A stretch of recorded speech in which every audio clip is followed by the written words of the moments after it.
noise, lock the doors. 3 men at the table. No scripts, no retreat, no fear. Welcome to the Lion's Den. Welcome to the den, Lion's Den, where the pressure gets heavy and the real stand firm.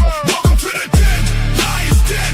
3 voices at the table, let the truth be heard. No running, no folding, no hiding behind the fence. Ronin, BMT, fearless. Welcome to the Lion's Den. First through the gate, let the strategist speak. Calm under pressure, but the structure runs deep. Ronin at the table, every word got weight. Study every system, every motive, every state. Veteran discipline play, long range sight. Separate the facts from the noise in the fight. I do not chase trends, I examine the frame. Follow the incentive, then expose the game. Build with a purpose. Stand on the code, carry the pressure. And control the load. No empty performance, no counterfeit shine. Ronin in the den, hold the line. Ronin! With the passport stamp, global perspective, every pattern gets mapped. Traveled in an unfiltered, no rehearsed disguise. Seen the world firsthand, so we recognize his lies. Facts in the chamber, context and place. Culture and money examined face to face. Cyber mind sharp, business sense clean. He reads the machinery behind the machine. Receipts for the claim, evidence before spin. BMT brought the world inside the den. Bring the facts.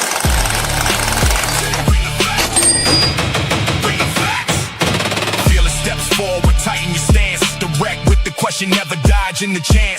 Competition in his blood, business in his mind. When the pressure gets heavy, he does not step behind. Challenge every weakness, every gap in defense. Drive the point home with experience and sense. No fear in the voice, no retreat in the chest. Disagreement is pressure, pressure breathe is the test. No apology often, no convenient bend. Fearless brings the challenge inside the den. Never back down. Fearless, never back down. 3 men, different roads, different scars, different codes. 1 table, 1 standard, 1 den. Who holds the line? Ronin! Who brings the facts? BMT! Who brings the challenge? Fearless! Where are we now?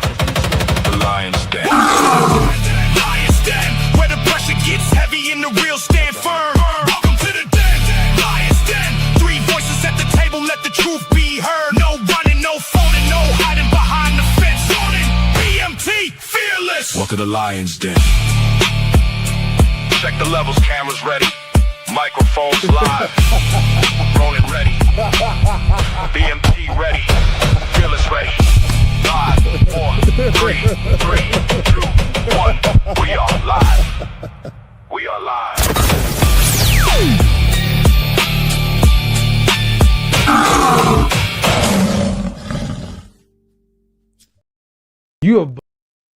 Hold on. You have blown your youth. You spent the years between 18 and 35 doing whatever the hell you chose to do.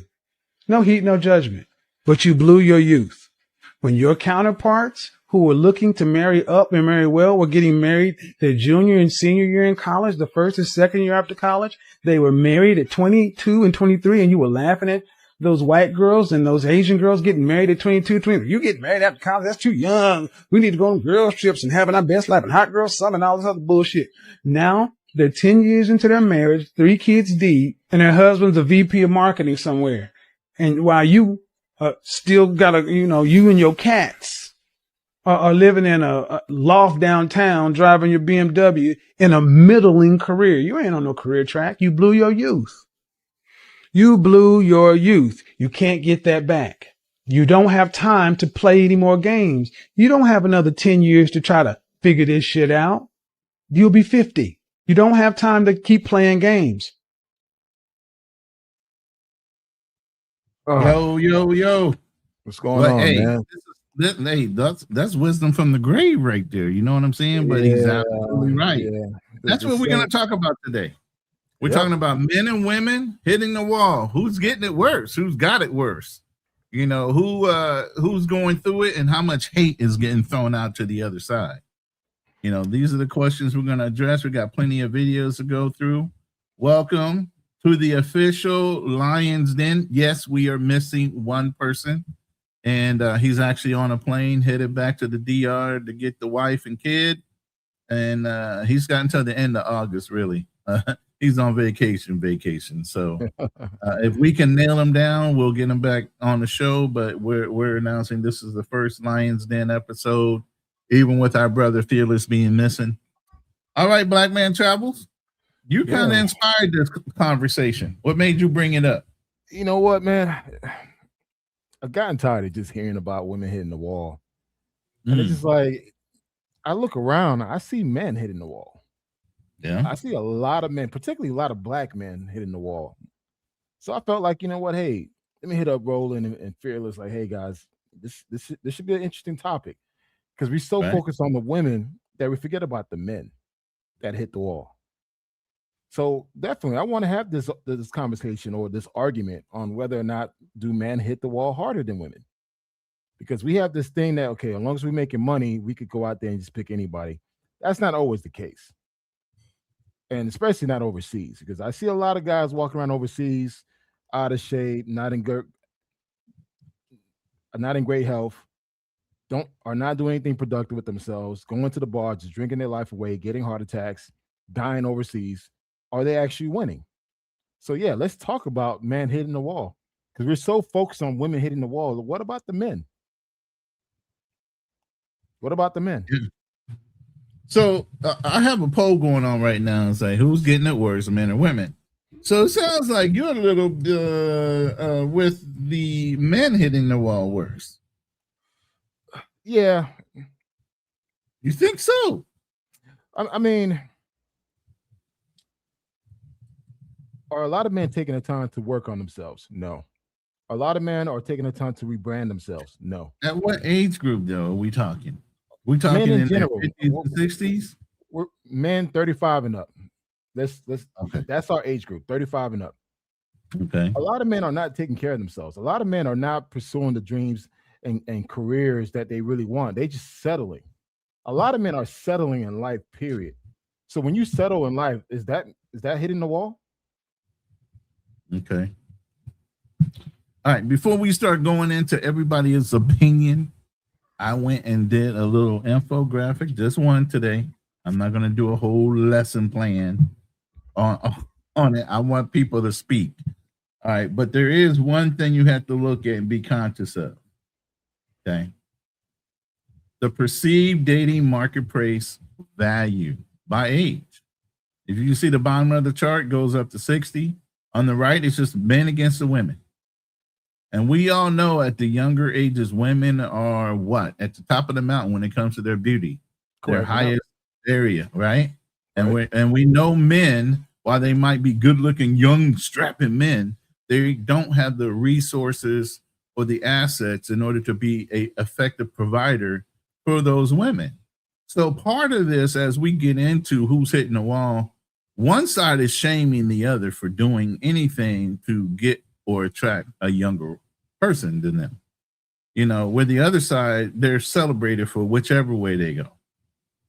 You know, but at the end of the day, you can see men are more desirable as they get older because of their resources, their effectiveness to provide consistency, structure, and things like that.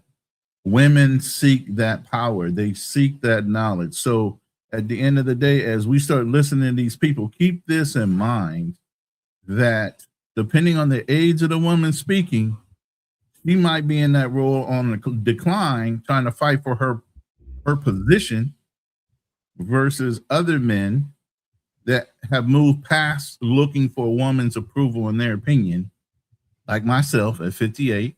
I don't give a fuck. Okay. You can have your opinion and I'll keep on living my happy merry-go-round life. Get it? So I just want to get that in you guys' mind. We're not falling off of this, even though we're going to go down that rabbit hole. We're going to pull up a lot of different opinions, and that's what it is. It's not a doctoral or anything like that. No, these are opinions and videos of their point of view. Everybody has perspectives. Everybody has their points of view, but keep this in the back of your mind.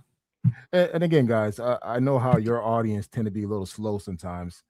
Oh, wait a minute. My audience is very intelligent. Your Okay. audience tend to be a little bunch of simpletons. No, they don't. So no, they're more Neanderthal in their thinking process, meaning a man rules. So let's look at this chart right here, right? When a man gets to a certain level in life, past his 40s, and he's doing well, that's just a small percentage of men. Like the way you guys speak sometimes, it's a small percentage, very small percentage. So you think more older men are failing than being successful? Yes. And more younger men are more successful? I think the tide is changing now because younger men now are making more money than we ever made in our 20s due to social media, due to all these side quest business that you can have online. A lot of younger men are in a far way better position now than we were, because now they have the whole entire online universe to make money. You can make money through YouTube, social media, content creation, to online but you businesses. know what? Let me say this, and I understand exactly what you're saying. But at the end of the day, you still need to be a go-getter to learn AI. You still need to be a go-getter and have drive in order to be successful. And us older guys had that drive way before the convenience of the internet, before the convenience of AI. So you either have it in you or you don't. I think you have a quicker access to a larger volume of money. Hey, we had the tech bubble back then. The internet was brand was new. It really Technology the tech was bubble? brand new. We had the .com in the 2000s. Yeah, the .com era. You had technology growing. That was still a small percentage of men that had access. But again, those guys that were visionaries that jump into the tech field or STEM. But Roland, today, any kid could pick up a phone, create content, and become a millionaire. But they gotta have. Listen, they gotta have a personality. Yeah, they can't be a fucking closeted fucking incel where they're uncomfortable in front of the camera. So they need to still come out themselves. Studies are now showing that easy to make money on the internet if you don't have drive. Studies are now showing that a lot of men are becoming incels. I'm sorry. Yeah, absolutely. 70%, 75%. Hold up. A lot of older men have checked out. And when I say checked out not as traveling and exploring their options. They just checked out and decided to stay the fuck home and not deal with anything. There's plenty of studies that showing that men have checked out. They have no desire to date a woman or even have sex with them. What you guys call it, monk mode, MGTOW? What kind of shit is that? Is that hitting the wall? All these people, all these shows online that talk shit, never cam up. What the fuck you look like? Have you hitting the wall? You're that busted that you're not willing to cam up and talk your shit? Have you hitting the wall? I'm serious. Like that's the thing. We focus so much on the woman that we don't really take the time to look at other men. When I was traveling heavily, I haven't traveled in the past couple of years, but when I was, dude, the people that I used to see, guys traveling, were not the best of the best. I'm sorry. They traveled for a weekend, they did their thing, they came back home. If you tell them, hey, look, if you go to Latin America, you got to look a certain way. No, I'm just going to go to a brothel.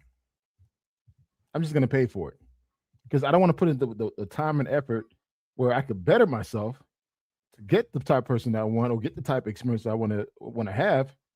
Fuck it, I'm just going to pay for it. Is that not hitting the wall?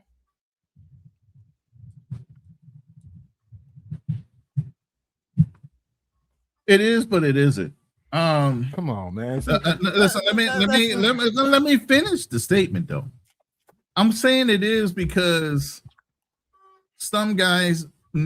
Okay, we just talked about this offline. Some guys didn't have it in the United States, and because they go overseas and they have greater access to it because of their monetary level in that country, they still don't get it there. So the common denominator is the individual. So if you didn't have drive in the United States, just because you go overseas don't mean you're going to have drive there either. If you don't have drive to make money in the United States, where you have access to greater amounts of money, you're not going to have drive overseas to do anything. So it's the personality of the person, I think, is really the biggest drive. Oh, But you want to get into this first video? yeah, but definitely, I mean, I have a strong talking points around this. Yeah. Again, you guys tend to focus so much on the women that you fail to realize and look at yourself in the mirror. I'm like, hey, have men fallen off? Because honestly, I'm still out and about. I still go out. I still mingle, and I see a lot of dudes looking real sloppy. They're not talking to women. You look at their career path is pretty much nothing. So have they hit the wall? Let's talk about it. All right, Kiana, there is a link in the chat that the mods have dropped for Travel Unfiltered. It's the same person, Black Man Untravels, Black Man Travels. So if you see that link that says Travel Unfiltered, that's his YouTube channel. But it should also be in my description. I think I have the hyperlinks for everybody's channel for Lions Den in there, but. Which video you want to play? I don't care. We can go ring around the rosy. Whatever, bro. I'm about to bury you in these talking points. You're gonna bury me. You're gonna bury those individuals. I'm not part of that. Your audience. Your audience.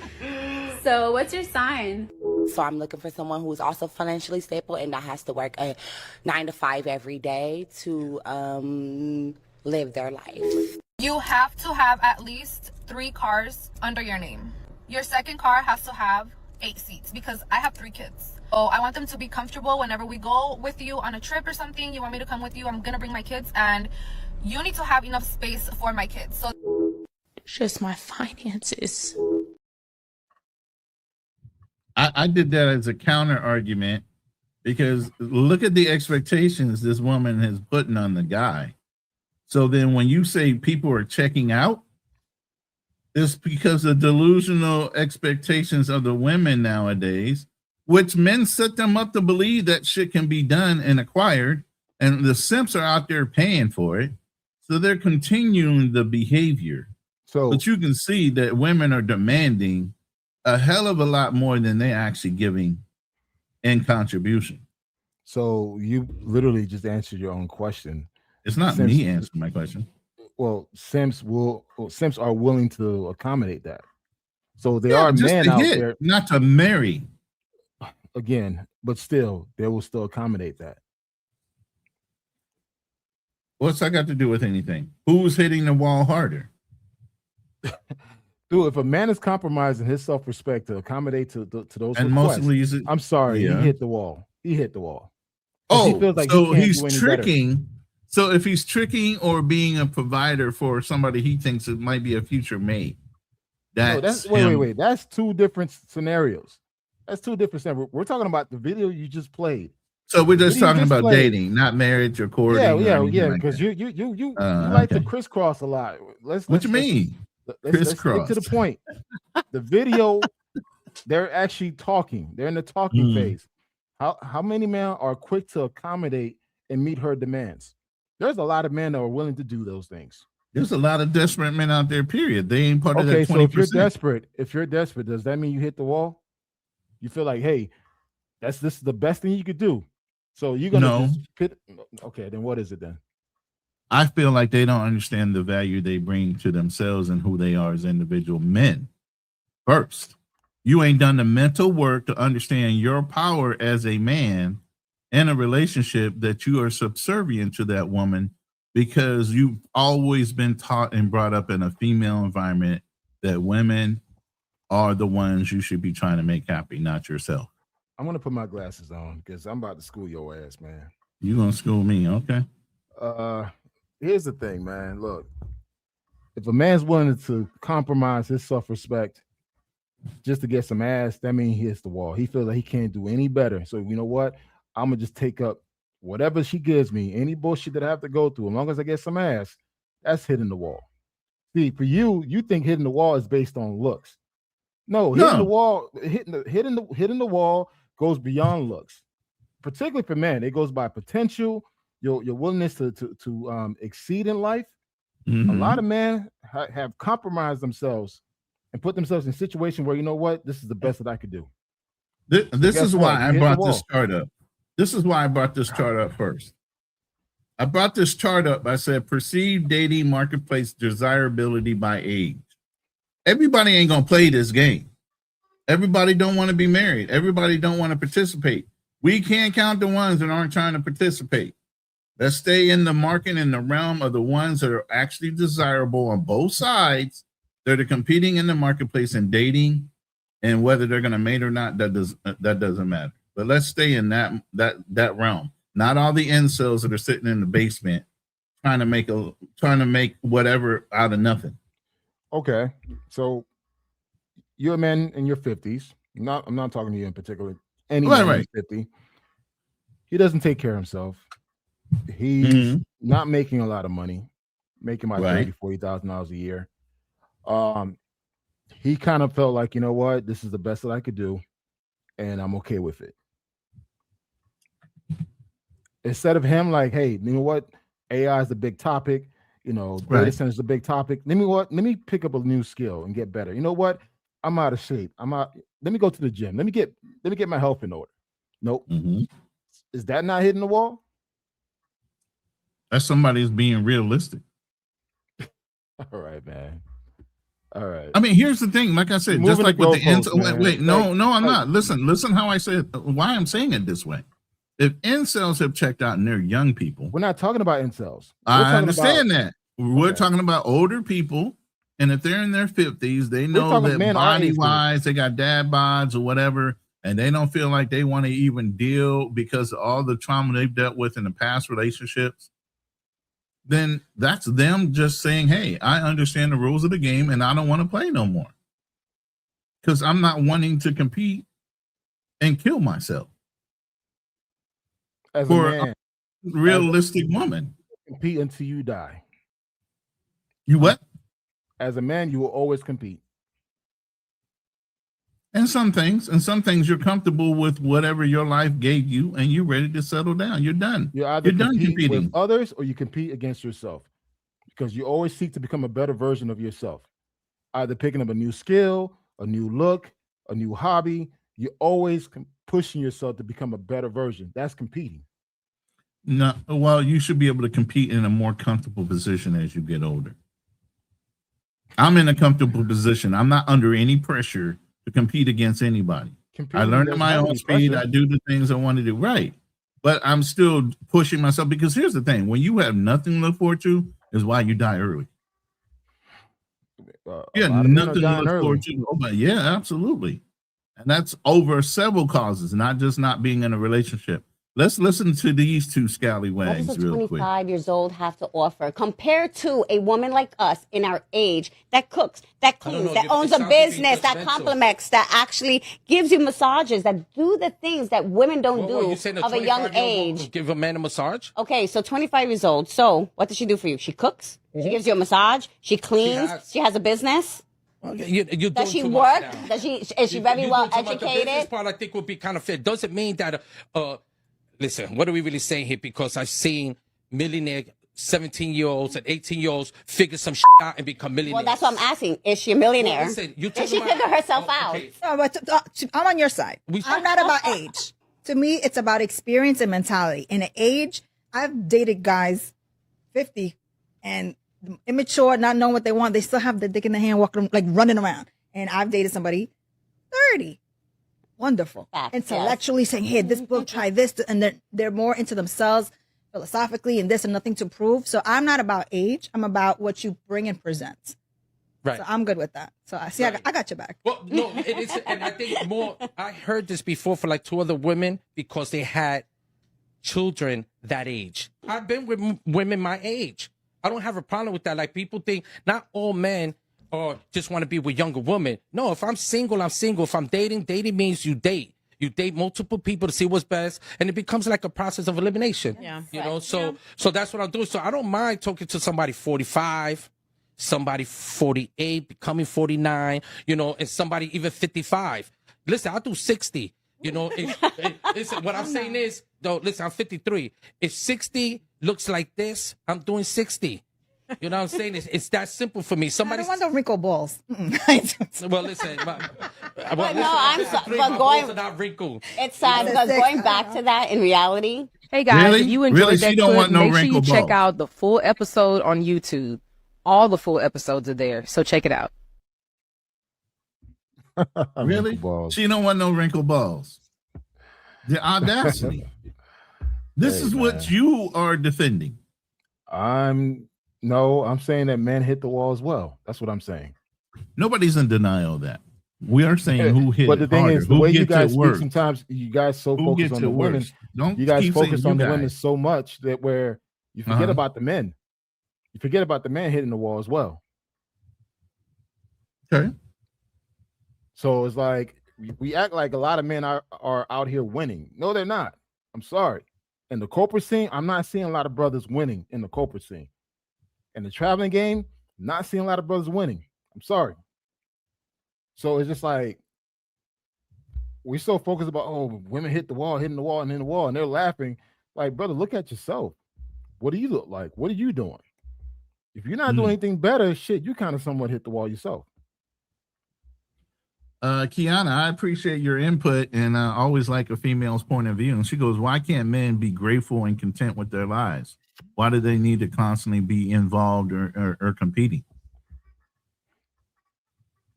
Because it's life. You're always going to compete. You're going to compete until the day you die. You're going to compete with your health, trying to get your health in order. You're going to compete with your finances. That's not competition. That's personal welfare. I mean, okay, all right. You're taking the word literally, meaning that like life in general, you're going to compete, man. It's what it is. If you're out there in the dating scene, or you want to speak to somebody, she's probably entertaining other people. So guess what? You're competing.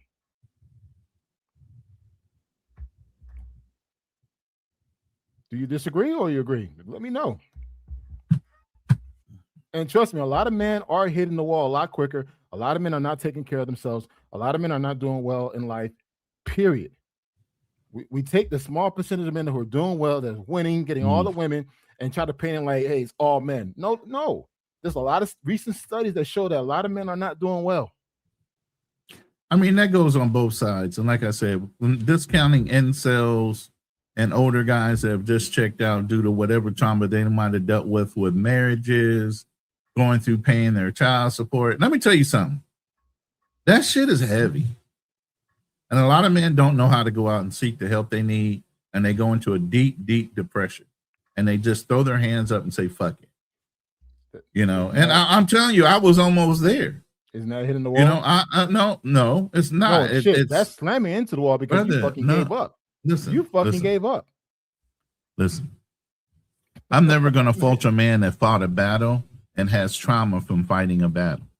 Obviously, I've suffered from PTSD, and that's trauma from dealing in battle. Now, within life, you deal with your battles either at work, you deal with your battles at home, you get disconnected from things that are maybe your offsprings and legacy. There's so many things, especially with the government and the laws that are built to help women take advantage of the system more so than men, that a lot of men don't know how to do the cry for help, because you've always been told you can't go out and say shit to anybody without looking weak. That's bullshit. Okay. I'm sorry. You can say that's bullshit. Every day you wake but up. It's true. Every day you wake up, God has given you life to do better. You choose not to. So when someone cry, oh, PS, all this bullshit, look, deal with whatever issues you're going through in life, but you got to move the fuck on. It's what it is. Time does not wait for anybody. Who said they need to? There's a thing called contentment, but I'm saying there's a thing called contentment and enlightenment.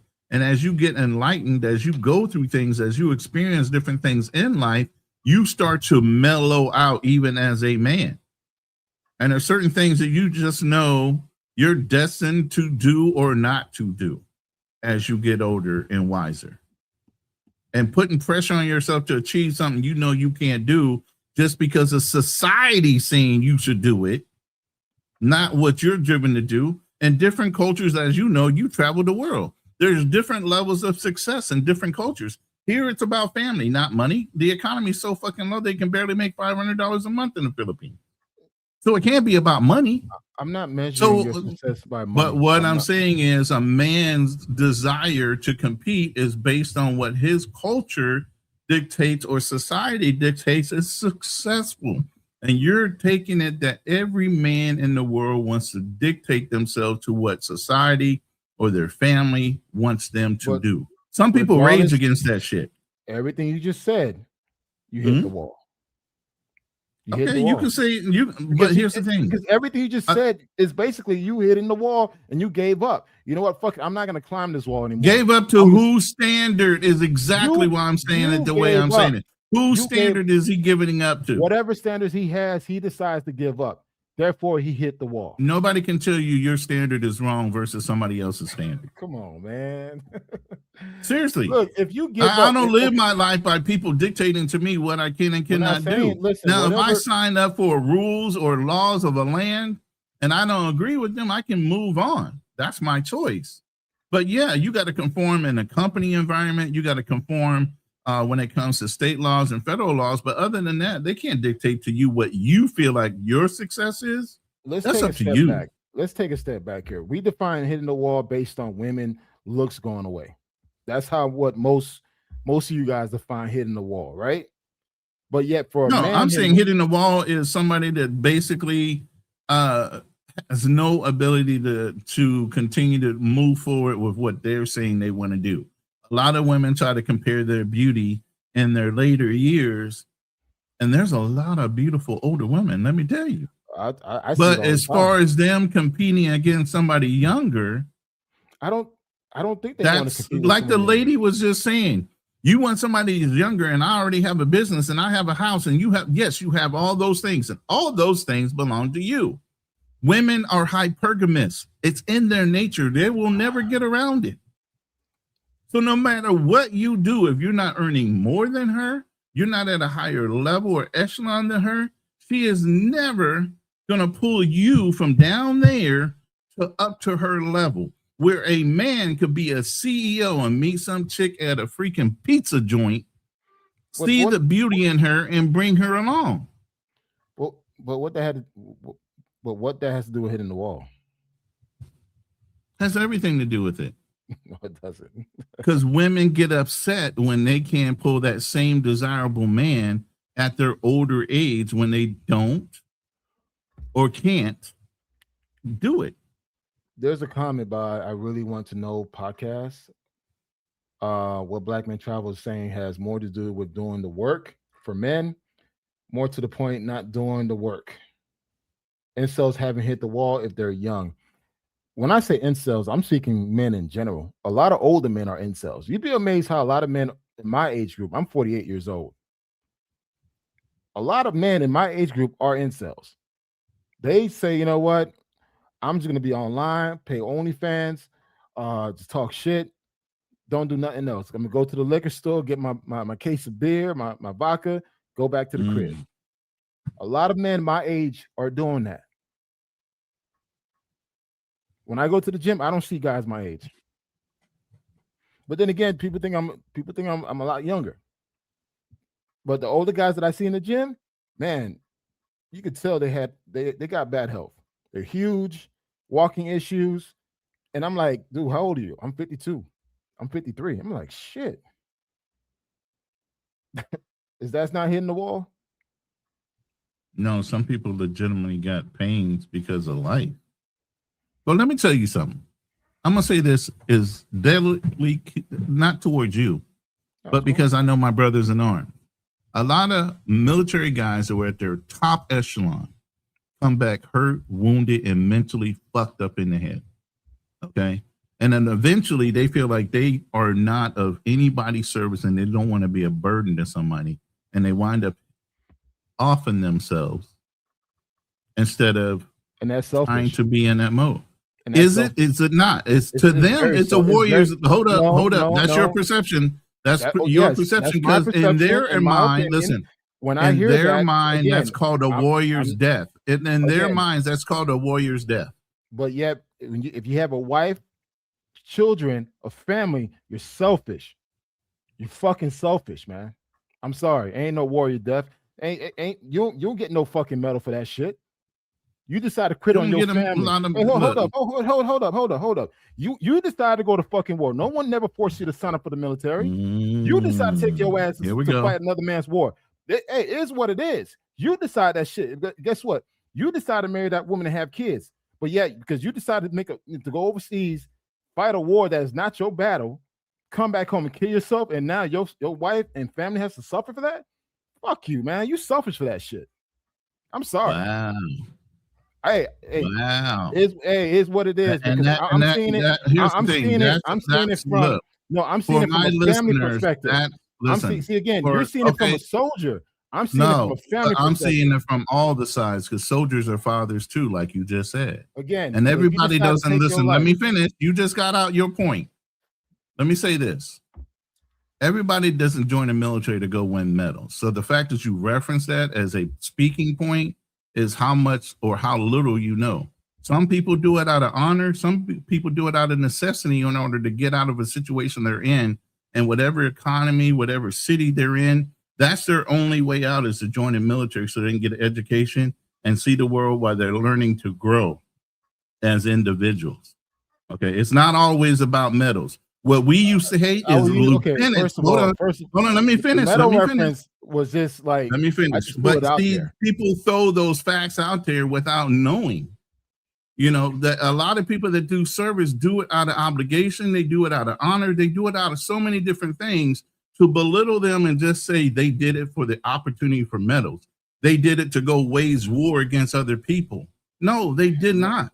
Yes, that's an ultimate thing that you have to worry about. If you think between the 60s and the 90s, people signed up just to go to war when there wasn't any wars, that's not true. They took advantage of the system that was in place for them to be able to leverage getting college money and all these other things that are beneficial to people joining the military. Well, and it's them serving their country.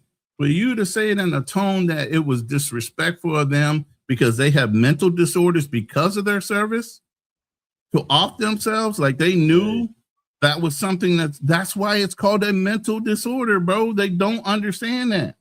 They only see that they were in charge of billions of dollars of equipment. They were in charge of hundreds or thousands of guys where they chose and got to decide whether that person lived or died. When you decide, bro, because that again, is called a mental disorder. You can't dishonor that person because he did it. I'm not dishonoring the person. It's like, hey, you decided to do that, so guess what? That's selfish.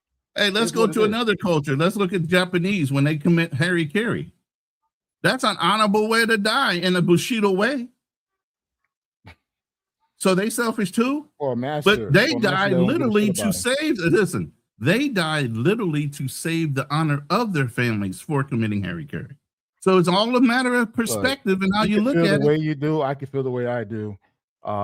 Anyone who commits and of course suicide, you do feel that way because you never served. You don't know what these guys had to go through. Yeah, you're right. I never served. Anyone who commits suicide were selfish. That's it. And you hit the wall. So you felt like, you know what, there's nowhere. It's not about hitting the wall. Nowhere else I could go. So guess what? I'm gonna just go ahead and take my life. It's not about hitting the wall. That's hitting the wall. That's technically hitting the wall. All right. Well, we're gonna respectfully agree to disagree, but we're gonna push on to this next video. Go ahead. Since you work with so many men, do you find that more men are asking what's in it for them? What men traditionally right now are saying, like what the popular things that men are saying is that, yeah, they feel like there's no point in being in a relationship because women have such a high demand, and because women are such in receiving mode that a man already knows exactly what he's supposed to do on the first date. Even at baseline, before he fully gets to know who she is, before he has to do anything, he already knows what he's supposed to do. He doesn't need to know her personality. It doesn't matter her age. There's already a script for men. You're supposed to set up the date. You're supposed to pick her up or make sure she gets to the location. You're supposed to select the location. You're supposed to do the research around what her favorite food is or what her favorite cuisine is so you can pick the best location. You're supposed to open the doors. You're supposed to ensure that she goes in first. You guys have a very solid script that's running in your mind that you're using. And for the men, it seems like women don't have a script because we're just like on the fly. We're just dependent on you. And so guys are like, okay, well, I did all of the research. I picked the place. I picked her up. I opened the doors. I paid for the date. I'm doing all the things. What does she got to do? Yeah. Yeah. Just be. Her job is to just be and enjoy. Yes. So listen, back in 2017-18. Hey guys, if you enjoyed that clip, make sure you check out the full episode on YouTube. All the full episodes are there, so check it out. What the fuck? And was again, that? Wait. What the fuck was that? That has nothing to do with nothing. She said a bunch of nothingness. no, she said everything she needed to say about women's expectations on men, while men already know what our responsibilities are, from setting up the date, protector, provider, asset management, different things that we need to do as our roles. Our roles have never changed. Traditionally, we are doing the same thing we have always done, generation to generation. What she's saying is women have this delusional aspect and demand that they already put on men that are outside the norms of the dating culture. I don't think that applies to all women. So it's like, oh, okay. It is what it is. Okay, so you have been in a hyperbolic chamber. No, and you've been sleeping for the last 50 years. No, I'm saying I never felt like that when I was single. Never, ever felt like that. Yo, when you got a whole room that says the same thing and you don't hear, I mean, you even got people that you were just reading a second ago saying the same thing. You're not understanding. I'm talking about women not being able to get the men they want. That's the wall. Okay, all right. What does that video has to do with hitting the wall? That's the video you sent me. So you tell me why you sent me that video. Oh, okay. My bad. I probably just sent you some shit. I don't know. I'm now paying attention to it. You sent me, man. You shotgunned me about 7 to 10 videos. I'm like, damn, I don't need to look nothing up because you done shotgunned me about 5 videos. So let's go on to the next video. If that one don't touch, let's touch on Scottie Pippen's situation. And who is this? Because he's not spending it, doesn't have it. There's a lot of bitch attitude when it comes to money. Hear me out. A lot of women right now don't have $10,000 saved up, but they have over $200,000 worth of items. You can meet a woman right now that makes $5,000 a month, right? She spends $4,500 of it every month, keeping up with her car, her high-rise apartment, and her lifestyle. And she sees somebody who don't got a car that's more as current as hers, or if she sees a man that doesn't have a crib that's as fly as hers, or she sees a man that doesn't wear the type of designer clothes that she wear, then she thinks that she's doing better than him. But he could own his car, he could be saving a significant amount of money, and she'll still think she's doing better than him because of what she possesses. And she'll still think subconsciously be doing better than men from what they can possess materialistically.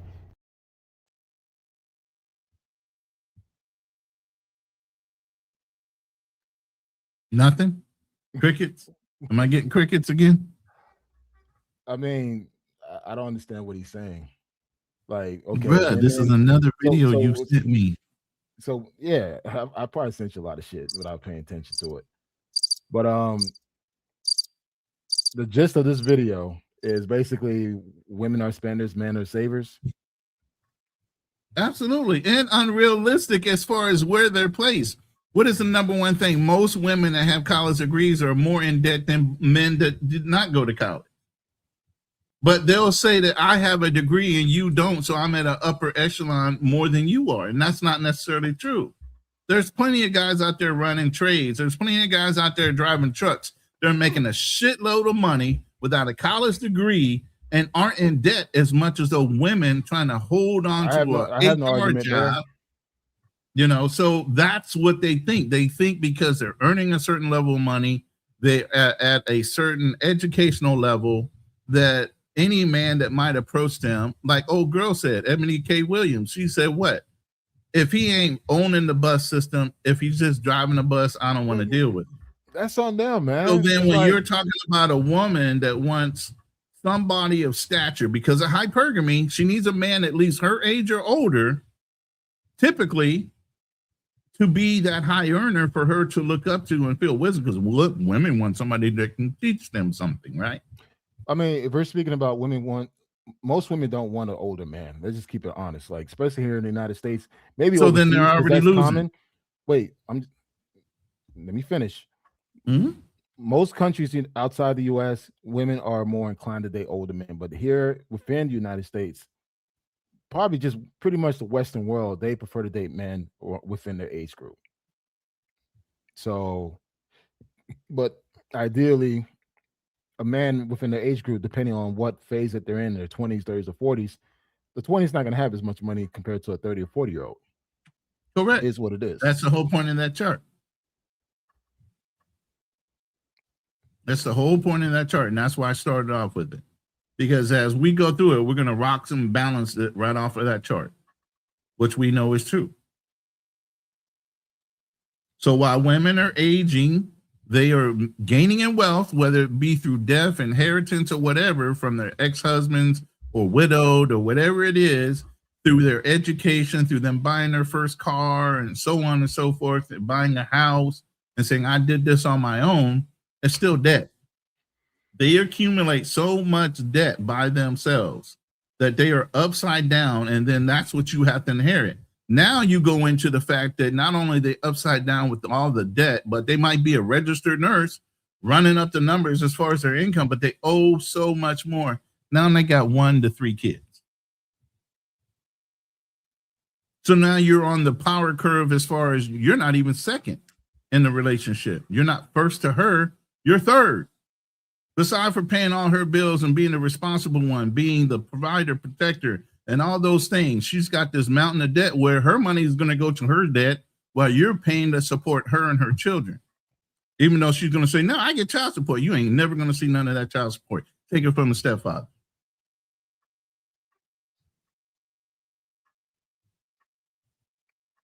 You get what I'm saying? So that's why a lot of guys in their 50s like, fuck that. I can't. Not unless I find a certain special case. I was out. I had a roster of 5 girls that I would take out. I had a roster of 5 chicks if I was going to go vacation. You've seen it. I take one. You know, even when I was in my 40s, my family would see me trip into a town. I might have a chick. Next time I come around, it's a different chick. What happened? Nothing happened. I just dialed out from wanting to get married. It takes a special case that when you want to get outside yourself to want to involve somebody in that kind of detail in your life again.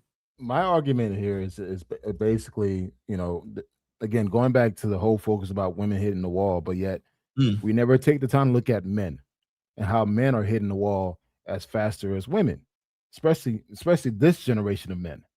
So again, I'm not talking about the older generation. They're gone. But the new crop of men that's coming up, look, there's no desire to do better. There's no desire to want more. Who's teaching them? Who has coddled them? Hey, we talked about this last week, even with the dating thing. We talked about this last week. You get what I'm saying? Who is coddling these kids and raising them? Again, you know, but let me say what Kiana is saying. Women should not have to work. They should be at home raising the children. And guess what, Kiana? Every one of my wives, I've only been married twice. Both of them stayed home and took care of the house. I never wanted them to work. And even when they worked, it was at an experimental rate. And if we put the kids in childcare, she was barely making enough to cover the childcare just to say she had a job. Nah, get out of here with that. Again, you're comparing the Stone Ages to what's happening now. Today, you need 2 incomes. I'm sorry. Them days you stay home, take care of the family while the one person worked, that's a luxury. That's a luxury. Now, you could probably do it overseas if you're in a good position to do that, getting American dollars. But in the United States, with the cost of living going up, everything's getting expensive. There's no way in hell you could do that. It's really difficult. I mean, unless you're really making over $150K. If you say I'm making $90,000 a day, that's difficult under a single income. But again, My argument is that men are hitting the wall. We could talk about, women this, women that. Look, at the end of the day, I'm more concerned about men. The stuff that I'm seeing around men are giving up. Men are saying, fuck it, they're done. And we can have that conversation because that's different. What we're talking about today is, well, listen, no. Why they're hitting the wall and giving up is a different they choose to give up. No. Don't say all them. Okay, please do not say they all join the military. I'm not trying to go there with you. What I'm trying to do is go back to the conversation where it says, who hits the wall worse right now between men and women? That's what we're talking about. Who's hitting it worse? Is a man hitting the wall worse as they get older? Is a woman hitting the wall worse? I would say right now, based on current stats and everything else, men are hurting out here, man. They're hurting out here, man. So I mean, as far as women hitting the wall because they can't find a man, that's not a big concern. There's other pressing concerns that I think men are highly affected by than just women not finding the man or the man that she really wants. That's hitting the wall.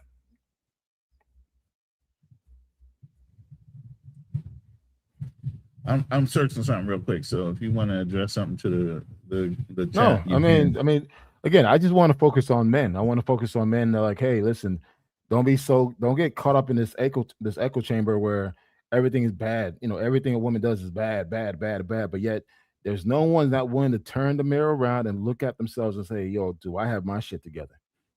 Am I in the best position to win? Am I, doing the things that I need to do to take me to the next level? A lot of men are okay just being subpar. And that's the truth. That's hitting the wall.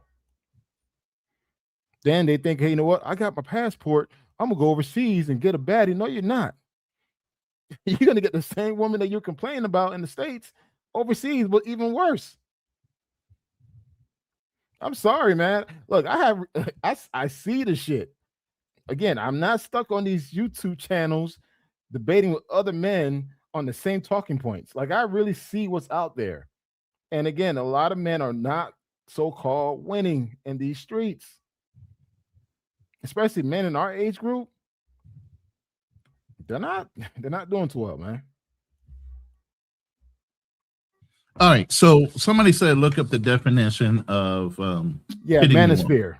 Manosphere. Yeah. Well, no, I'm looking up something totally different.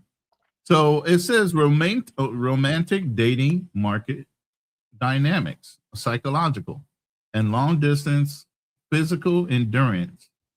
So basically what it's saying for a woman, it's anywhere between 30 and 35. When a woman's youthful physical attractiveness and fertility begin to decline. For a woman, that's the marker when her value in the dating marketplace is starting to drop. For men, it's in their 30s or early 40s, late 30s, early 40s. Rather than sudden physical change, it's often described as a decline in high energy dating, flexibility, or the point of which previous unmarried or divorced men realize the pool of available childbearing age partners is shrinking. So here's the thing. Here's the rub. I'm taking that word beyond dating. You guys are keeping it within the dating. Here's the catch-22. If a man is in his late 30s, early 40s, and he still hasn't had children, and at this point, now he's looking to have to date into the high value dating market when it comes to women that are in their 25s, the 30s. That is where the competition begins. Because you're an older man, you have more resources, but you're not as young as some of these other guys. And if they're successful, hell, they'll get the first pick and you'll get second. But the guys that aren't doing anything, those incels and everything else, are the ones that are going to be the problem. Those are the ones you're trying to count, and I'm trying to tell you they're not even trying to play the game. She can be sexy, Kiana, but that doesn't mean she's desired by men when it comes to being able to have children. A lot of men want to have their own seed. They don't necessarily want to take on a older, mature woman that might already been past her time of fertility where she's already gotten other children by other men, they don't want to be stuck in that. That's not necessarily fair to the young man that's looking at that woman. Now, if they're both the same age, then fine. You know, but if you're looking at competing, and that's when you're talking about hitting the wall, are you in the competitive market by age? By all definition, anybody over 40 is not necessarily in the competitive market. So then what do? You leverage what? Resources, assets. You get what I'm saying? To make yourself more competitive in that age group than the younger men that are in that group but don't have those things. You get what I mean? Same thing for women. They start leveraging, oh, I got this, I got that, I got experience, I'll cook for you, I'll do all these things that a younger woman won't do because she is beautiful. Because she knows she has the advantage right now. She has 20, 30 guys that are hunting after her to try to lock her down. You just said competitive nature, right? The competitive nature is in what? I'm waiting for you to stop talking so I can. Right, but I'm just saying, you said that everybody's in competition. Well, in that market, the competition is for what? Legacy, children, or even just having intimacy. Real quick, shout out to the $10 super chat by Just Not. Appreciate you, brother. Oh, brother. Yeah, you can say that again. I say this for someone. I'm 48 years old. If I were to be single, I'm competing. Although my age group will be 35 and up. Well, you competing, get married again, or just competing for your best pick of somebody to hang out with? Just competing in life. I want to be the best version I am. I'm not gonna be one of these slouch old men that can't do nothing for. So I'll be still in the gym, hitting the bags, lifting weights, learning a new skill set. Yes, I'm competing. I'm still living. And if I'm single and actively dating, yes, I'm competing with the 35 and up. That's the age group that I want to date. So guess what? I have to make myself, perceive, doable. But if I was 48 years old with bad health, doesn't take pride in taking care of himself, looking presentable at all times, then yeah, I wouldn't even care. And that's hitting the wall to me. Okay. All right, let's move on to this next video. I can see, hey, we're going to open the chat. And Kiana, I hope you feel comfortable enough about hitting the link. You don't have to cam up, but we definitely love to have other people's points of view. So if you can hang out until we get to the point where we open up the chat, I would really love to hear from you. Just weeks ago, the internet was rallying behind Alicia Brown after horrific Ring camera footage surfaced, showing hip-hop legend Big Tigger allegedly assaulting her in their driveway. Tigger was slapped with handcuffs, and Alicia was granted a protective order and full custody of their kids. But in a plot twist nobody saw coming, Alicia is now the one behind bars. Late Monday night, Georgia state deputies executed a dramatic felony traffic stop on Interstate 85, boxing in Alicia's SUV. It turns out she was a wanted woman. Authorities revealed she was running from outstanding kidnapping warrants out of Maryland, warrants tied to the mysterious 2019 disappearance of a 10-year-old child. When cops opened her car doors, they found 2 young children inside, including the toddler she shares with Tigger. While the kids are now safe, Alicia is facing felony charges for interference with custody and is currently sitting in a Georgia jail cell waiting to be extradited.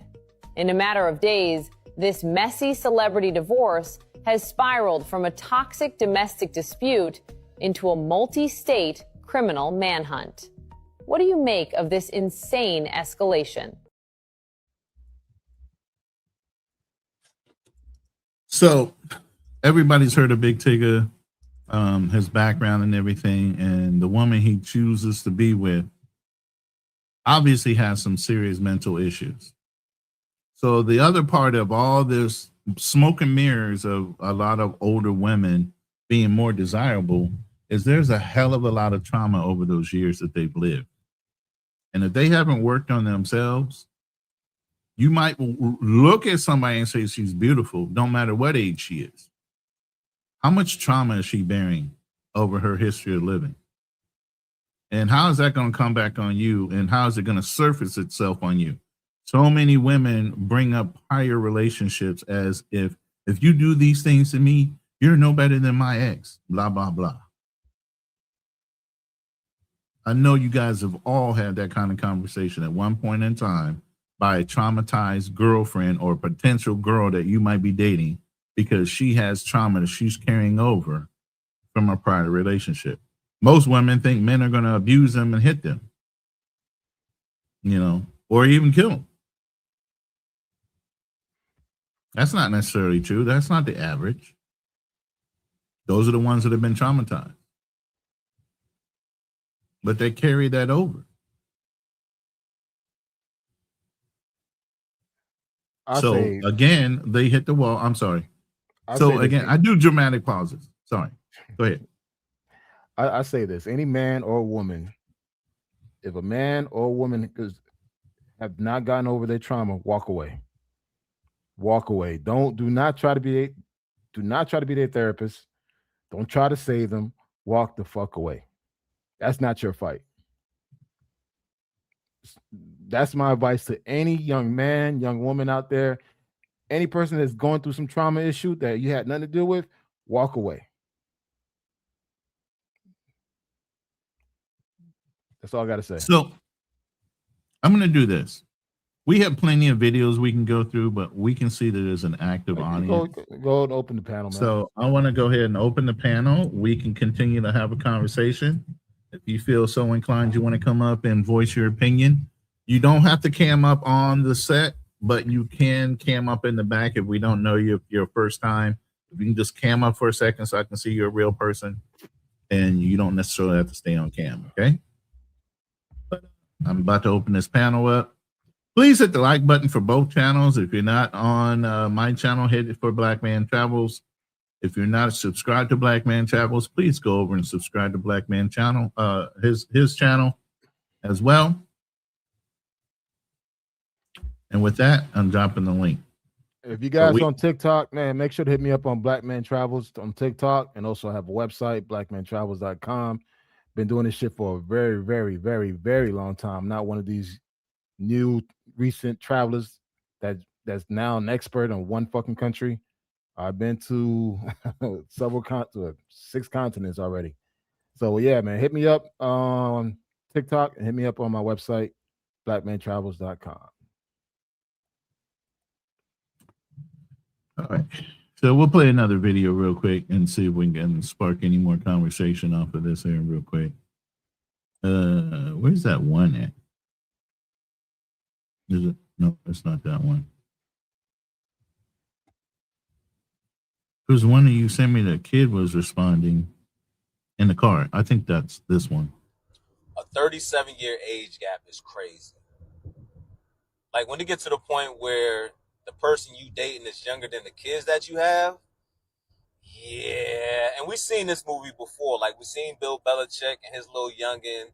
I think Cher and her boyfriend is like a 40-year age gap. And I think the difference between when men and women date people that are like 10, 15 plus years younger than them, I think men do it because they want to, something young on their arm when they go out on trips and, out to dinner. And, it's like a status symbol. Like they get cool points by it. But when women do it, I think women just want to get put through the mattress by something young. You know what I mean? Like they want to relive their youth again as far as like their sexual fantasies. And I don't think women see like a future with the younger guys that they date. Like they don't see themselves getting married to them. Like they're just having a little fun. Like there's a whole side of TikTok called Cougar Talk where it's just basically women, older women in their 40s, 50s, 60s, sharing their stories of their little wild escapades with, YNs. I'm not saying either is cool, but, it is what it is at this point. And I think when it gets to like a certain age gap, like if you're 30 and that person is 50, it's like, okay, well, y'all fully grown adults at that point. But you still have to like mentally block out the fact that if you're 50 and they're 30, when you were 30, they were like 10 years old. So you got to kind of like block that out. Like, I don't know if I could do that. You know what I'm saying? Like, I don't know if I could date somebody that I know was in high school when I was like a fully grown adult out here in the real. I don't know, man. That's just me personally, but I think that either way, being in like your 60s and your 70s, still out here ripping and running the streets, you know what I'm saying? Like, why do you fucking care? That's the problem. I think a lot of, particularly black men, man, it's something about black men. They always care about what the next man is doing. And it's just like, why do you even care? And why would you even put your mind in the place where the person you're dating, you want to think about 20, 30 years ago? Why the fuck are you even thinking about that? So it's like, my question to him, why do you care? Mm-hmm. And I can tell he's probably in his 20s. Like, dude, why do you fucking care? I see you in the background, DL. Hold on 1 second. But we're gonna bring up our first. Oh, wait. Okay, you setting it up? All right, let me know. Give me a thumbs up when you're ready. Okay. So yeah, he had a lot to say, and from a younger perspective, I can see why he's saying it. But since high school, what do you see with high school girls? What are they trying to do? Date the college kid, right? Because it's a status symbol. Look, I stay away from that shit. Look, all I gotta say, listen, she's a grown ass woman at 21. She could do whatever the fuck she want. If that's my daughter, at the end of the day, that's her life, that's her decision. Any high school conversation, dude, keep me out of it. I'm good. Hey, it is 21 is fair game. Before that, look, keep your distance, whatever. But why do you care? As a man, particularly as a black man, why do you care? All right. See, even there's a comment there. Which one? Not this one? No, the other one below it. That's all right, I'm gonna read this one off real quick. Hold on. Older women and women in general are predators now. The old tropes of men taking advantage of women are arguably not so true anymore. Yeah, they're very in control on what they will or will not do, and they want some change before they even come see you. They want their hair done, their nails done, and other things like that. In some of you guys' situation. So this one said the odd thinking about them being 18 or whatever age. What the fuck? That's odd. But it's a black man. Black man, we always concerned about what the next man is doing. It's just like, instead of you just minding your fucking business, as long as it's not hurting someone, you always feel like the need to put your 2 cents on everything. And it's just like, dude, shut the fuck up and drive. Like, okay. Hey, Kiana, in your chat, I'm going to drop the link in the chat. It's a hyperlink. So all you would need to do is click on the link in the chat, and it should take your phone over to StreamYard so that you can log in through StreamYard, okay? So I'm going to drop the link. It's in the chat right now, and you should be able to click on that and bring yourself into the room. All right, you ready? All right, we're going to go ahead and welcome our first guest of the night, DL Saint. Welcome to the chat, my brother. What's good, brothers? How y'all feeling? Doing well, man. How are you? Doing well. Thank you. That's what's so up. I see you, Double Dog. You know what I mean? Yes, sir. Simplify. Simplify. Yeah, something wrong with y'all. Something wrong with y'all. But I'm a paratrooper, so wherever I was, y'all were. Wherever y'all were, we were. So I don't know how much you've listened in on the conversation. It just stems from, is there a difference between hitting a wall as a man, a woman? Do men actually hit the wall since we're actually gaining in our worth and value and resources? Do we, or are we just opting out at a certain age and not even caring about that? I've been watching this almost from the beginning. I was on a Black Man Travels page at first, and then I saw that you were kind of running and putting up the chat, so I jumped over here. Man, listen, I think you guys are having multiple conversations right, at the same time. So right, so hey, I agree, and I'm not disagreeing. Right. Go ahead, black man. No, you're right, because Roland always take multiple topics and marries into one. That's why I was a little confused myself. I'm like, don't blame what the hell me, has to do brother. with this topic? Oh, you do this a lot, Roland. Right, because I'm listening to you guys and I'm like, all right, so I saw the topic or whatever, and I'm like, okay, they're talking about hitting the wall. So just a little bit about me, man. I've been like YouTube been doing this thing since 2021. I started in that Meadow Swamp Red Pill world. Like I was, one of the guys who would I was rocking with Fresh and Fit heavy, and then got to know a bunch of people like met a bunch of folks like Andrew Tate, almost all his people, the Rich Coopers of the world, all this stuff. So I'm over there. And I'm noticing what you guys are seeing, especially to Black Man Travels' point. I'm probably noticing the same thing he's seeing. It's like this isn't about like the wall per se, because the wall is a very specific term in that world. Yeah. And I've been moving around in that world, so I'm like, okay, if you're going to talk about the wall, you have to use their definition. We can't use anyone else's definition. We have to use their definition and then start the conversation there. Okay, so but DL, to answer your question, situation, what is that definition? Let's clarify the definition so we can get on the same page as you. Yeah, and that's what was slowing me down. For whatever reason, man, my computer was acting up, man. It just bogged me down. So I'm just gonna pull it up on my phone real quick. And and let me and I just asked, Chat GPT well, this is actually Google. What does hitting the wall mean? So, and this is what I typed in according to Red Pill metal. Oh, this is my bad. I put in there like, what does the hitting the wall mean in the Red Pill slant manosphere world? So and this is what came back. Within the manosphere, the phrase hitting the wall is almost exclusively applied to women. And that's true. Right? It describes the age-related decline of their sexual market value, SMV. In Red Pill philosophy, this is defined as the point where a woman's physical attractiveness and dating options significantly diminish, usually occurring in her late 20s to her mid 30s and beyond. Right. So that's what they're talking about when they say they hit the wall.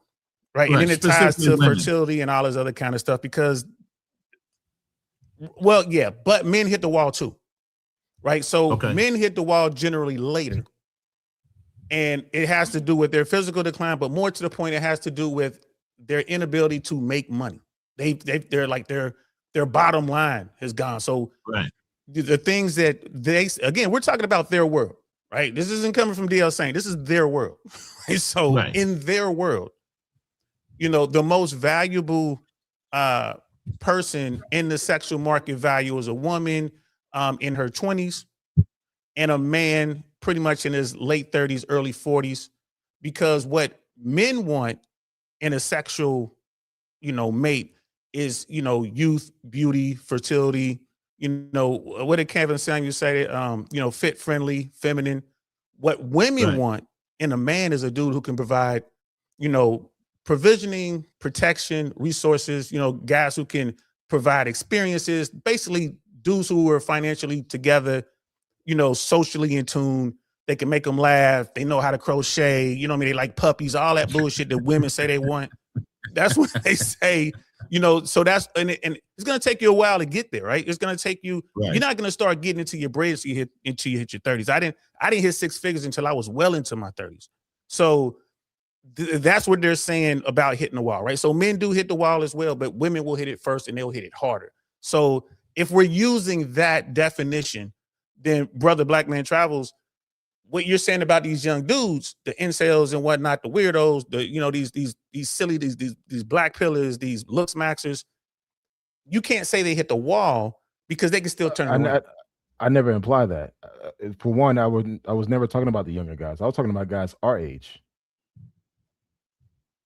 Okay. And then so when you're talking about guys our age, because I'm 55.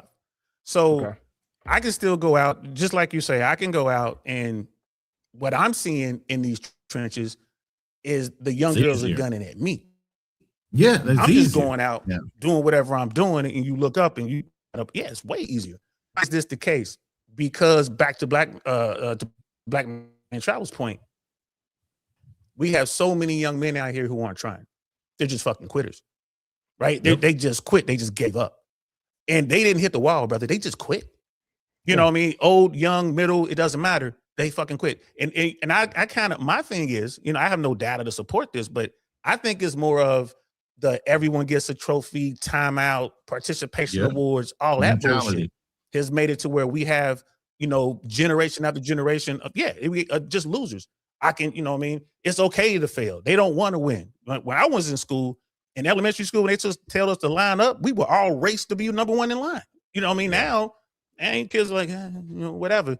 So dating, getting out here and figuring this shit out takes work, and no one wants to do the work. And I think that's what's going on. So, like I said, I think you guys are having, you know, different conversations. And that's why I was kind of I was in the chat like, wait, what are y'all talking about here? Like, let's define it before we keep going. But it's a great conversation, by the way. Thanks for having me up. I mean, oh, no problem. Even for me, like, you know, I'm 6 feet, 260. I stay in the gym. I make sure I look good, smell good when I step outside. Yeah, I don't have a problem meeting women. But if I were to say, you know what, I'm gonna let myself go, not take care of myself, not continue to try to increase my salary or learn a new skill set, can I still compete if I was single? No, I would hit the wall. And I'll probably be happy to talk to a woman that has 3 kids. Not true. That. All right. Go ahead, Roland. You got it. Yeah, you got it. Go ahead. I mean, it's not my fault you can't see it. But let me put it this way. The problem is, let me put it this way. Hold on. You were just talking and then you stopped and said, go ahead. Okay, so what I'm going to say this, just like the brother just said, incels, whatever. Men always have the ability to get back up and thrive. You can fail so many times and still be successful in your later years. A lot of famous, wealthy people didn't start thriving until their mid 40s and up. Okay, so while they might be incels in their 20s and 30s and they're still trying to get it together and they're still mentally bound by what society dictates as successful and other things, they're listening to people like ourselves telling them you still have an option of getting up and still making a way out of no way because you're a man. Women can never fight back to get their beauty again. They're the ones on the declining scale. Yes, they can look pretty. They can't be fertile. They can't do certain things, and they come with death and other things. I disagree. Okay, no. Go ahead, Saint. Your ass, you're not going out, man. I'm sorry. So let me jump in. Yeah, let me jump in real quick. So using Black Man Travels example, you saying that you're 44 years old, you let yourself go, like, so now you're fat, you know, you move back into your mom's basement, you lost all your money, right? And you just, at this point, you just gave up at 44 years old. I could say, all right, maybe you hit the wall, but here's the thing. At 50 years old, you can shake back, get all that shit back, get you a condo in South Beach. You know what I mean? You don't even need a Lambo, but get yourself like a nice BMW or Mercedes, right? And guess what? Your condo will be full every weekend with beautiful young women trying to holler at you. You see what I'm saying? Now, same thing for a woman at your age, right? And she doesn't have to lose her job because it doesn't matter about how much money she makes. She doesn't have to lose her social standing because men don't care about that sort of thing. All she has done is lost her youth and beauty, where that 44-year-old, 55-year-old woman is always competing with a 22-year-old, 32-year-old version of herself. That woman has hit the wall, and they've used the term because she can't get the attention she used to get. Look at Vivica A. Fox, right? Look at Tyra Banks. I lived in LA for a long time. I live in Central Florida now, but I remember once I met Tyra Banks. I was at a poetry thing, a spoken word thing at her peak, bro. And I'm used to being around beautiful women. I damn near fell down when I saw her. Well, I'm talking about she was beautiful, bro. I would have ran out and man, I'd have headbutted a semi truck to holler at her. That's how fine she was, man. Right now, today, you know what I'm saying? Would I do that today with Tyra Banks? Hell no. Hell no. So they say she hit the wall. Does that mean that she can't get sexual attraction or sexual attention or intimacy from men? Does that mean she can't get men who want her? Nah, that doesn't mean that at all. That means she can't get the 1% men that she was accustomed to being with. She can't get them. That's what they're talking about with the wall. And that's why I was saying, we got to use different terms. Because what Black Man Travels is talking about, I'm with what you're saying. I 100% agree. You got some lane, you know what I mean, from somewhere in America who on a scale of 0 to 10, I use 0 to 10 guys because 5 is the median. So on a scale of 0 to 10, that guy's a 3, but he can go to the Philippines, Thailand, he can go to Brazil or Colombia, and now he's like a 7 or 8 just because when the American dollar is strong, right? He's down there, being with the baddest woman ever seen in his life, but he had to pay for it, right? He's still a lame, right? He doesn't realize he can do the same thing if he had a little bit of game. He can go down there and not spend no money, like, especially in Colombia women to take care of you, right? If you got game, if you know what you're doing. But if you want to go down there and just pay for it, okay, then why even leave? You can pay for it right here. Just go to the nearest little, rubbing tub. Go to the little, what I mean? So, massage parlor. Mama's trying to take care of you. You know what I mean? So that's why I say you might have to define the terms a little better. But to your point, no, in your example, you would not have hit the wall as a man because you still have time to turn it around. But if you were 80 years old, I would say it's over. Yeah, but if you were 80, then I'm like, yeah, it's over. So that's the wall. I still think, let's say a woman who's 45 years old, right? She may not get the man that she probably want, that top 1%, but she could still get a man.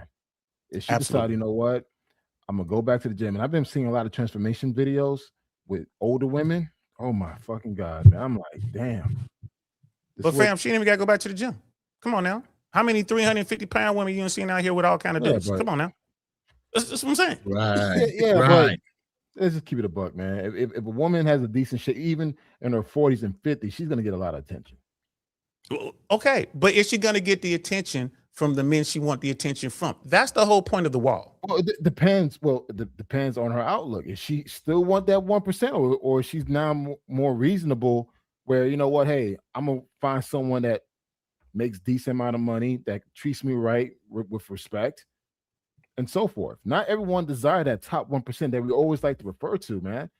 It's like sometimes they just want just a regular dude, a damn electrician, plumber. Come on, man. But here's the thing. But he's right though. But they call that settling.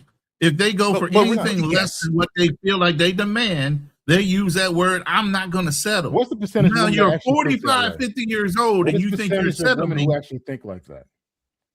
No. Let's turn off YouTube and let's go out in the street and talk to someone. Let's talk about natural genetic drive of a woman.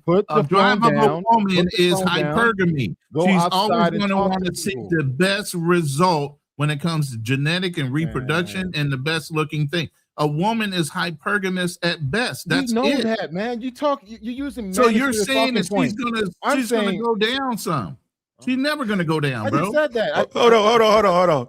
Oh, brother Black Man Travels. Are you sure you're not in the Navy? Because I ain't seen a fight like this since I seen the Marines and these Navy dudes going at it. We do this all the time. We do this all the time. Talking points. I'm not letting him have like, an okay, listen. There's a big difference when your whole life is on the fucking social media. You stay on YouTube channels.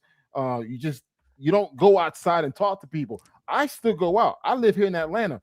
Even though I'm married, I still go out to a bar. I'll still have a social conversation with somebody.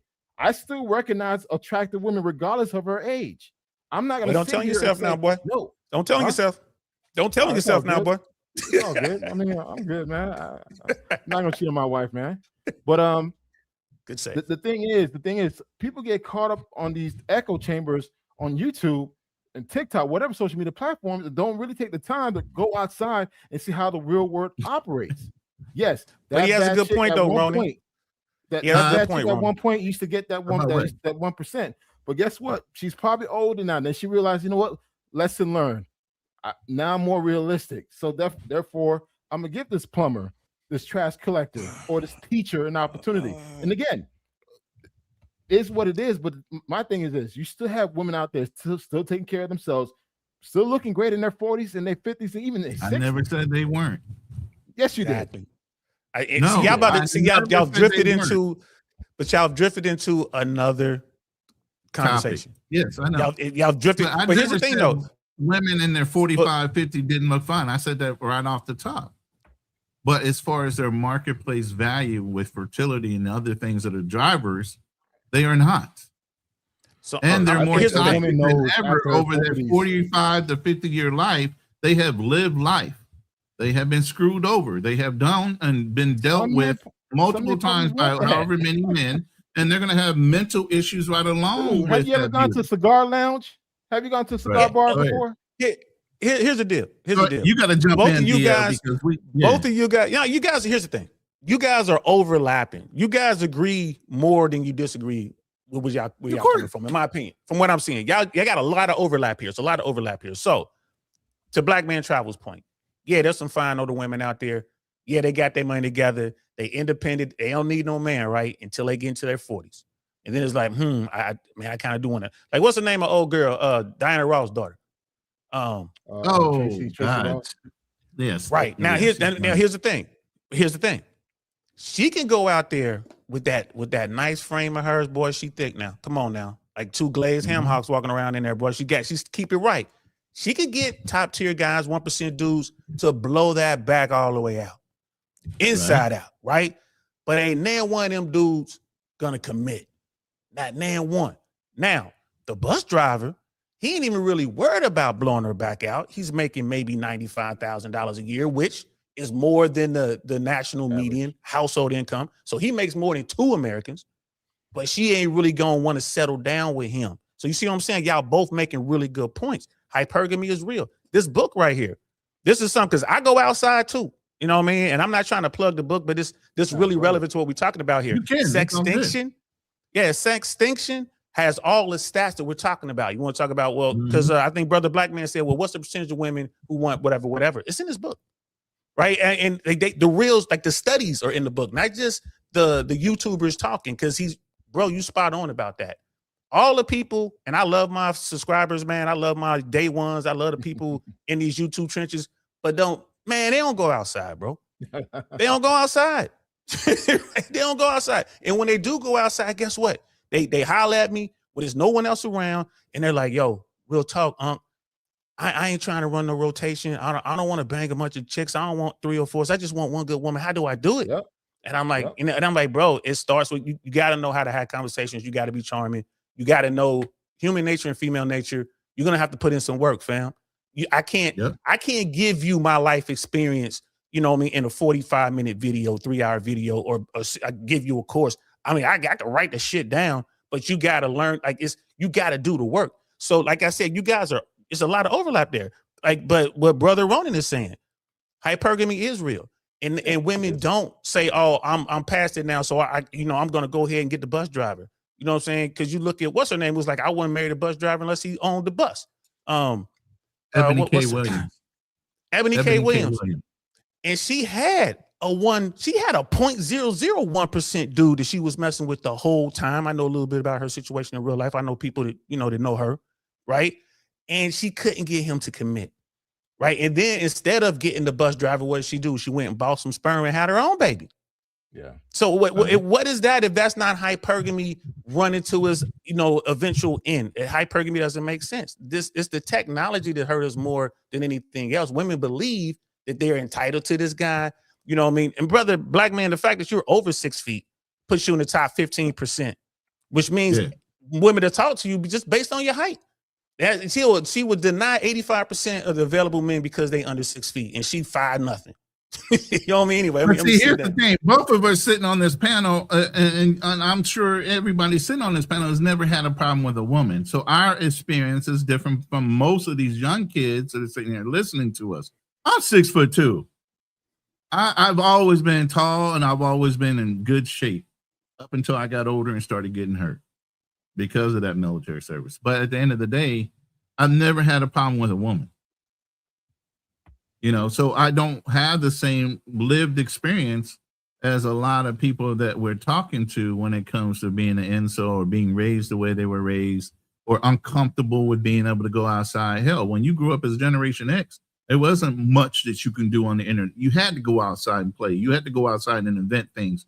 You had that piece of paper and a pen in your pocket where you had to, let's go play the numbers game. How many numbers can you get while you're at the roller rink type of shit going on? And you learned your craft. You learned how to talk. You learned how to be comfortable in uncomfortable situations. And you learned how to take no's as just, okay, it's a no. It's a numbers game. I'm going to keep pushing until I find yeses. And then I'm going to figure out what I said to get that yes. And that's going to make me get yeses a lot faster, just like sales. It's not personal. It's a numbers game. But that's not their experience. So I'm drawing from my experience at 58, and these guys at 20 something and 30 something don't have that same lived experience or life experience because things are way too convenient with the internet. It's now a global dating scene, not a local dating scene where you're only dealing with city and maybe county women. You're dealing with global. I have a question. Big difference. I have a question for DL Saint. Sir, when your clients talk to you about, hey, you know, how can I do better to actually attract someone? Do you recommend, hey, there's certain things you probably need to change about yourself? Do you recommend those things, or do you try to like give them the high hopes like, hey, just go as you are and everything's gonna be easy? Just use these talking points. The first thing I say to them, the first thing I ask them is, you know, what's your mission? That's the very first thing that comes out of my mouth. When they say something like that, okay, what's your mission? And they're like, huh? Because most people ain't been in the military. So I'm like, all right, what are you trying to do? Like you said, you didn't want to run a rotation. You didn't want the wild girls. You're trying to look for the quote unquote good girl. So what does that mean? What is the end game? And he's like, well, I'm trying to find someone I want a wife. I say, okay, that's what you want to do. Okay, I can help you do that.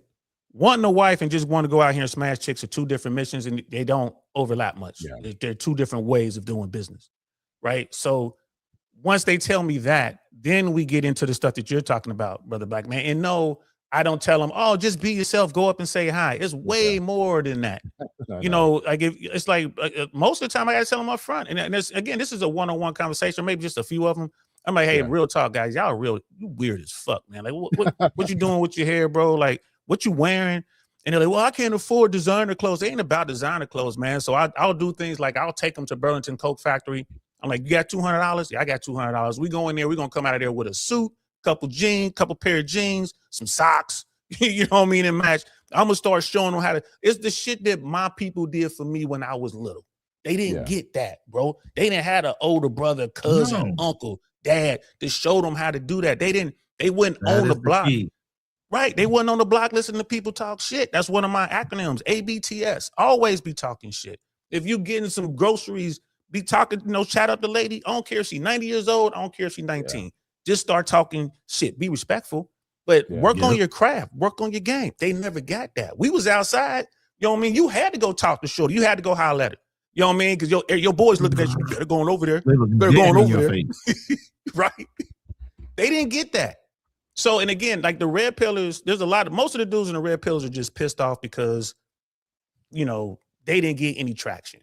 It is easier to be mad at the women. It's easier to be mad at society than it is to look in the mirror at the motherfucker looking back at you and be like, it's your fault. Right? Now I need to get better. And again, they don't know how to win.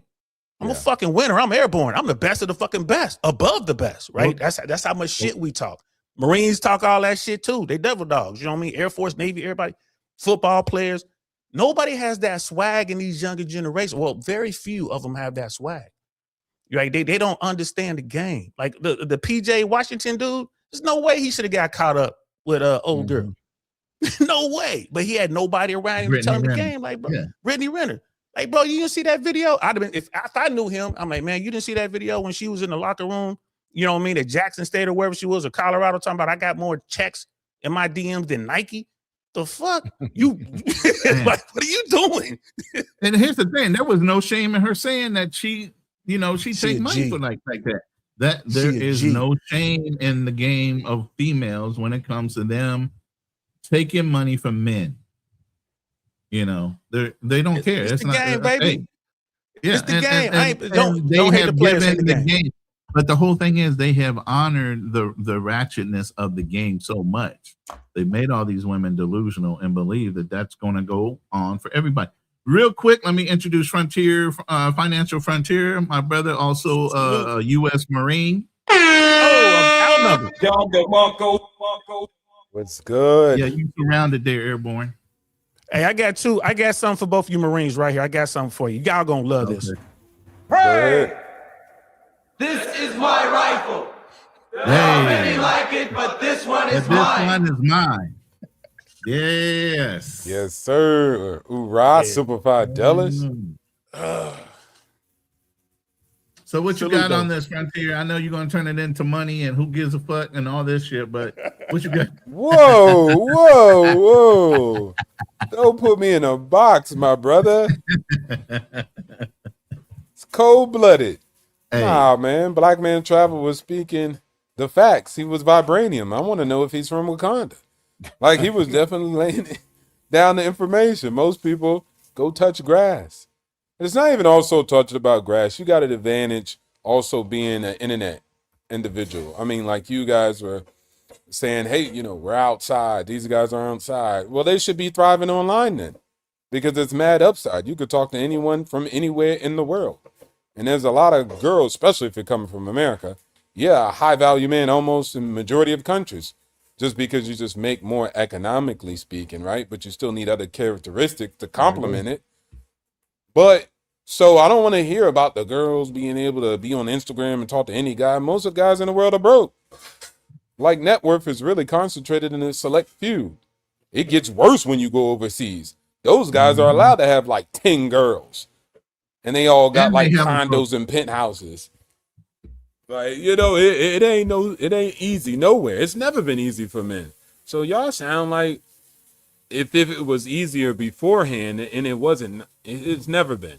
Thank you. If you was lucky to make it back from World War I, World War II, or Vietnam, maybe you got the top pick, Becky, when you got back, if you made it back. But there was other military members who got those awards on their chest. And now y'all are fighting for the same small few select women in your neighborhood or in your community. If you made it back. And Jody, who stayed behind, he was doing something with it while y'all was gone. Racking them up. So, I mean, ain't no use in going home. Jody got your girl and gone. Exactly, right? So y'all got the same advantages. There always this disadvantage. If you look around, there's more advantages. And so I think a lot of people are just not seeing that, and they're just getting to complain. And then you get in this filter and this bubble where we all get to complaining, and then we all got talking points. And as even DL Saint said, most people are going to blame the world, blaming external, instead of just turning in. And that's on both sides. So I think that's the problem. And as much as somebody could say women's hypergamy is out of hand, true, but women's deal making for relationships is out of hand too, because it can only exist on a two-way street. You can only the girls can only bargain deals with guys who are making a concession. So if you pedestalize what the women has to offer, then you're going to be in a predicament, period. Economic transaction or otherwise, right? If I come to the table and I got the house and I know you want my house more than anything, you'll end up looking like Austin, where people were coming down from Cali saying, hey, I'll pay $200,000 over asking price, no contingencies.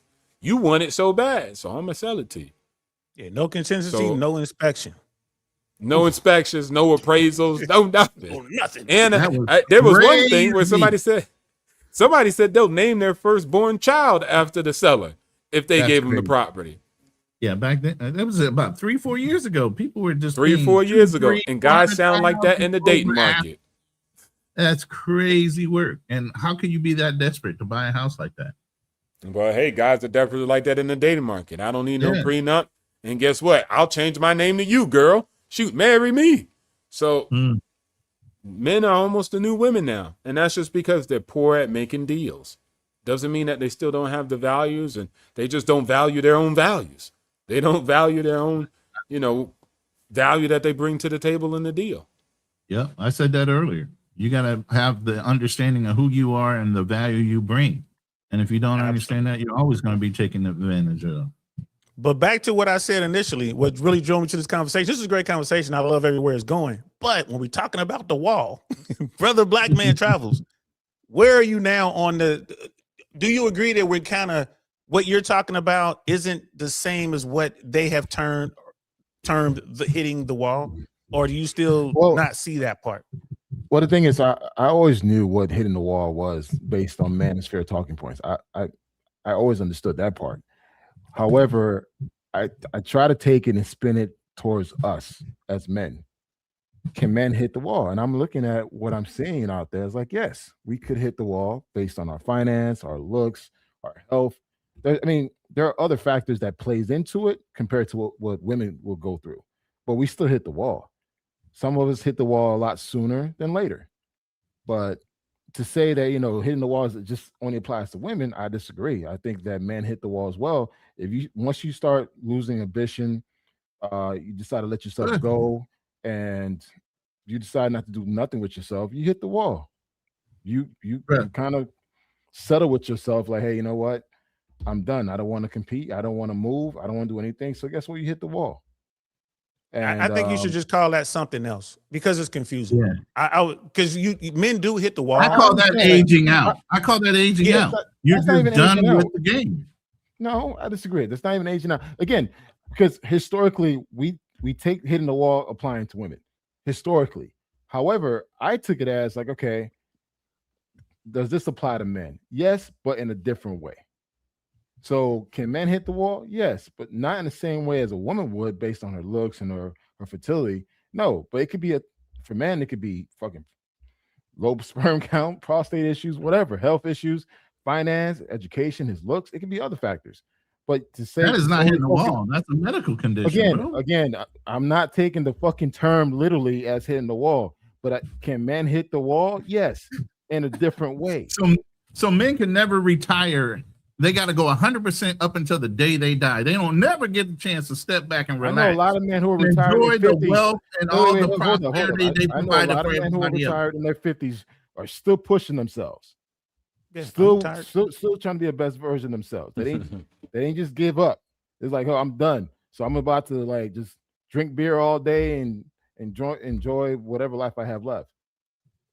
I'm not. I mean, just call them. I would call them dropouts. I would come up with a different term, because if you bring that up, you would spend so much time like we have just trying to define it, and because it's two different things. I think you're really talking about the guys who just, I mean, they never got into the race. I don't think a guy who's never gotten into the race can actually hit the wall. He never started. He never built a boat. You know what I mean? Like, he never got out there. He didn't get a chance to sink. It's like, oh, these guys are sinking. Yeah. But the guy who never even left the ground, left the shore, shit, I ain't gonna say he sank. You didn't even build a boat. You just a quitter. So I think that there's a, you know what I mean? Like there's that distinction there. And there are, and I agree with you, brother. I believe there are way too many guys out here who haven't even tried. And it's funny when you do talk to some of these guys and they figure it out. Because one of the things I do tell them after we get their fashion together, teach them about cologne. You know what I mean? Teach them how to invest in themselves. And, you got to be smart. You got to be well-read. You got to be a whole bunch of other shit, right? One of the things I tell them, like, you got to be good at something, bro. And they're like, well, all I do is play video games. Like, are you good at it? They're like, well, I'm pretty good. I'm like, well, start getting into some tournaments. Start going around, and competing and winning shit with this video game thing. And they're like, why? I'm like, go to an event. Sponsorships, teams, all the other stuff. Even sponsorships, teams, yeah. But more to the point, women. There are some beautiful, nerdy girls who game. Right? Beautiful. Go in there, now you can holler at them. Now you know how to talk, now you know how to be social. It ain't about getting your award, your trophy, your medal. It's there so you can holler at that beautiful chick right there. Right? It's teaching you different angles to get, again, your goal is to find you a good woman. You want to find a woman who's, you done found this nerdy chick who doesn't go out. She doesn't have an Instagram, thirst trapping and all that shit. She just in the games. You love games. Man, y'all off and running. This is the types, this is what blows my mind. I'm like, y'all don't know this shit? I wish I could play video games, man. I'd be all, LA had one. I stumbled on the one once. I was just out at Staples Center and they had some national video game competition. They had like pro gamers and teams. Man, it was like being at a concert, bro. It was dimes everywhere. I was like, I need to be nothing like a good nerdy girl. Nothing like a good nerdy girl. Man. But this is what I mean. So they're not hitting the wall, brother. I believe the guys you're talking about, they're not hitting the wall. They're just quitters. They just, you know what I mean? They're lames, they're losers, whatever you want to call them. You know what I mean? That's how I look at them. I kind of get what he's saying, and I would agree with Black Man Travels. I always think it's a two-way street, but You know, with the space, Black Man Travels, you're gonna have to learn every time you say anything and you're not talking to a talking point. Their minds can't go beyond the talking point. That's why They're like, wait, no, it don't apply. Hypergamy is only for women. Look up the definition. You prove that it's sexual capital also. Like fertility and youth. These things are hypergamous and men seek it from women, but they can't understand. It's only one way. That's all they heard, and that's what it is. They're going to die on that hill. So you got to just go talk to the ones that will listen. And I think hypergamy applies to both. You can mention it with a guy who gets married, and then he falls off. I was talking to one guy, and I was telling him, like, yeah, I'm going to the gym. I got the six-pack. And he's like, I don't need that. I got a wife. He hit the wall. Your wife don't like six packs no more? No, she like my teddy bear body. Yeah, all right, you could think that. But once I walk past her, she gonna look and she gonna feel something. She not gonna cheat on you. She just appreciates it. But he's thinking, I don't have to do that. I got my girl. Yep. And so he hits the wall. And so that's the what I wall meant. exists in many shape, forms, of fashion in both ways. And most guys just keep it low frequency. If you're talking about looks, where that's where they're usually saying, like, right, the girl gets ugly as she gets old and stuff. Well, let's go with that. That's why you guys suck at picking a mate.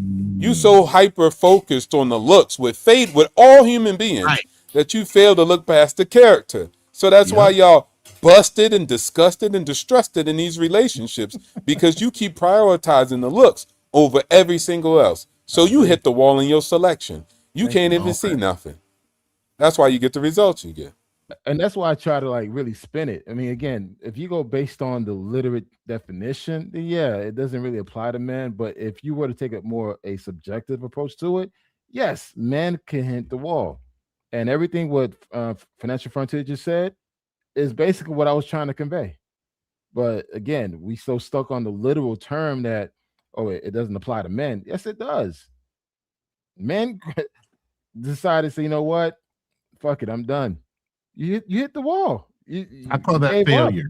I don't call it hitting the wall. I just call it failure. I wouldn't even call that a failure. Because men always, like we were talking about earlier, have the ability to get back. You're taking the literal term of and I just said I don't call it hitting the wall. I call it failure. Women can never recoup that age and that fertility and all the things that make that word valuable. Yes, because that's the way the term is used. Man. But let me read these we're super all chats real quick. educated people here. We could take something and make it more subjective, right? We can go abstract all day long. We can go abstract all day long. Let me read these real quick. Jay Kaysen, salute to you, brother. I appreciate you jumping in. You know, you're telling the secrets. I gatekeep for years. So you guys are speaking a lot of facts, and he agrees with a lot of the things that are being said in here. And obviously, hey, this is what we're here for, you know, to speak the truth to situations and not necessarily gatekeep as much. All these men are well traveled and experienced in life and lived life, not just life and reading a book. This is applied knowledge. You get what I mean? So, and salute to Just John. Hey, brother, it's nice to see you. I'm glad everything is going well for you. And then he said, wall don't exist for women. There's always going to be a simp. What do you guys have to say about the simp situation? I don't usually do friendly fire to another Marine.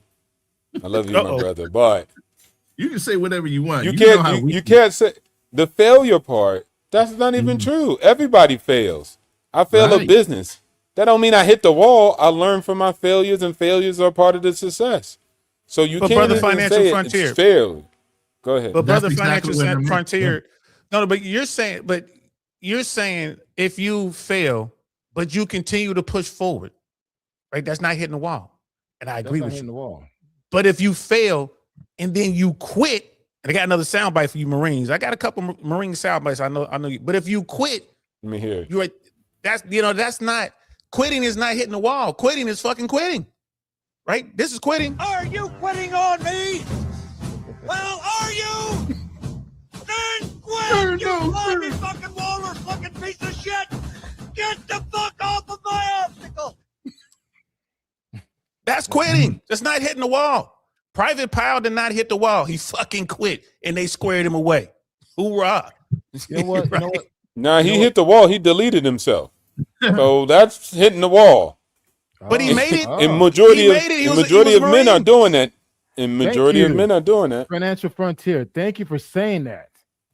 Oh my God. Majority of men are homeless. Deleting yourself, I would argue that deleting yourself is quitting at the absolute highest level. You still quit. He made it. You don't think that's hitting the wall? I think that's the ultimate that's wall. quitting. That's quitting. That's bigger. That's a bigger wall. That's not quitting. That's a bigger wall than goddamn women. That is quitting. That's my whole point. And that's I guess they can't give life no more. You can't live life no more. Those are two big different things. That's the ultimate wall. To overcome that one obstacle, so you decide to kill yourself. So that's literally quitting. I mean, hitting the wall. But you said it right. I mean, here's the thing. Quitting it is literally quitting. The same thing. Wait, hold on, Ronin. If you quit, are you still alive? Yes. If you delete yourself, you're not alive. Come on, guys. I mean, come on. Like, let's not try to. But Financial Frontier, truly honest. You can't say any person of a reasonable mind would actually put or do whatever they need to do to kill themselves. There's a mental component that goes along with that, whether it be by trauma or something else. Not necessarily. Some men don't want to be burdens, so they decide to opt out than be a burden. But they become the ultimate wall. It's basically them saying they don't want to be a obligation to somebody else. Okay, you know what? So they sacrifice themselves. One second. Say somebody loses a limb. I'm going to tell you this. Real talk. Before you get this out. Real talk. I had a death pack in the Gulf War. If I got injured to a certain point, I had a death pack with my buddy. He had the same death pack with me. If I got injured to a point where they were going to try to save me and it looked like I was going to be, just put a bullet in me. Oh, that's two different scenarios, man. No, I did not want to come back and be a burden to somebody. You always do that. But stop it, man. That's the whole thing about war. You have extreme. Let's take a step back. I want to use a Financial Frontier example about the married man that he decided, you know what, I'm married now, I'm gonna let myself go. Fuck it, you know what, I'm not gonna go try to, I got fired, I'm not, fuck it, I'm done, I'm not gonna be looking for another job. Is that not hitting the wall? A man decides, you know what, I'm not gonna go take care of myself, and now my woman has to put up with my bullshit. That's not hitting the wall. You quit. And you're still breathing. You're still there's life in your lungs. There's breath in your lungs. At some point, you can get your shit squared away. You can turn around at some point. But I think that quitting. I think that's moment is hitting the wall, right? That's just it's quitting. When it's you know what I mean? Quitting. Like when if I get cut, I got you, DL. I got you, DL. Though I agree with DL. I got you. Because wait, hold on, DL. Watch DL. I got you. I don't mean to cook you, so I'm gonna put down the utensils and turn down the flame real quick. We all men here. No. You said quitting. You still alive, right? You just said that. You was like, hey, if you quit, you still alive and you're still breathing. You said that, right? But then when I said death is the ultimate wall, where you're not living and you're not still breathing, y'all said that's quitting still. Is there a difference between a massive heart attack and someone putting a bullet in their head? No, is there a difference between dying of a massive heart attack and dying by your own hand? Yeah. Hell yeah, right? There's a big difference. And I equated this earlier. There's a huge difference. If someone killing you and you decide to put a gun in your head, yeah, there's a big difference. Right. So again, quitting. Mm-hmm.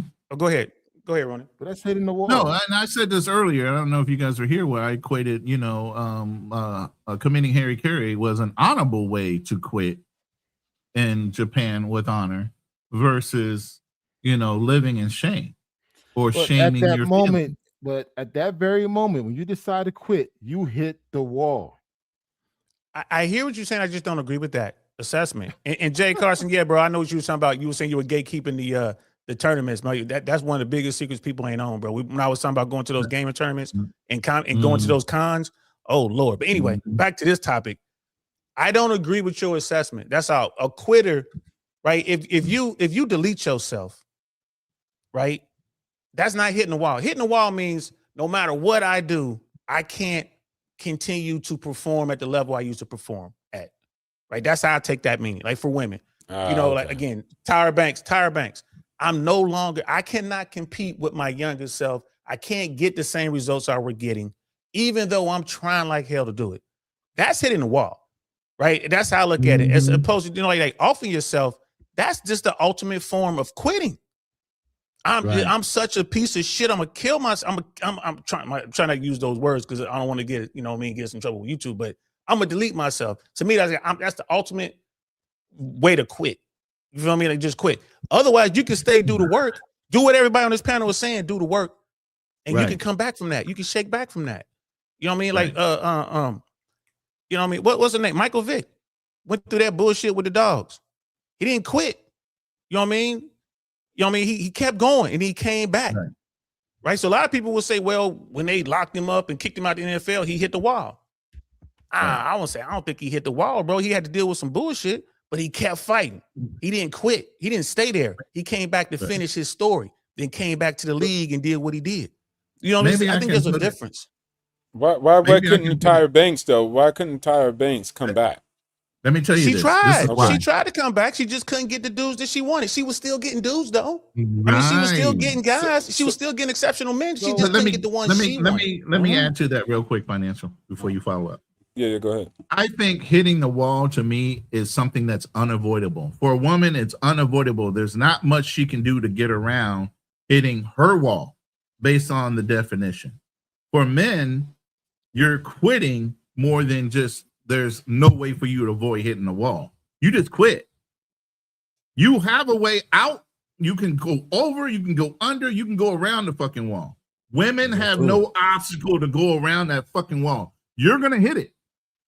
It's just a matter of time for a woman. For a man, he has options to get around the wall. So in that respect, it's called quitting because you're choosing to hit the wall and allow that to affect your life and stop. That same woman that can no longer get that top 1%, she can get the 10%.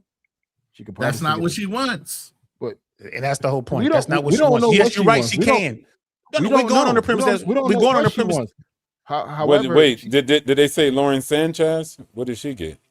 Jeff Bezos. Lauren Sanchez. Yeah, they're always outliers. And and shout out to her. Shout out to Dirty Sanchez, man. She a real one. Shout out to her because Jeff Bezos is a fool, in my opinion. But he was in love. She got him. Good for her. I ain't mad at her, bro. And men do hit the wall, though. Men do hit the wall as well. But the thing is, how many average women do that? Oh, go ahead. Go ahead, Black man. No. Financial Frontier, you made a point. How many average women are still able to at least get the top 20, 30% of men that we say, hey, they hit the wall, but yet they still may be able to still back that type of person. You just never know. Again, you got to understand, bro. Here's the deal. Almost every woman from the 4s up to 10s, no matter what age they are, if they got that body and everything, they look like, that the Sister Ross or whatever, you know what I mean? They could get the dick, right? But they want the relationship. We're talking about getting a relationship. And to your point, she's like, okay, here's a woman who's a 5. Let's say she's a median, right? Half the women are finer than her and half the women aren't. Hypergamy says she wants the absolute best. Okay, so she wants, and you're saying, how do we know that? We're just going to accept that, right? Just for the sake of this argument. She wants the absolute best. She wants the 1%er. But she can't get the 1%er. But she gets a 10%er. Okay, is she going to be happy? Sure, she'll be happy with the 10%er, right? For a minute. But she'll still be happy with the 10%er. But honestly, she really should be down there with a 70%er because that's where she is, right? Because that 10%er going to get tired of her too. So she's going to wind up falling down to her level. And that's all that is. But she's still, men don't have that. It's different for men on the other side of that. But we speak as though women, a lot like a high percentage of women want the top, the top 1% of men. That's not the case.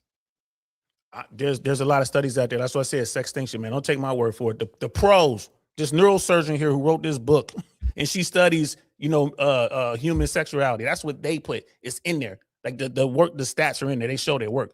But here's the thing. I'm hypergamous as hell. Never in the history of ever have I gone to a car dealership and say, give me the most random, shittiest car you got. I want the best. Facts. Right? Never in the history of ever have I ever gone into a room full of women and start hollering at the bottom of the barrel. I spend the first 10, 15 minutes trying to figure out what the finest women are, and then I start there. I'm working my way down. I'm hypergamous as fuck. You know what I mean? So I don't have a problem with hypergamy. But the average person is not. The average person wants to go in, is like, you're gonna go into, the Ford and say, give me the shittiest car, and I'm gonna pay the highest price for it. I'm not using the reference of car vehicles. I'm talking about women. The average Yeah, they male do that. is okay in getting the average female. The average Or male will lower. get whatever he can get. Men get what they can Yeah. get. Women tend to get what they want until they hit the wall. Supply and demand. That's the whole point of that concept. I still think they get what they want when they hit that wall. Yeah. And then also they change what they want. Like, look, if women, But everybody and that too, so they could get it and then they don't want it no more. That's why they say they often think the grass is greener on the other side. That's why they always leave relationships. So I think it's switch. I deal with a lot of women who like me at one point, and then they're like, yeah, you're rah, rah, rah, you're cool, but I don't like it anymore. They move into a different phase of their life. That's what And so at one point they got what they want, and I mean, cool. It was cool traveling across the world, doing all this cool stuff. But after a while, they're like, nah, I want more stability, and I want it to look like this, and I want more power in the relationship. Like, they could just change. And so it's not really about what they want. It's just about, do they get the things that they want, and if they change it later, they change it. But at the end of the day, they get it, and they want something else. So I don't think they hit the wall. They just shift gears, go in different directions. Don't listen to what they say. Just watch what they do. We got to do that as well. But go ahead, bro.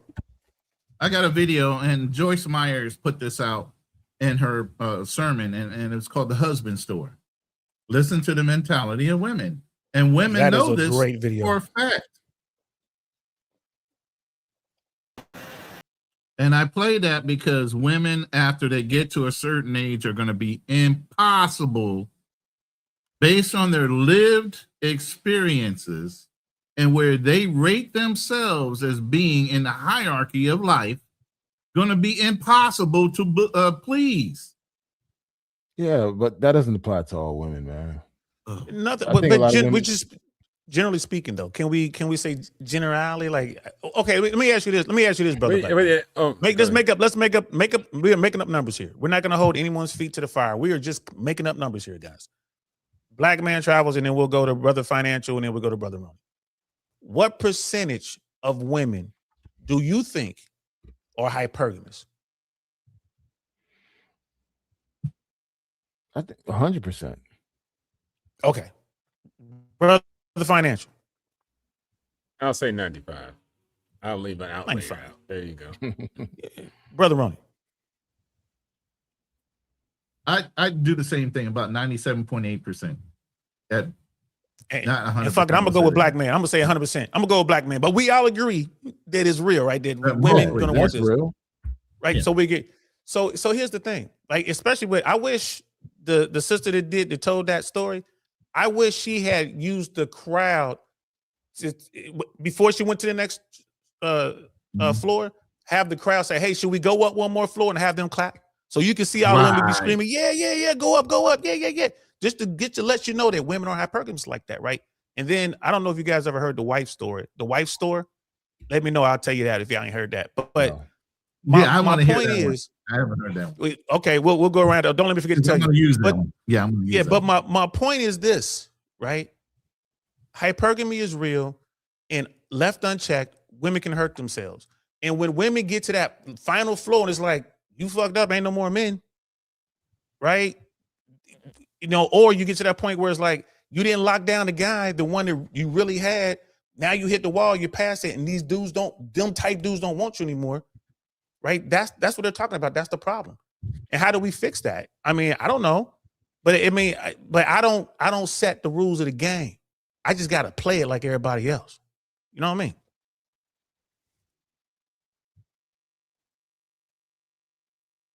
But real quick, I'll do the wife story.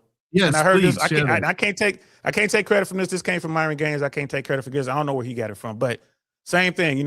Same store. Men get to go in there. You can only go in, and you can't go back to another floor. You can only go up to the floors, right? So to go into the first floor, you get there, and like, all these women are beautiful, and they love to have sex. Okay, that's cool. Go up to the second floor. All these women are beautiful. They love to have sex. They love to cook. They love to clean. They'll work if they have to.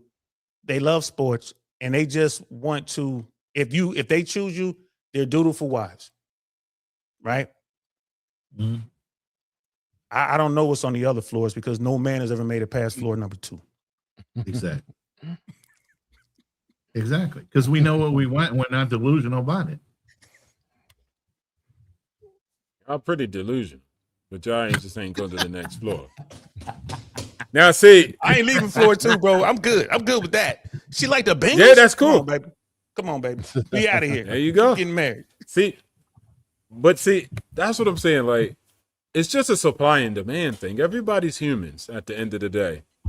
And it's just, y'all can't live, most men, not talking to y'all on the panel. Y'all haven't lived in abundance.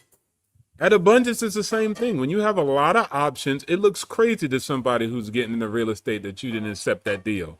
But for somebody who has massive amounts of assets, he say, look, I'm very specific about my deals. I got options. I live in abundance. So what seemed good to one person don't look good to the next person. And women are in abundance like that. I don't know if y'all know what a girl's life is when she walk out that damn door. Men are thirsty. Highly thirsty. I'm talking excessively thirsty. Yeah. She hears everything. Man, she opened up a Tinder. She could be a 4. It's about to be 3,000 guys up on her swipe. Yep. That is the reality. It's not even hypergamy. It's called options. They got choices, and a lot of them.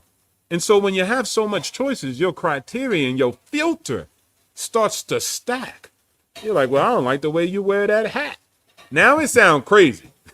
Like, really? The way he wear a hat? You got so much options. It's like, bro, that's just my filter. I really just don't like it. So I think a lot of times it's not a conversation of supply and demand, and that needs to be understood when you're looking at the hypergamy or quote unquote women never being happy. They got so much options, man. It's ridiculous. And so what you see is a never ending thirst. You just ignoring it's literally the supply and demand. They have massive amounts of abundance. That's why they choose like the way they choose. Here's the thing, bro. And I'm this is just something like I believe. Well, here's the thing. Go ahead. If you find a woman that is really into you, you know, all the red pill talk and all the blue pill talk and all this bullshit, whatever, don't mean nothing. You find a woman and she's like, yo, that's the guy for me. I want him. I don't care what height he is. I don't care how much money he make. Whatever it is, she's into that guy. And she gets that guy and they get married. That woman won't look at another man. That woman gets disgusted when men hit on her. I mean, she's, you know, social and everything, but she's the first one to tell you, like, I have a husband, right? That's the woman that when y'all kids, she's practicing spelling your last name, her first name, your last name. That woman, she ain't worried about hypergamy because she's found her perfect guy. She has found her perfect hypergamous mate. And she won't look at another dude. And I talk about that in red pill space. She's like, no, that never happens. Like, bullshit. Y'all got to go outside. Y'all got to go outside. It happens all the time because women don't want to bounce on a whole bunch. They don't want to be on that dick carousel, bro. I don't care how many women tell you that. They don't want to be on that, man. That's why they lie about their body count. You know what I mean? Guys will go out here. Why do you think guys get so much praise for going out here? If you bang 5, 10, 100 chicks, dudes are like, man, you the man, right? A woman could go do that in a day. She could do that in a day. And she ain't got to be nowhere near pretty. She could be fat, nasty, disgusting. She can get 100 dudes to run up in there. I know 100 Marines right now. If they can figure out how to get an angle on it, bro, they up in it. Well, DL saying that's your time when guys would say that's cool and they'll want to learn from you. But now they might call you a womanizer and say you the problem. So guys are the new women. They wouldn't support that for the most part. But I get it. And I often tell people, like who likes you. That's it. That's my requirement. But most men do the opposite. They like who don't like them. Then try to fight for the like. And then if they get the girl, quotations on that. If they get the girl, quotations on that again, then they say, stop, turn around. I'm the leader now. Follow me. It makes no sense. You can't be a leader if you don't even like who likes you, because that's not a paradigm. You had to convince her. You had to get her to like you. And like you said, when a woman really likes you and want to sniff your dirty drawers, that type of love, you can skip all the other talking points. I don't give a dang how broad look and all this other stuff and what she did. I want the girl who likes me and to smell my dirty drawers, because that's the woman that will go to war for you. And once you get that love, there ain't no makeup kit. It ain't nothing else that a woman can offer you that's actually valuable in comparison to that type of energy for a man and a woman when that woman has that love and that admiration for a man. I would say this: a man will probably experience that at least one time in his life, and it's up to him to recognize that type of woman. If he does not recognize that person and lose that woman, he'll never find that type of woman again. He gonna skip on her, Black, because she ain't got the fatty like he wanted, or she ain't like this, or she ain't like that. It's some reason. I'm not gonna just say it's looks only, right? But it's just some reason he ain't gonna look at that funny looking girl in the corner that's looking at him. He gonna worry about this other girl who ain't paying him no mind. That's the problem. So you always gonna end up in a situation, ain't nothing you could do. But if you get that girl who loves you and want to sniff your dirty drawers, there ain't none of this. Oh, you know, she never happy. She happy because you is it in her eyes. Yep. I mean, yeah, I agree with you, but guys who truly understand the dating game, he's not gonna overlook the quiet girl in the corner. He's gonna holler at her. Now, if he goes over and says something to her, then she clams up, don't say anything, she doesn't give any choosing signals or anything like that. He'll just, you know, she's not communicating. He'll walk away. You know what I mean? Like, I guess you ain't trying to. Sorry to bother you, love. I'm out. But again, let's make up some more numbers, and we'll start with Brother Financial this time. What percentage of dudes do you think women find attractive, generally speaking? 5. Yeah, 10. You say 5%? Yeah. 10? God damn. Below 10. Yeah. Below 10. Well, if it's All a right. 20, Brother if it's 20-80 rule, it's 20-80 rule. No, I would say at least 20% of the men. Okay. Nah, 10 of them just got something they want. So Hold on. attractive. Okay, so like I said, if it's 20-80, I would go 15%, and the other 5% are talking themselves in it or offering that chick something for her to want to go for. So I'll say 15%. Damn. When you say attractive, are you going based on looks alone or just based on the entire package? Just on not who women say they want, who women reward with sex. What percentage of men do women actually reward with sex? 5%. 5 to 10%. 5 to 10%. Right. So it's striking that no man on this panel said anything close to 50-50. No man on this panel said anything close to the majority. We're not delusional. Yeah. Right. And that's the thing. And when you go and you talk to people, just regular folks out there, that they call them blue pill, whatever. I just call them citizens. When you just talk to people, you know, people are like, oh no, it's like these big numbers. Like, no, most women like all men. It's like, nah, they don't. And then women will tell you what they're supposed to say, what they think you want to hear. But when you see who they're actually, have you guys ever seen those videos or talked to anybody who will show you like a dude who's like really good online or like, you know, buff guy, they'll show you what women in the DMs are saying to him, like what he's saying to them and what they're saying. Like, I just want you to come over here and, you know, bounce up and down on it. I want you to come over here and give me some dome. And these are just strangers that he did his own, you know, Match or Hinge or Bumble or whatever. And these women are like, yeah, what's your address? Like, I'm on my way. It's not even set up like this. I got a buddy who's really good at that. And he was just like, yeah, man, we were having a conversation. He's like, yo, I'm about to set up. He's like, I just set up an account. The account was 15 minutes old. He had 50 women in there. And he was saying some of the crazy. He's like, what should I say? Like, I'll say anything you want me to say. I'm like, I'll say this. Tell her you want to put your pinky in her butt or something.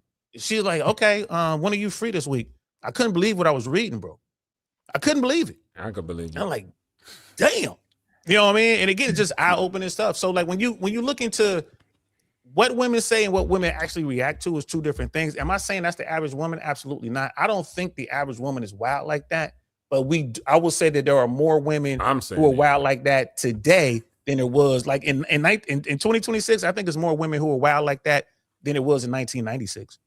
I will say that. I think the number is bigger now. Nah. Yeah. They just kept it on the low. Yeah. Look, I'm from Miami, man. I used to have a field day when Freak Neeks.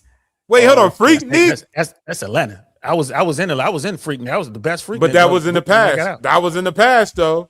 That was in the past. In that time frame, it was more crazy than what we got now. Freak Neeks. Oh heck, nah. That's wild. Freaknik was cool, but it was nothing like this. I ain't gonna lie to you, bro. It was nothing like the technology today and what women are doing today. Like they'll send me the link coming through and just bang the access. Yeah, the access is just way too high now. Back then, like I said, it was city, county, maybe even state. Yeah, but that was technology. But the people were still freaky and wild. That's the purpose of it. Yeah, I mean, they've been wild since what was it, the 60s? Man, they've been wild since Eve. But yeah. Yeah, I tell women this, and I tell guys this. I'm like, look, plausible deniability is important, and it only works if there's no proof. Quit filming your shit. Like it's hard to find photos and pictures and on me back in the day, man. I was tearing up, burning up Polaroids, man. Keep your dirt and your skeletons in the closet where they belong. And nowadays, everybody just puts it out here. And it's like, and you think that's not gonna hurt you down the road if you do find that 1% dude. And he stumbles on your video, or you know what I'm saying, busting it down with something. Why would we? Wait, hold on. Let's look at that. I wanted to be out. Why y'all trying to why y'all trying to bury the evidence? I want the evidence out. I want to know who I'm dealing with. I don't want to. Oh man, girls don't do this. If you a super freak, you a super freak. I don't want you to bury the evidence, because then what you gonna do? You setting up a guy that's quote unquote high value to match up with a girl because you done told her to bury the evidence. Now he's hitched to her and she's still a freak. Like, but there are other ways to determine. I want to know. I want to know. I want the transparent, easiest way to get access to. I don't want to have to dig and get a PI. I don't want to get a PI. No, why is that a problem? I'll get a PI and do that. I still learn the game. Nobody said don't do it. Nobody said don't do it. About. You just said it. Like, I don't want to do the work. I want the easiest way to do it. Right? You're gonna confront her with the evidence. But if you're gonna with the evidence, cool. But I'm just saying, you're gonna present this evidence, and then she's gonna hit you with, that was CGI. Why would I present the evidence? Why would I do that? I wouldn't do that. You just gonna move? Okay, that's cool. Like, if you're just gonna bounce that's just fine. Yeah. Like, what am I? 9 out of 10 times a liar's gonna lie to you. Like, why would you confront them? All they're going to do is gaslight you into believing them. Yeah, exactly. I know the game. But here's the thing: you know the game, and you're a Marine. Military guys have seen the worst of female nature. We've seen it. Like, I'm a Desert Storm guy too, right? So I remember the women sending videos. We're down range, and the guy like, "Oh, my wife sent me a video," and they pop it in, and bro, we sit back and watch this woman walk around in lingerie, talking about all this stuff. I miss you and all this. And then she gets to the bedroom. There's some dude laying down, you know what I'm saying, with his thing right up there. And she start going to town on it, and then look at the camera and say, "Oh, by the way, I want a divorce," and go right back to it. And I'm sitting there like, we had to take his weapons, man. we had to watch him. Suicide, right? Yeah. He lost everything. Felt bad for him. And people like, "Oh man, that's a myth." Like, nah, that shit happens all the time. So military guys have a different take, but these young dudes, they don't want to do the work. They just sit back. They're lazy about it, and I think that's a big problem. Now, military guys is lit too, because even if they see that, what they gonna say? Not my girl, though. Every guy sitting down there is thinking, "Not my girl." I think every guy who ever walked the plank said, "Not my girl." It wouldn't make any sense, guys. Go ahead. Not your unit. That sounds funny too. That's a new one. Yeah, those guys. The guys in our unit were like, "Nah, she could be. I won't put it past nobody." Yeah. They were saying stuff like that. Like, I'm taking a chance. I love it. Right. I won't put it past anybody. I hope not. There's a lot of that. The brothers, the white guys were saying, "Not my girl." And we were laughing. Right. We were laughing. Like, oh, really? My thing was, look, I've never been the type of dude that hung on to a chick with both fists, like I couldn't get another one. If you were home when I got home, then whatever the fuck you were doing, it wasn't strong enough for you to leave me. But if you left, you left. So say like Gary. You get what I'm saying? On your website, Ronin Travelers, you got the T-shirt that say "Not my girl." Never that. I got too many stories. Shots. Hey, we got shots fired, bro. Get some. Right. Get some. Hey. I know the movie that came off of. Wasn't that all that's Full Metal Jacket? Come on now. Yeah. That's right. How do you shoot women and children? Easy. You don't lead them as much. Come on, that had to be one of the best lines in that movie. Some people are offended by that, though. They don't get our humor. That's their problem. I don't care, man. I'm airborne. I got PTSD. It ain't my fault. Go ask the VA. It ain't my fault. I can say it. I got to pass. Brother Black Man Travels, man. What say you on the overall topic, man? Like hitting the wall. Like, I mean, you still locked in. I get you. Like, you're saying guys hit the wall. I'm saying it's a different term, but I agree with you. These dudes ain't trying. But it does make it easier for the old heads and for the guys who are actually doing the work that, 20, 15, 10, 2%, whatever number that is. Because it is easier today, in my opinion, dating wise than it was back in the 90s and in the early 2000s. What's your take on that? I mean, for me, it's like I don't like dating sites. I'm not really a big photogenic person. So for me, I'm more the out in the field, being in marketing, sales. I talk to people. I talk to everybody. So once I'm in front of someone, I'm speaking to them. They see my personality. They see my size. They see me in person. It's not that hard. But also too, it's like that doesn't apply to everyone. But I always say water seeks its own level. Like, I know for a fact that I will never get that bad chick that everyone wants. I have a certain type that I like, and that's what I shoot for. So I think men need to be more realistic, similar to what Financial Frontier said early. Dude, you like people who like you. If that person's showing interest, explore that. But if you're trying to chase someone that like a bottle chick, a bottle model chick, whatever these girls are doing nowadays, yeah, more than likely she's not going to talk to you because she's surrounded by dudes that make more money than you. But if you're around other geek heads, like like you said, you're a gamer, or you're into books, or you're into like festivals, go meet those type of women. You probably have a higher success rate compared to you trying to want someone that you see on Instagram. So that's just my take on it. And also too, in regards to men hitting the wall, yes, a lot of us older men, we don't take care of ourselves. We could hit the wall. So it's just like, as we get older, yes, you got the resources, but don't forget about you. Don't forget to continue to work on yourself because you got money, but doesn't mean that you'll probably live long enough to spend it or enjoy it. So that's it. But I feel you on that. But you do realize if you have enough money as a guy and your goal is just female companionship, like you ain't even trying to smash, you ain't hitting shit. You ain't hitting no wall. You know what I mean? You got a boat, you got a jet. You know what I'm saying? You got basically unlimited amount of money. Yeah, but that's a small percentage of men that have that. Very, very, I feel you, but very again, small percentage, man. And to your point about not having any money, like someone like you, bro, I promise you, if you want it, like you say you don't want to do this, but if you want it, if you wanted to get the bottle girl, if you wanted to get the bartender, if you wanted to get the YouTube influencer, like you said, bro, you over 6 feet, you in shape. I mean, you got you got stories, right? You got stories, you got game. You can smash her. You can smash her if you want it, right? Yeah, I mean, I'm not denying that, but also too, I realize I'm beyond the over superficial things. Like, I really gotta fuck with you to really like you. Like, for me to be sexually aroused by someone, dude, I gotta like you.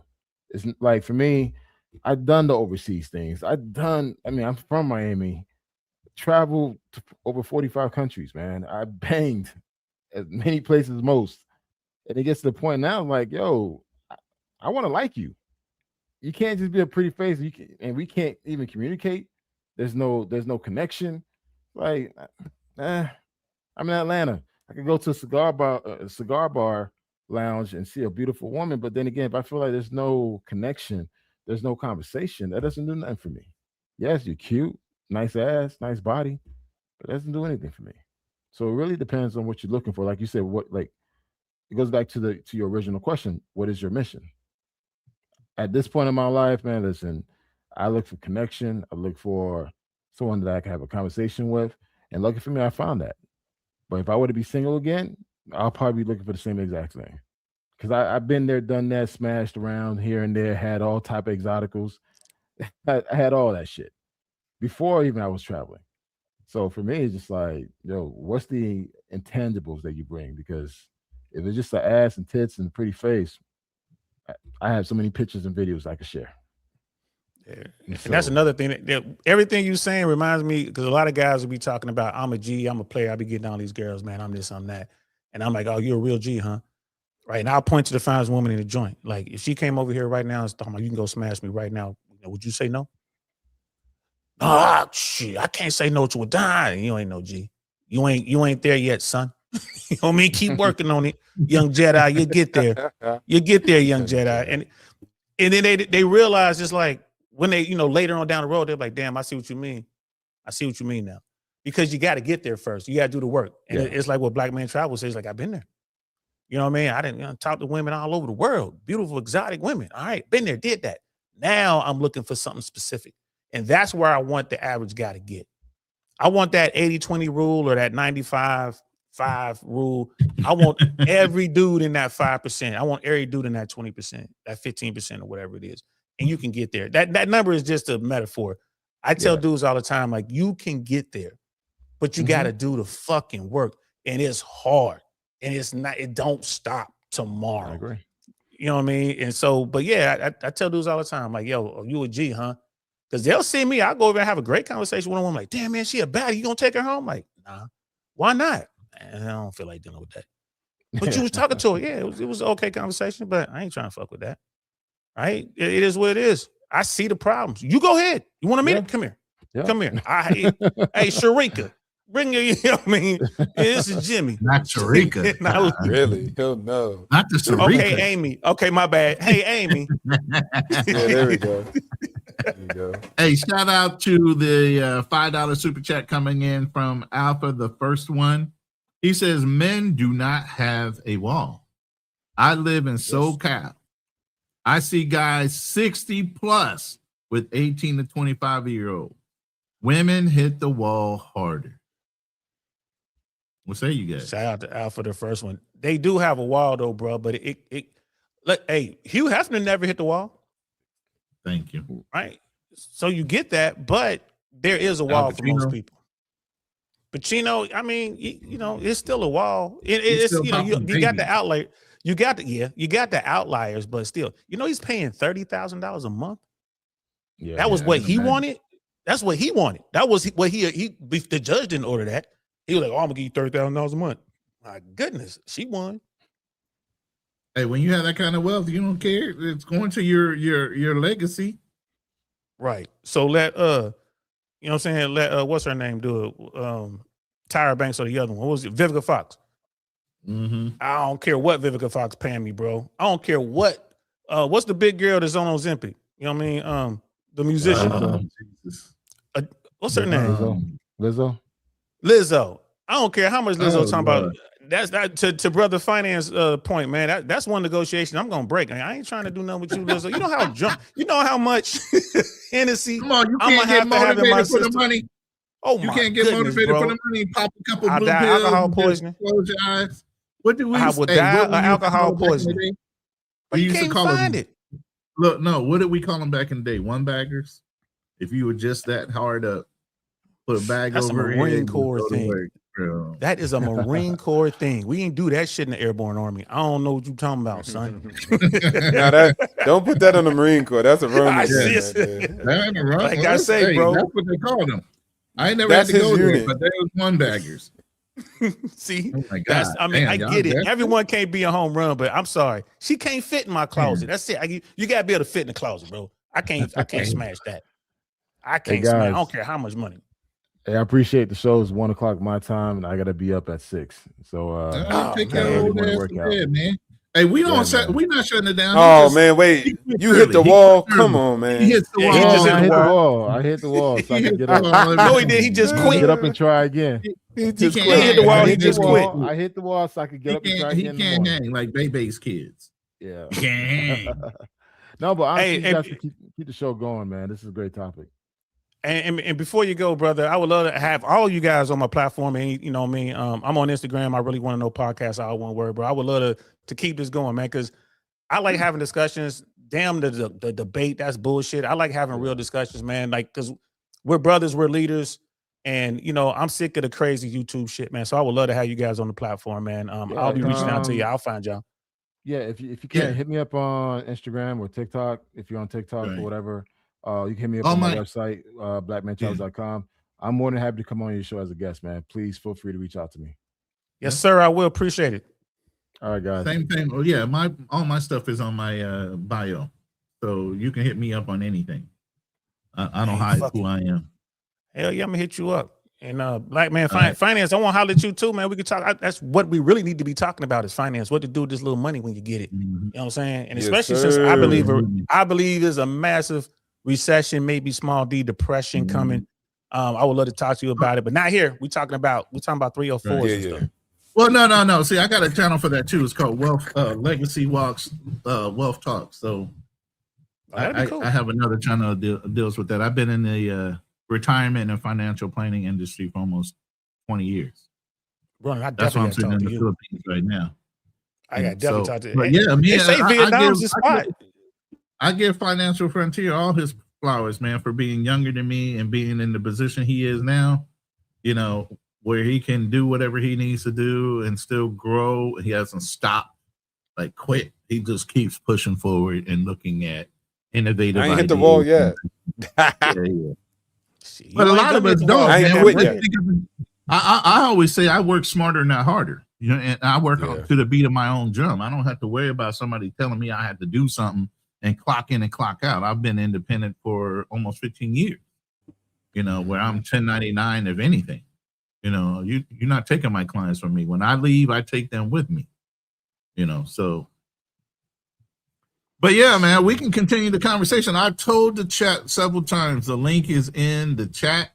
It is an open panel. We'll keep this running a little bit longer. We're at about 2 hours and 33 minutes, which ain't nowhere close to. We've done marathons of 8 hours, bro. Oh, I won't be doing that, but damn, that's crazy. Damn, my man G Complex, he's in Texas, and he's definitely a finance guy. Like he's out here working with these dudes. We're like in the same spaces, and he's out here working. So Casa hollered at me about the whole social thing. Yeah, there's a lot of us. Yeah. But it all works in tandem. And that's another thing too, man. And I don't call myself a coach, although, there's coaches out there. I just like to try to help if I can. And, I tell guys all the time, like, well, if I just make a lot of money, I'm gonna be able to get baddies. I'm like, money helps. Being tall helps. Being fit helps, right? All those other things that they talk about in the red pill world, that shit helps, but it's not an end all to be all. I tell guys all the time, I'm like, bro, first of all, when I was young, and I was at my peak with womanizing, I was broke. I was what these kids call a brokey. You know what I mean? But I had mad women, tons of women. I had women all over the place. Didn't know what to do with them, right? I didn't start having problems until I made six figures. Once I started making six figures, it changed, right? It's like you get reckless with it. Not just being reckless, but you kind of become a target because there's some women out there who they know what they're looking for. And I moved from Cincinnati to LA, so it was like a whole different kind of world. I'm out there doing that. And I'm like, yo, I'm in Hollywood with the cool kids. I thought I had a little bit of money. I'm sitting there with my little 150,000, whatever I was making. I'm sitting there next to a dude who made 150 million last month. It's like, damn. Like, yo, how you do that? There are levels. Absolutely. Oh, man. So many levels. So I tell dudes all the time, like, you got to really work on a bunch of things. But I would say the number one thing for what we're talking about, you want to meet women, you're trying to get out there, you got to get your social skills together. You got to look the part. And you want to be charming. You want to be charming, right? And that takes work, bro. Because most of the guys in the red pill space, man, they don't have those tools. And that hurts them. Yeah, it does. But yeah, man, like go ahead. You getting no, go ahead. But I ain't gonna lie about it. So the talk about men hitting the wall, women hitting the wall, but you start talking about hypergamy. There's a lot of stuff that I agree with you there, but there was some things there that I'm like, it's not. I was like, I don't know about that part. You were saying some things. So give me your take on that, like the whole thing with your take on the wall. Now that Black Man Travels is gone, let's hear your take on that. And your take on hypergamy and stuff like that, and like dating in America or the West for that matter. Yeah. I always say global because I've been living overseas for all time, and people just think it's strictly to the West, and actually it gets a little bit more fierce and aggressive when you go over to the East. depending on it. Southeast Asia, you'll be all right, but we're talking about China and developed countries, you're going to be dealing with some issues there that are more intense and fierce, what you got in America. So when I was just talking about hypergamy, I mean, if you just look up the definition, we could talk about looks, we could talk about fertility, and these things is what a man seeks from a woman sometimes, right? They're looking for fertility and youth. And that's hypergamous because they could be 60 and then they're looking for a girl that's younger, right? And that's the definition of hypergamy. It's sexual capital, it's money, it runs across all segments of life. And so both groups can do it. I mean, also, if you just look historically, men have also required dowries from females, meaning capital money invested. It's not only to the women, it's also to the man in different societies, different times, right? Julius Caesar, he married a woman of wealth and of power, not just some girl who worked at, let's say, the steel mill, or somebody who was a bread keeper's daughter. He married into families that were equal or above. And so it goes both ways, but how it's practiced mostly today in the West, let's just say USA, right? It's mostly, yes, women are the ones dating up and males are not. Now, of course, most situations are just a little bit up. It's not a dramatic increase because there's not so many available men that have all that wealth. But as women get more opportunities economically speaking, right, now they start to kind of stabilize with the rest of men, right? They're making as much or just as much, not as much. So I think the deals that couples make get a little bit kind of hard to figure out at that point. It changes the paradigm. But when I was just saying hit the wall, I always like to apply things two-way and not just look at it as this only applies for women, because it could always go the other direction. And I think hitting the wall does have its, it has its standard and requirement for men. We just haven't created it. We just usually apply that word to only women. I think we should apply it to men too and figure out what that would look like.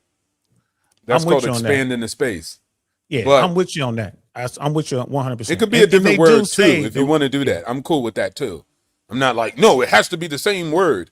Like, it could be a different word, but we just need to figure out what that looks like because it exists and it's a two-way street at all times. I mean, you could ask Rollo Tomasi if men hit the wall and he'll say yes. And then he'll say, but it's different. And he'll go ahead and describe what they mean by that. But no, the red pill guys they've acknowledged and accepted the men hit the wall too, especially if you don't do the work. You brought up dowries. Do you follow This Is Shaw by chance? Yeah, that's my homie, the gold pill. Shout out to the big homie. Hey, because when you said dowry, I'm like, this motherfucker been talking to Shaw. Like, that's I kind of understood it before him, but I'll give him his credit and say he actually helped increase it. But it all originates from Peter Wright, which is really out of the loop and nobody sees him. He's almost the source. But yeah, historical sense. And then it just didn't make sense to me. I'm like, what? I could have swore Julius Caesar and all these guys in Pompey, they made sure that their marriages correlated with wealth and status. They just didn't marry whatever. They had concubines and they had fun with other women, but they married at their class or above because they were ambitious men. Well, at one point, Julius Caesar just had name. He didn't have wealth to go with it. So he had to go find a woman with wealth in order to get himself insulated in wealth, and on top of that, his story, which he came from tradition. Yeah, and then he blew it all on what's her name out of Egypt, Cleopatra. Cleopatra, you know what I mean? He over there getting in love with Cleopatra, and she banging Mark Anthony. But hey, it is what it is. But that's always been the case, right? That's always been the case with with the elites, the true elites, especially when you're talking about royalty and you're talking about royal blood. Throughout history, that's been the case. So, but there's no talk until Shaw. I'm afraid I don't know the other brother, the Peter something, I think it was.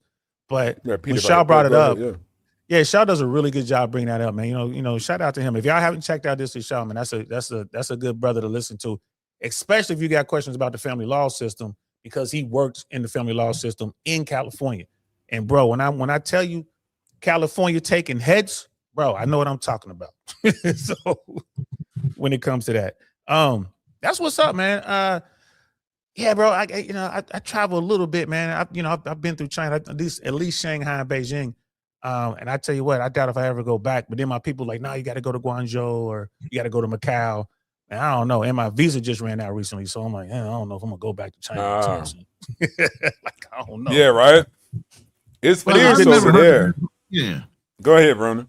I just don't think China has they're not going to do anything like kidnap you or anything like that.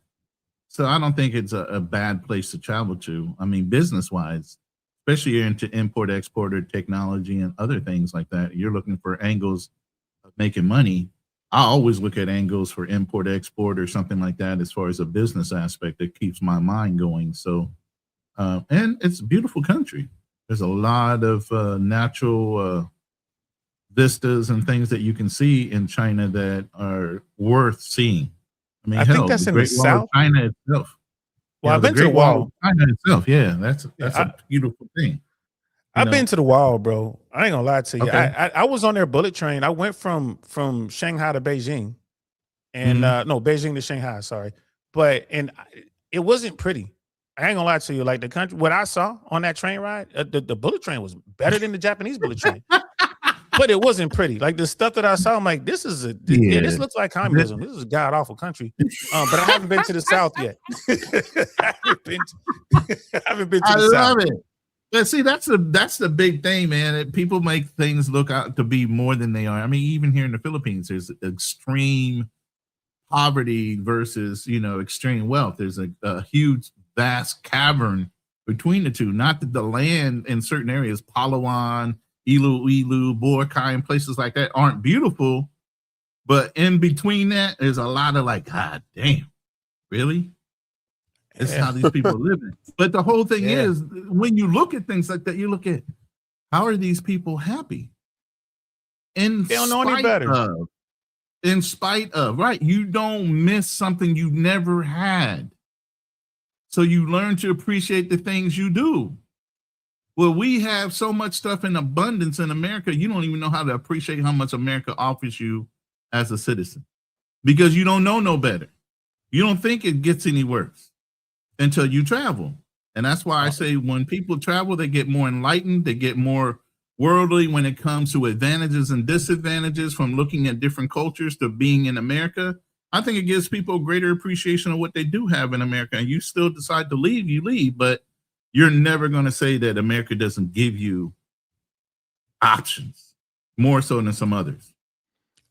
America's a beautiful country, bro. And like to your point, like a lot of Americans take it for granted. Most Americans haven't even traveled America. Like, if you go, exactly. I challenge people like, man, drive the 10 from the East Coast to the West Coast and give yourself a lot of time just to kind of stop in different places. Like Texas is beautiful. Louisiana is great. You know what I mean? It's hot, sticky. You know what I mean? Like New Mexico, like going through the deserts, going through the Great Plains. Like it's amazing. Way better than China. And I see your brother Anthony in the chat. You know what I mean? Like they don't like black people. I don't think it was the problem with me being black, to be honest with you. I don't think that was it. It's just, the extremes in China are way, way more extreme than they are in America. Like the extremes from the have and have nots in China is way different here. And the people that don't have over there, like they'll slice your ass up in a heartbeat. Those little back alleys or whatever. In Beijing, kind of, going to a little tea house or whatever, and they get your ass. But I wanted to ask y'all this. I'm hearing a lot of talk about Vietnam. What's up with that? A lot of expats going over there. A lot of people are loving it. They're saying the dollar is really strong. I'm not even sure what their currency is over in Vietnam. What are you guys hearing about that? The same. I'm hearing people, even YouTubers, leaving the Philippines, going to Vietnam and saying the advantages of maybe switching from being here in the Philippines over to Vietnam. There's still communism or that socialism type of mentality there. So you're still giving up something for something. Your cost of living is one thing, but the society itself, you got to be able to handle that too. So while it might be cost effective, I would look at the bigger picture of everything else you have to deal with while you're there. And when you stay for a short time versus a long time, it's a big difference. Facts. So a lot of these YouTubers go off of short time visits, not I live in Vietnam and this is the way it is. And it might be pockets of people that are very accepting. And then there's pockets of people that were like extremely against you being there. Thailand, same way. I mean, I ain't trusting no commies your though. boy, So I'm good. Exactly. Yeah, he's right You there. walking Right. down the street and there's communist flags Right. everywhere. I ain't seen never so many flags. I'm Yeah, like, get some financially, roads. you're right there. And look at how some of the expat life, like the Israelis or the people from Israel that are staying in Thailand, and they're trying to push them right on the hell out. Same thing with Yeah. Russia and not But they be Pattaya, wildin' but in sometimes. Phuket. The Russians took over Phuket and started pushing their agendas there, and they don't like that shit either. So even if you build your own community in a certain area, the Indians are abusive of the Thai people, and they don't want the Indians there. So after a while, it doesn't matter how much you set up, man. You piss some people off, you get booted the hell out. You know. I'll tell you this. I'll tell you this. As far as communist nations go, bro, I would rather give Vietnam a try before I try China. You know, it's something about, you know, the CCP, man. I just can't rock with it now. Makes sense. Yeah, but you know, Vietnam is still, you know, they're communists, but their brand of communism, I don't think is as extreme as China. That's aggressive. Thank you, aggressive, better word. And they could make some, and we got better, you know, I guess we could say we're on better terms with them to negotiate better deals. But the Department of State got a warning right now for Americans that want to go to China. Like, hey, you know, they just been yoking up some people for some political reasons, so you might get Brittany Grinded. But at the end of the day, you know, just know that risk going in. But for me, I'm just like, nah, Vietnam's pretty cool. I've been there. I was in Da Nang, Nha Trang, and then, of course, Hanoi or Saigon. Hey, Philippi, if you can Hold join you, man, the city. live, hit the link if you can. It's pinned to the chat. This is a like family member to me. He's more family than just a subscriber. But he's been China and he's been to Vietnam. He said it was great. He had a good time. I mean, and I always look at it this way. It's always a perspective depending on where you come from, how you conduct yourself while you're in the country, that whether you're well received or you have problems. And sometimes it could stem from, you know, people having an opinion based on what they saw on TV about who you are in your culture. You know, so I always go in with an open mind. But again, I'm going to have a different experience than anybody else on the panel. Maybe they think I'm a little lighter, so I'm a little different. You get what I'm saying? People judge you on first vision of who they perceive you to be. And then from there, you move forward. Sometimes you can change their opinion and sometimes you can't. You get what I mean? So while they perceive you one way, once you start talking to them, they see how warm and inviting and how humble you are while you're trying to learn from them, then they have a different opinion from their first initial on-site opinion. You get what I mean?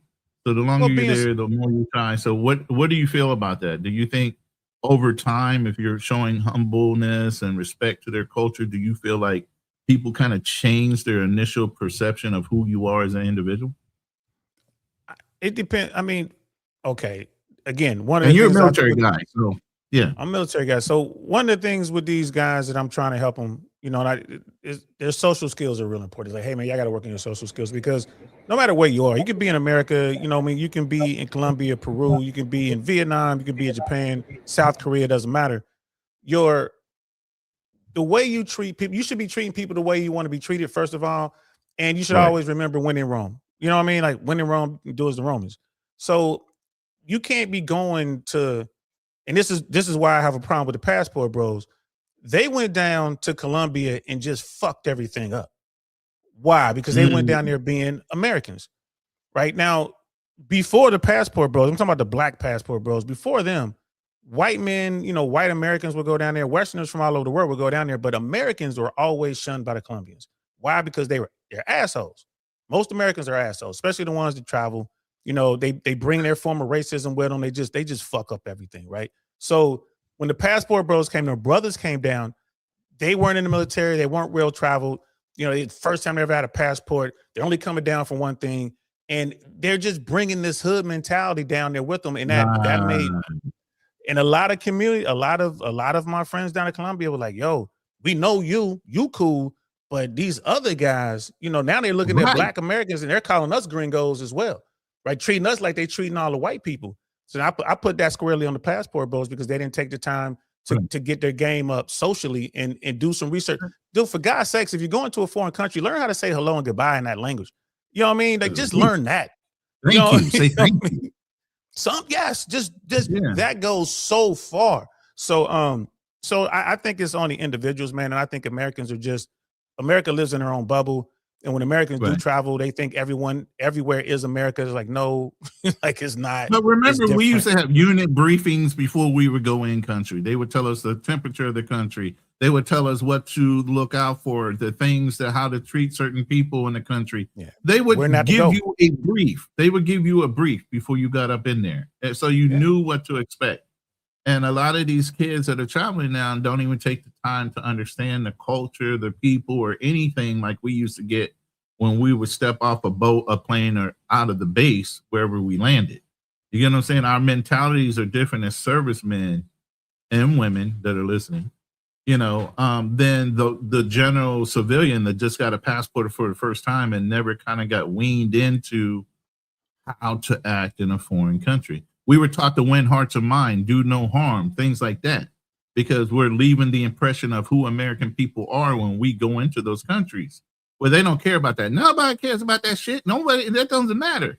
Like I had Floyd, not Floyd, but the other idiot on a panel, and I was like, look, man, there's a way to travel and there's a way not to travel. There's no way to travel. You can travel anywhere. I said, no, there absolutely is.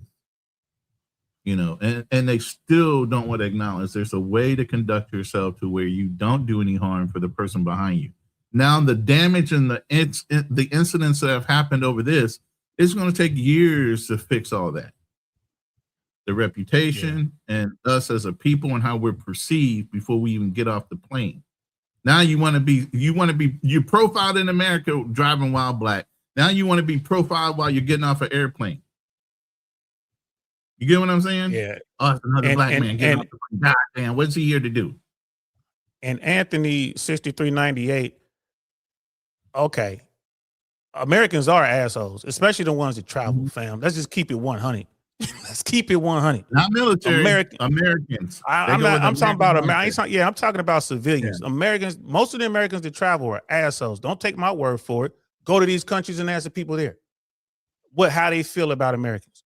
Right. And it just is what it is. It doesn't have to be that way. Now, Americans as a whole, we got some, you got people going to show you love in America. Ask the world. They came here for the World Cup. Yeah. Shit, they love America. They can't wait to come back.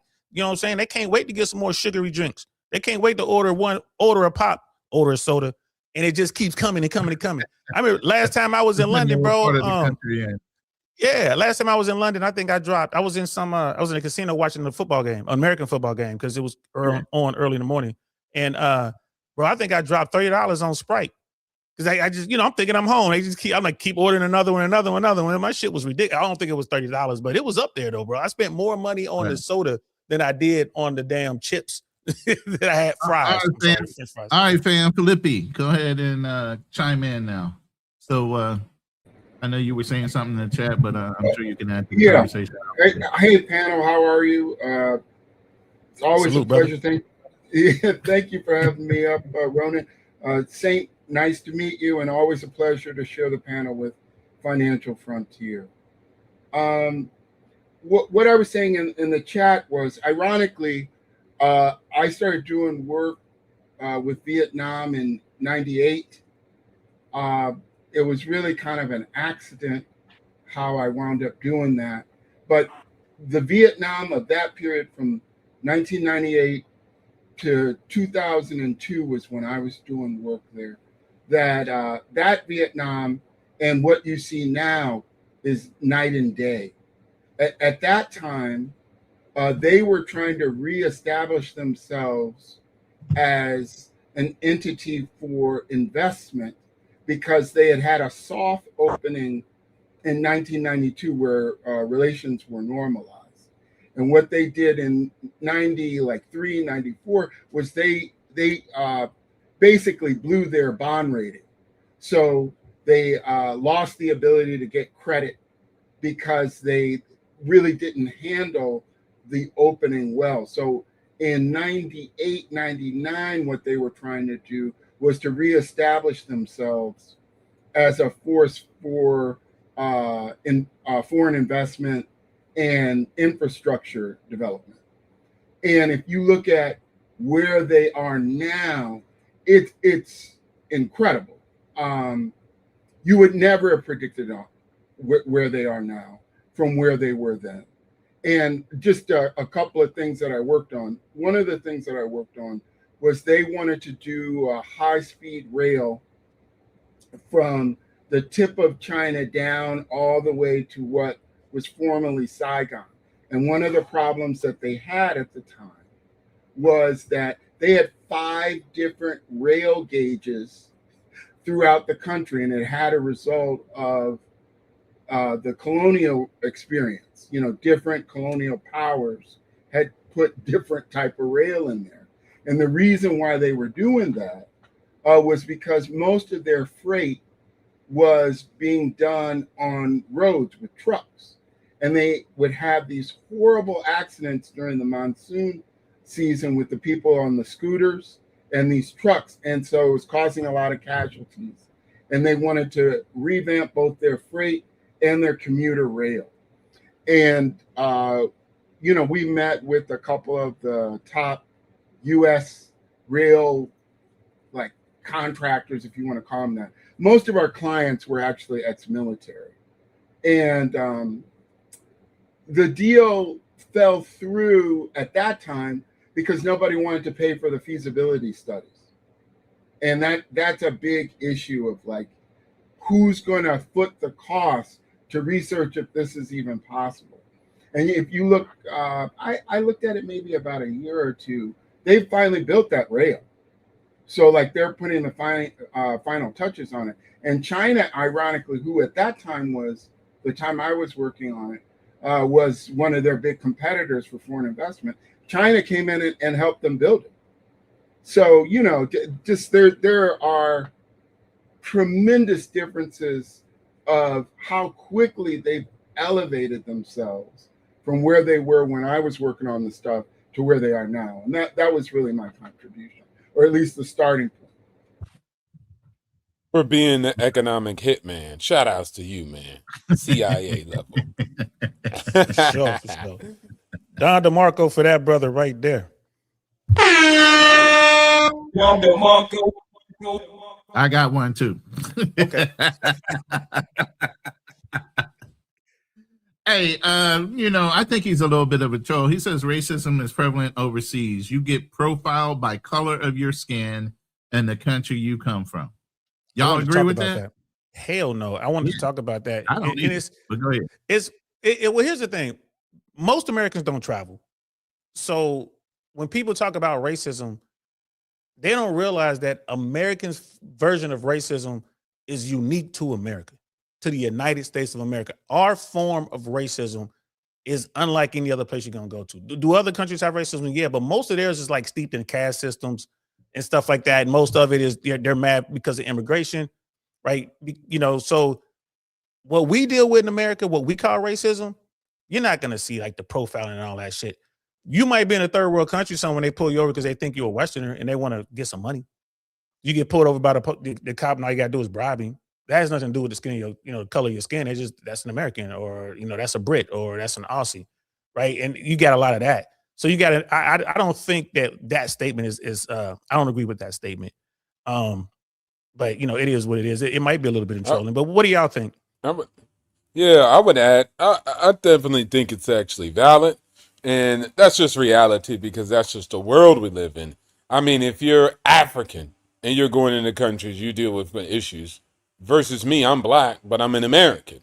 So I deal with less issues. And that's a real thing. You can ask Africans themselves, whether you find them in Thailand and China and anything else. They know there's a difference. And that's just because they come from a country that's perceived as impoverished in comparison to me coming from a country that's not perceived as impoverished.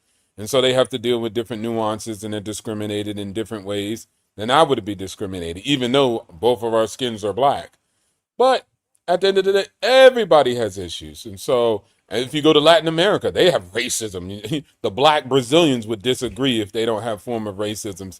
They actually fight for it constantly. They're further behind any progress that we got. They ain't got no equal opportunity officers or DEI. That doesn't exist in Brazil. So those people are fighting for that in that landscape. So I think there's these nuances, but as long as you come with good energy, positivity, you'll mostly be all right. So it's not like somebody's going to be like, "Hey, you're black," and then let's do something bad to you, like the KKK or something. Like, you'll be all right, man. Financial. And one thing I found in my experience, I'll just land the plane here. One thing I found because black men, y'all always say this and it gets on my nerves. Look, bro, y'all talk about yourselves. Because in my experience being overseas, if you're a high quality individual, I ain't even got to say man. Other men of other cultures respect that. They'll even look at the people from their culture and say, "Hey, I want my daughter to be with somebody who's actually getting things done." So they have more respect than that because they're looking at other men just based off of competence. And so you got to take that into account, but just move accordingly and live your life. I think that's way less of an issue than what you're making it out to be. Go ahead. Quick, brother Financial, are you saying that there's no distinction between America's version of racism and Colombia, Brazil, South America, Vietnam? You saying it's all the same? In a place like Brazil, do you know the history of Brazil? Brazil has blacks outside of Africa. My point is, are you saying that if I'm in Brazil, I'm gonna get followed by the police and called the N-word, and you know what I mean? I don't agree with that. Yeah. Even if you're in Argentina, I don't think it's the same as. I don't think it's the same as America. I'm not saying that they don't have their issues. I lived in those countries. Form of racism. I lived in those countries. I don't think it's the same. And those Brazilians would say that. Brazilians would say that. Brazilians say that. If you go down to Salvador, Bahia, they say our connection. That's what they're saying. So they say our struggle and our connection is similar to yours. They deal with racism. They deal with people calling them names because they're specifically black. It's actually pretty worse, the plantations in Brazil compared to the plantations in actually America. Here's the thing. We have different histories and nuance. Yes, you're saying they're similar, and I'm agreeing. I'm saying they're not. This American racism. I found American racism carbon copied the same. Nothing is carbon copied the same. No. But my point is the American version of racism I have found to be very unique to the United States of America. Not even North America. Like, it's very unique to the United States of America. I'm not saying that the Brazilians, the racism in Brazil is very unique to South America. Okay, cool. But it's all racism. People getting hung up, people being discriminated, and people getting blasted based off of their skin color. That's a real thing. Let me ask you this, because I want to say, is there a distinction between our kind of racism and just learned colorism based on colonization of these other countries? Because my girl here, originates from the same. Let me follow up with this. My girl here has been bullied all her life because she was born with curly hair. Still Spanish descent and all the things that Filipinos are, but she had loosely curled hair, and they made fun of her for that. And she had darker skin.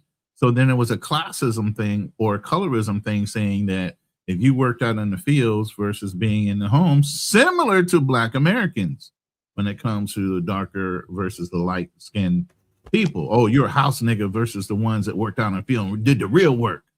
It's the same type of thing even here, but the Spanish colonized them. So over the period of generations of being colonized, not only by the Spanish, dealing with the Chinese, and then you had Americans that owned the Philippines. Okay. Their own cultural people have discriminations based on the skin tone of their own people. And you have the Eta people here. The Eta people are dark skinned with curly hair. Some of the original Aboriginal type people that live here are even, their genetics is even more Aboriginal than the ones that are sitting in Australia. And they're dark skinned hill people.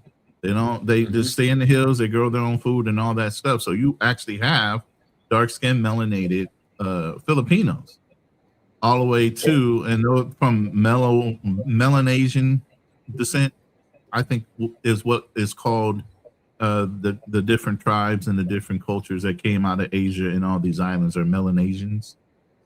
But go ahead, Financial. Can I throw something there? Yeah, go ahead, Lindsay. The group discussion that the different colonial powers had different systems of which they integrated the indigenous and other groups that were imported. So the big distinction I want to make is between the English colonies and all of the Latin countries. The English colonies, the colonists brought their wives, whereas in almost all of the Latin colonies, that they did not bring their wives. So the structure of the system that was set up was completely different. Also, with regard to the English colonies, like the America project, that you had a distinct group of people, the Puritans, that affected the way that their economic and slavery system was rolled out. As opposed, like there are only two colonial powers I can think of that have Puritans, which was the English and the Dutch. So you see different things in those colonies than what you saw in the Latin colonies. And what I'm specifically talking about is that the Latin colonies, all of them had some form of what they call las castas laws. And what this was a pyramid structure where the Spanish or the French or the Portuguese were the top group. And then all of the other groups, if you look this up, there are these different pyramids of groups where at the bottom of that is going to be the indigenous and the Africans. And so the way that social mobility was implemented was through the various mixtures of these groups. So like you can go, if I hate to put it there, but like there are 30 different categories at least of different mixtures of people within the various Spanish colonies, and it was their vocation based on their identity. And so that's a completely different system. And here's the real brain twist. Where do you guys think that they got that system from? Europeans, I would think. Maybe India. Arabs. Frontier, what do you think? Arabs, original slave owners. Ronin? I would have to say Africa, somewhere in Africa, like Egyptians or something like that. It's really interesting. The Moors. Oh shit! Moors There you go. Yeah, I wouldn't even think about that. The system. The Moors. Awesome. You guys were all kind of touching around it, but yes, the Moors, because they too were a mixed group. Some of them were from the Middle East, some of them were from North Africa, and they basically created a system where your identity was your vocation. You can look it up. Las Castas for the Moors. You'll see that the system is almost identical. What the Spanish did when they defeated the Moors and kicked them out was they just reversed the system and put themselves on top. And then they brother, I am not smart enough to be talking with you, brother. Thanks for enlightening me, man, because that's fire. I'm definitely gonna look it up, man. I appreciate you, brother. It's all about the love, brother. You know, but it's interesting because then when you see that what I would call the infrastructure of the culture, then it makes sense. Like one of the things in the Philippines that I just discovered not too long ago was he's married to a Filipina, by the way. So yes, lucky man. My wife is Filipina. That the Spanish did not mix at the levels that they did in their Latin colonies. So they do have a mestiza or mestizo group, but it's not the prevalent mixture. And actually what was really interesting was, so my wife and I took DNA tests when we first got married. I'm going to do that to my lady too. I can't wait to do it. Do it because you're going to find that. And what we did, I suggest this, is we wrote down what we thought we were before we took the test, and then we compared it to what it actually was. And what it turned out, I mean, if you saw my wife, but my wife is like 20% Chinese and 8% Vietnamese, and the rest is Filipino. And it makes sense because one of the first visitors to the Philippines beyond the group that they came from in Taiwan was the Chinese. The Chinese, I think, come or show up in the 10th century. And then later the Indians come in the south of the Philippines. But the bottom line is that The Filipinos are not that mixed racially with the Spanish as a group. They're more mixed with Chinese and with the Indians. And so, or Melanesians, whatever they want to call Melanesians, exactly. So it's an interesting thing that how they implemented Las Castas there, and also interesting with the Filipinos is that a lot of the Spanish that came there were actually in New Spain, which is now Mexico. So you have colonies of Mexicans that were brought to the Philippines and Filipinos that are in Mexico. It was this thing called the galleon trade. And so there's this crazy mix of stuff that they have there. You know, like, well, I won't get into it. I'll let you guys bounce off. I just brought that up to have the topic. Yeah, I can't wait to get her tested as well, because her family has the Tagalog Spanish background, and I know her dad is Visayan, but they also part of the Igorot, which is the headhunters that were on the island. You know, so I'm real interested in seeing how they dilute that out. But go ahead, gentlemen. I don't want to, change the subject. We are on, basically hitting the wall.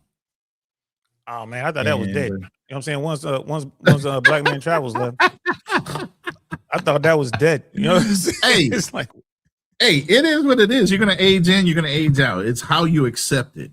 But I don't think we hit walls. We just opt out and say, hey, it's time for us to retire and slow down. I don't think I ever hit a wall because I'm always working on something. Even in early retirement. That's why I always say I'm semi-retired. I'm not retired. I don't think I would ever retire. I'll always be working at angles and growing. Yeah. Especially with this, but not to the level of not to the level of being so competitive that you're competing against a whole industry as an individual in retirement. That's the point of retirement, is to calm down a little bit, work smarter, not harder. You know what I mean? But even the competitive angle, I meant to bring that up when Black Man Travels was here. The competitive angle. I mean, I don't agree with the notion I'm going to be competing till you die. And even when you go out here, when you're talking about like getting women or whatever, dudes are like, yeah, man, I'm gonna get her from that. I'm gonna take her away from him, or I'm gonna do this. Like, they're competing with these dudes. I'm like, nah, man, like womanizing or being out here in the game trying to find trying to find your wife. It's like playing golf, bro. You keep your own score. You're not necessarily competing against me. Right? Like, my game is kind of like sitting at the blackjack table. Like, what you do really doesn't affect what I'm doing mathematically. Right. So I don't see it as competition. But that's coming from a guy who does well. And even that's coming from a guy who has the confidence and the ability to go in and make something happen. I can go out and holler. So I tell dudes all the time, like, man, don't compare yourself to what I'm doing. Don't look at me and see I'm getting all these women and I'm getting these contacts and they're talking to me and you're seeing choosing signals and they're touching me and hugging me and all that. Bro, don't worry about me. Work on your game. Get to the point where you're happy doing whatever you're doing. Yeah, you got to be you. It's not a competition thing. Finance, I find it interesting. Go ahead, finance. I find it interesting that we can obviously see that the transition between the value of a man and him not able to hit the wall is, let's say, semi-retired, and he's always still working towards building himself. Nothing has to do with his ability to actually be able to have kids or be able to do something else that we can mention. On a woman, when she gets older, past the time where, let's say, she can have kids, right? And let's say she doesn't even look that good anymore. It doesn't mean that she doesn't have extreme value, because most men would argue that the value of their wives don't come in necessarily their looks, but their character, their nourishment, and who they are to the community and what they mean to children. So women can be very well seasoned after her age that she's able to render children and actually be a teacher of the children. She could actually be a nurturer. So there's so many things that still is applicable even past the fertile age or her ability to have and render children. So we have to attribute that too. And somebody could still have those components and still be valuable and not, quote unquote, hit the wall. But if you keep prioritizing looks, or have a baby, that's not how you prioritize your wives. They bring much more as characters. Their honesty, their integrity. I could keep going. But if she's your wife, then isn't she out of the conversation? she won. No, like those skill sets. Those skill sets Okay, and so- everything else is still, valid. So those and a skill woman, she sets- doesn't have to be married. Go ahead. Those My skill bad. set, Go. the skill sets that you mentioned in a single woman. Well, yeah, I agree with you. Those are great skill sets to have. But you know what they called those type women for the the Gen Xers and the Boomers and all the ones before us? They called them old maids because they were past it. That was kind of like their term for the wall. They were the cat Or ladies. leftovers. Yeah. Right. The leftover women like in China. So, and again, Yeah, no, so they that's do what- have utility and they do have purpose. We're not trying to say they don't have any value. We're not saying that. But what we're saying is in the sexual marketplace, they missed their window. And it's going to be way harder for them to get the guy, again, to try to get the guy they want. Can they get a dude? Absolutely 100% they can get a guy. But will that be the guy that they want? And that's the thing with the wall. It could be harder, but I wouldn't say it's a wall. You should say it's a bump. It's a curve. It's a corner. It increases it. It raises slightly, but they can still get a man. And then guys are thirsty. 100%. Let's stop 100%. playing this game as if the top edge guys only select specific. That's cap. I'm calling cap. Most of these guys have money, and most of these guys they don't got no friends. They see their whole identity through women, and so they'll capitulate to almost any and everything. You can't take your life and project it on the entire populace because they're not Timothy and they're not you. These are just, and it don't matter that they got money in their hand. It really doesn't. I'm So not I don't want to hear I got disagreeing with money. you, I'm doing this. Okay. I'm not disagreeing. Wait, hold with on. you. Okay, go ahead. Money I'm not is not disagreeing the with decider in any of that. They didn't hit the wall. I saw. They did hit the wall. Oh, go ahead. You They can keep did saying hit the the wall wall for in the you, sense- but for most Well, no, guys, in the sense that- don't do that. But what I'm saying, in the sense that, again, they can't get the result that they used to get. Now, the same guy, the guy with the money, and I agree with you, weirdo with $1 million is still a weirdo. Elon Musk is one of the weirdest individuals I've ever read about. I know people who met him, and they were like, yeah, that motherfucker weird boy. But, there's some say on paper he's a trillionaire. So he's going to be able to pull any woman he wants until he's in the ground. And he could probably do it then too. Right? Like they dig him up and bang him. So it's a different thing. That's all. It's just a different thing. It's not taken away from the women, but it's just a woman in a situation where she's 55 years old. Right. She's 55 years Y'all old. want to die on this hill, this little specific small case. I get it, but it's really not. I wouldn't say it's a wall, but if it's a coping, if it's a coping mechanism, because most men y'all around here cope strategy. I'll let y'all have it. Let's not detract. At the end of the day, there's plenty of women, and it's well documented. Plenty of women that are beautiful way out to 40, 50, 60, now even 75. I've seen some beautiful ass 75-year-old women. Okay, so beauty is not the deciding factor. There are plenty of women that are intelligent over 40. Matter of fact, they get more intelligent and less emotional, so they get analytical. So then they're actually running businesses and empires and everything else just like a man can do. They can add value to their man. There's plenty of women that are older that do that. Nobody's taken away from an older woman's ability to attract. But for what she was put here for, you get what I'm saying? That's the only thing that she can go down on. We didn't say she's going down on beauty. We're saying she can go down on her ability to be fertile, her ability to give children to a man that might not have children at that age and still wants to have children. If you're a man of a certain age and you don't want to have children, you never had children before, then you just go ahead and you get with that person of that age. But if you're somebody that's still trying to have a legacy, then you're going to look towards the more fertile aged women. Yeah. Okay, so if you're saying the wall is only about her ability to have children, then okay, you got it. But that's not the wall. That's not truthful. Why is that the only thing? We're talking about whole human relationships. And then we get in this intellectual masturbation where it becomes this super hypothetical that only exists with one small area of human endeavor, which is reproduction. That's not it. There's a whole conversation. Go ahead, Lindsay. Thank you, Financial. And I appreciate all of you guys' commentary on this.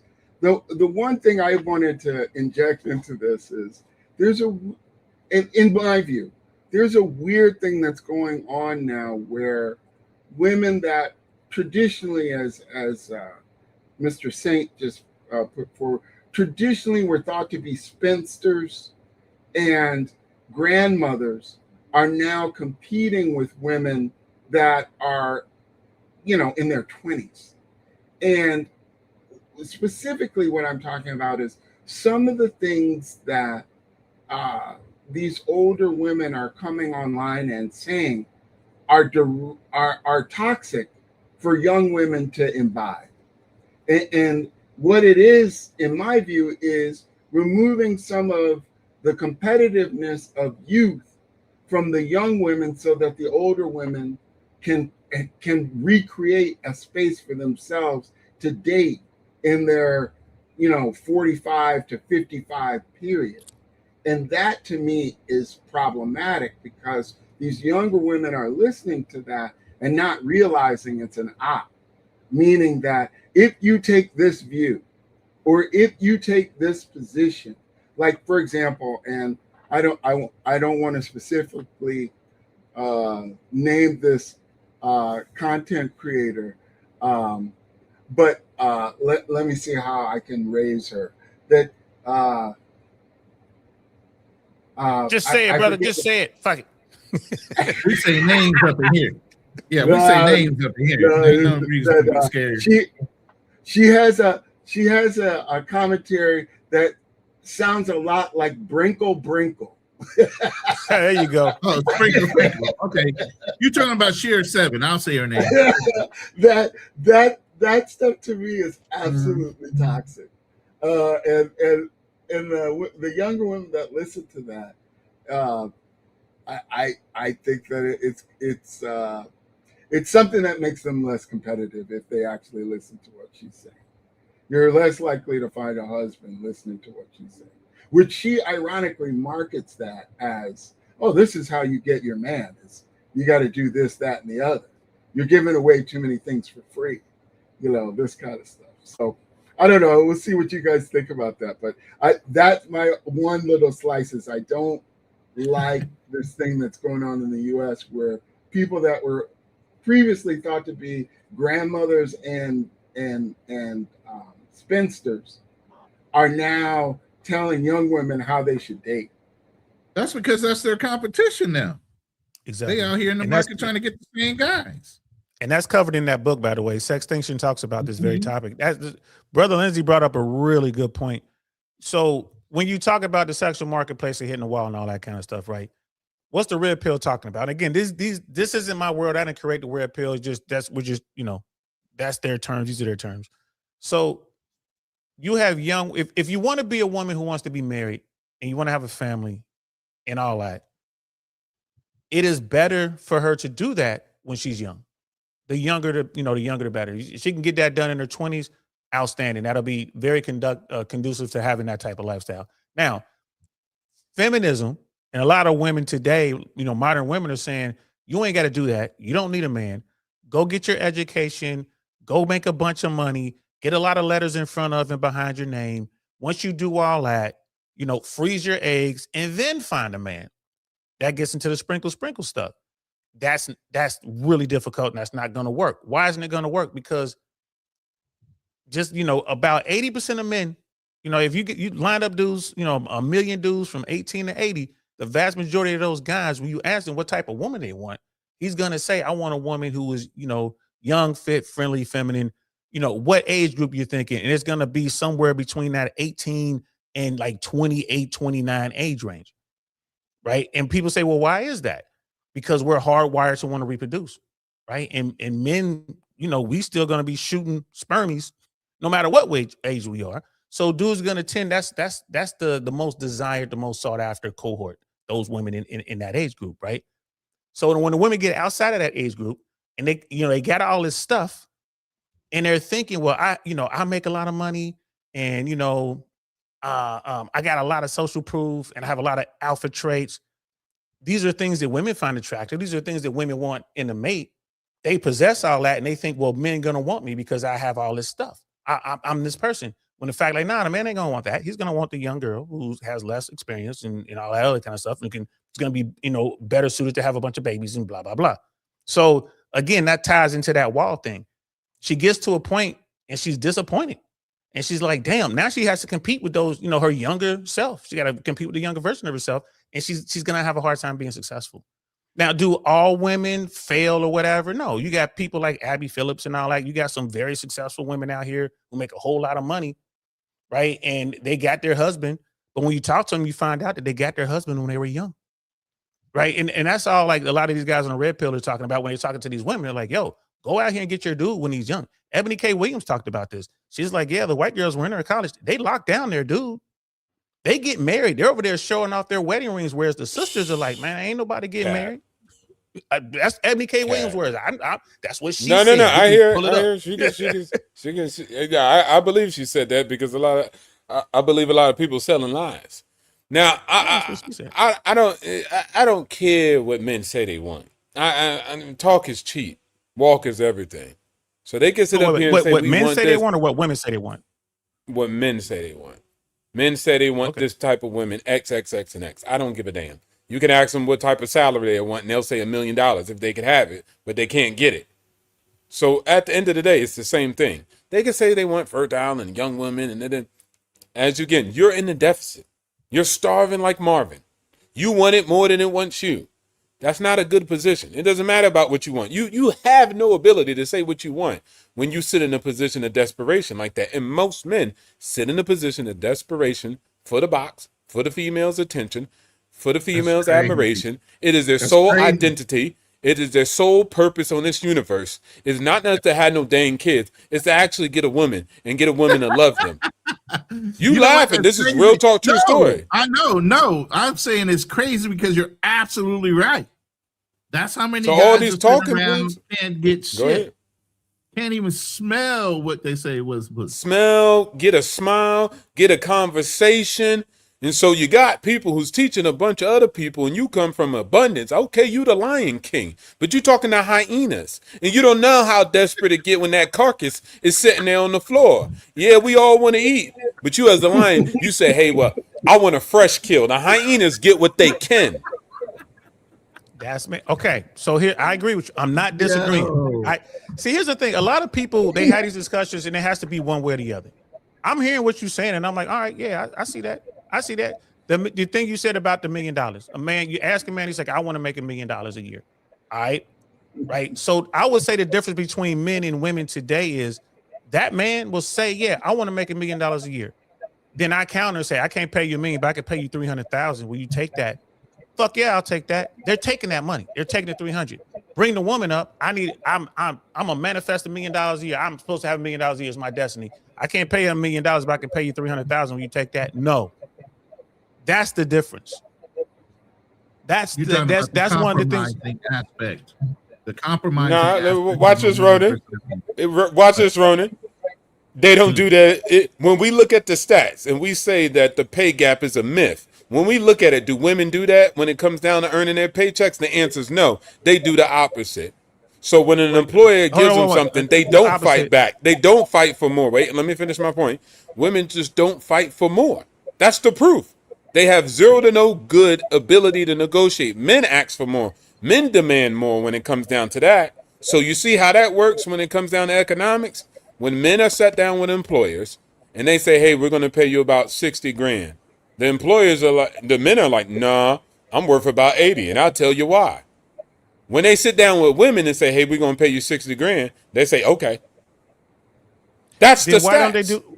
Why don't they do that with their dating and mate choosing? Because I'm like I said, I'm not disagreeing. And I come from my background's in government, right? My background's I'm a retired FAA air traffic controller, right? When managers in the FAA, they have to negotiate their contract within a certain pay range, and most women, like you said, they'll just take whatever's offered for the job. Hey, this super position costs this much. Okay, I'll take it. The guys are like, nah. I know what the cap is. I need to be closer to the cap, or I won't take it as a negotiating tool. So I agree with you there, right? But I will also want to make that jump to, choosing. Okay, back to relationships. Ebony K. Williams says, I won't date the bus driver unless he owns the fucking bus, right? And it's like, Ebony, you're wealthy. Why does the bus driver need to make more than you? The same guy in that situation, a dude will snatch a chick right out of McDonald's dropping fries if she's fine enough. I don't give a damn how much she ain't got to own the restaurant. She ain't got to be CEO. It hasn't always been like that. But go ahead, Lindsay. Go ahead.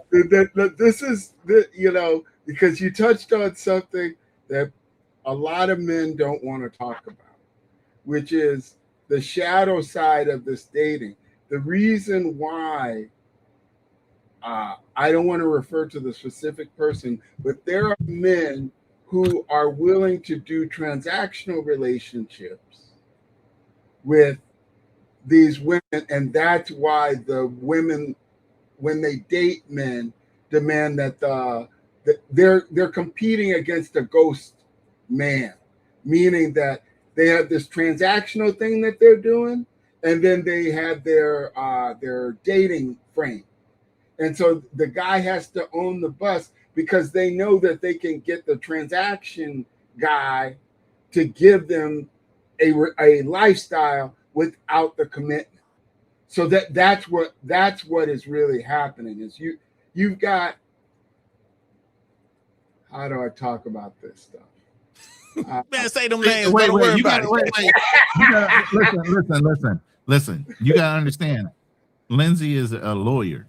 So he's always looking at the angle of, I don't want to get sued or held responsible. I don't want to. But I'm sure we're outside of any jurisdiction that he's like practicing law in. Yeah. Like, how can I word this without offending anybody? I'm assuming. There's certain stuff. There's another world, the dark side of relationships that's transactional, and most women don't call it dark. Well, okay. It's dark back then. I call it the light. Yeah, that's part of life. Okay. Man, that's what they're doing. That men don't always realize there's this transactional part that's also going on. It's like the McAfee security system that's running in the background.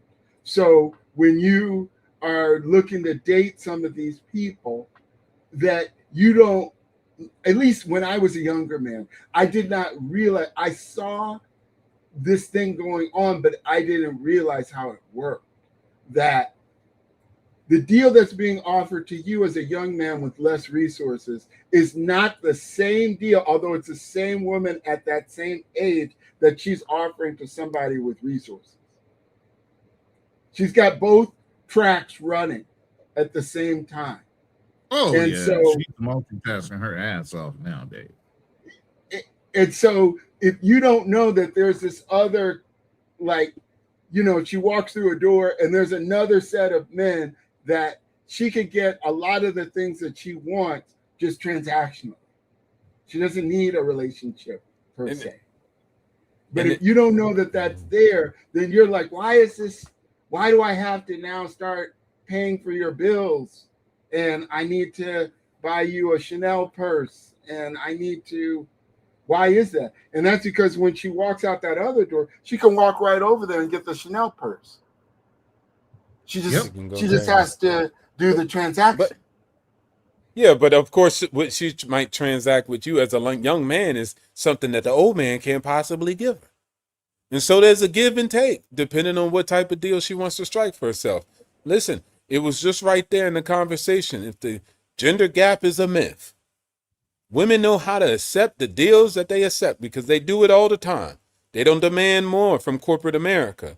But when it comes down to relationships, let's go back to it. But when it turns for relationships, why don't they? Because you're thirsty as all outdoors. Capitalism ain't that thirsty. They ain't giving out $1 million to everybody. But you guys are giving out your $1 million to every broad.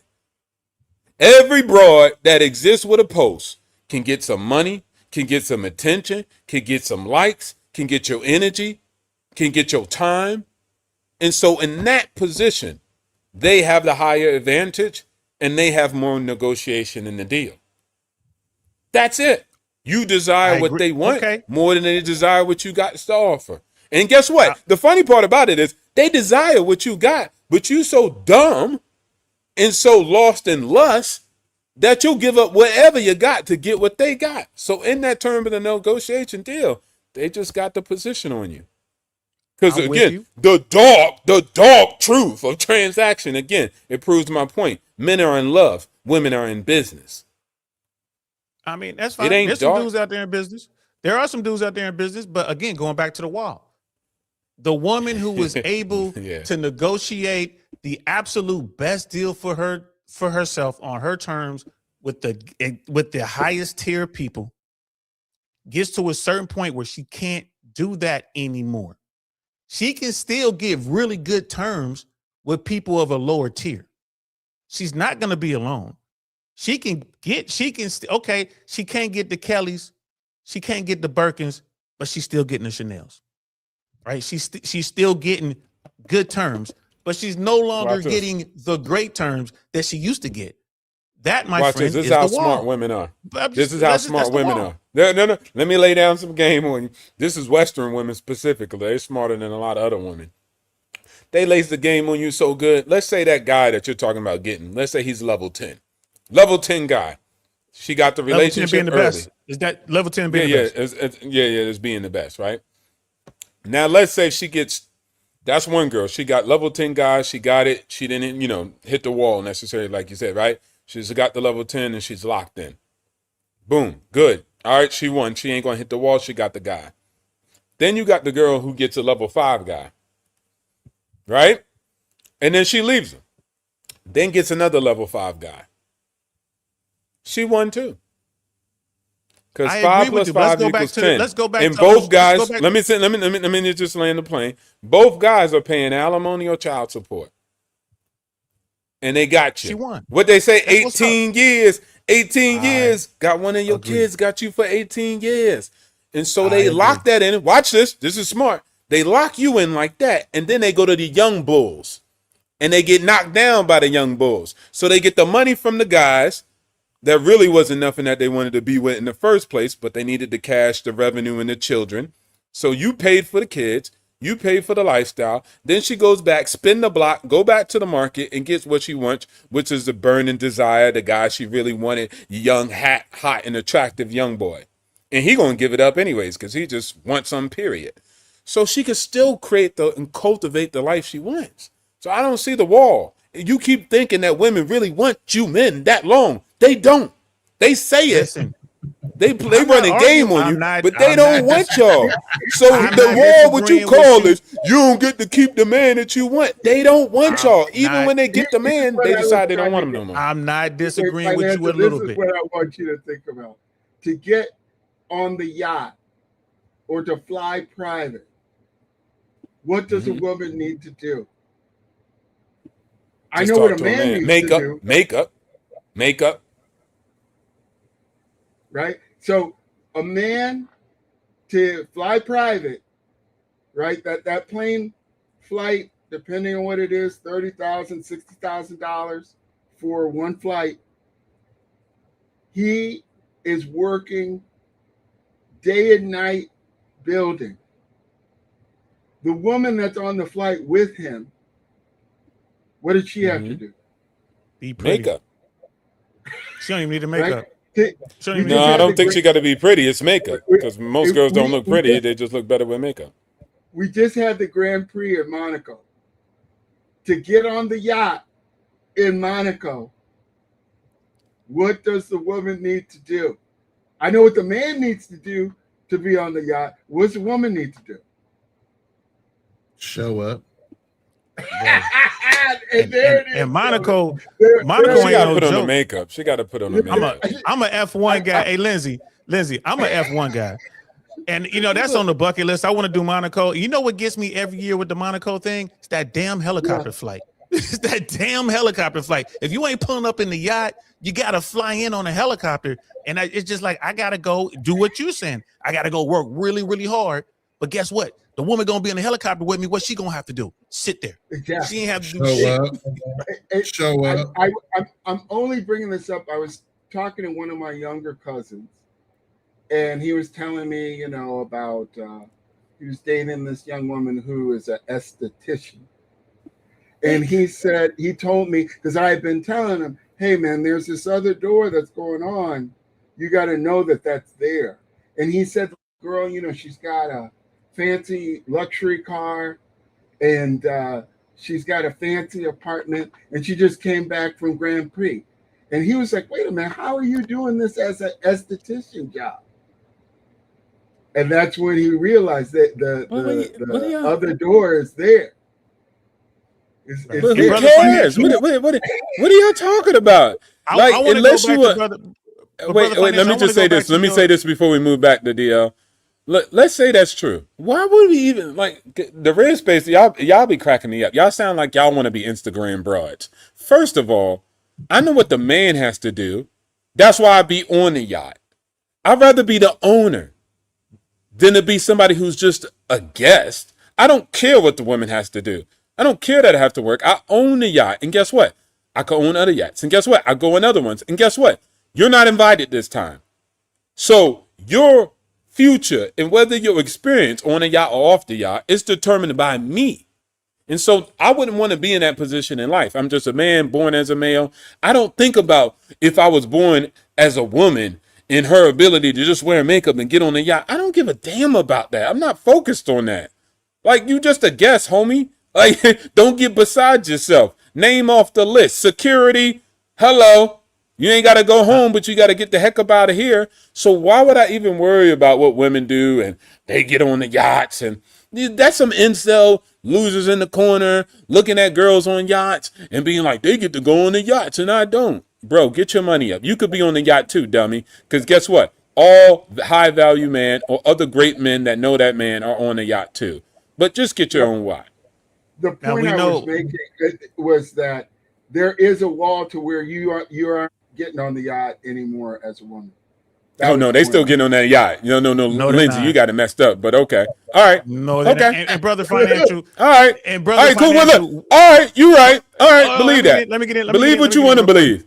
Let me get in real quick, brother financial. Hopefully, you don't own the yacht because we all know if it flies, floats, or fucks, you gotta lease it. We know that, right? Hopefully, we all can agree on that. Don't buy a yacht or I rent it, but guess what? The difference, I invite who I want to. When you're rich, you don't think like a lower man who only worry about whether the girl look like this. Rich guys don't care, man. Fat women be running up the money. Tangent, we're not even disagreeing with you. We're not disagreeing with you. You're on the tangent. We're not there with you. Aspects of we're not there with you. I missed the point. I always miss the point. Y'all never miss the point. So here's the thing. I always miss the point. Let's go back to your. He's talking about owning a depreciating asset. No, I got that. He understands that, brother Ronin. He understands that. Let's go back to your example. You said the first woman was knocking, she was getting the 10s, the highest tier guy. And then you started talking about other women who were getting the 5s and running the game. And that was a good game. I ain't mad at them. The women doing that, who do that, I ain't mad at them. Never hate the player, hate the game. Right. But let's go back to the first woman. She was getting the top tier guy. She was on the yachts, private jets. She's in Monaco. She's in Milan, right? She's in Macau. How long can she do that? Not having to pay for it herself. Maybe. If she doesn't get tied in before, right? How long can she do that? And the moment she can no longer do that, she better have a man lined up that's putting the ring on it. Exactly. But guess, watch this. And that's all we're saying. That's all we're saying. That's all we're saying, bro. I'm about to lower the boom. How many of you men? Hold on. I'm about to lower the boom. You hit the wall. How many of you men will never be on a yacht? And that's the realistic thing. So you can make fun of her from not being able to go back on a yacht because she's old. But your busted, dirty, recessed chin self have never been on a yacht. So you can make fun of somebody and say, hey, you hit the wall. But most of you guys will never be on the yacht also. Y'all will never experience that. We're talking about the wall though, right? That's all we're talking about. Again, if the man has never been on a yacht, he has hit the wall then. If the mark is getting on a yacht, she was able to get on a yacht. She's in her prime. And you say, well, she can't anymore. She ugly and old. She a hag. She can't get on a yacht. Okay, but your recessed chin self, you never got on the yacht. That dude.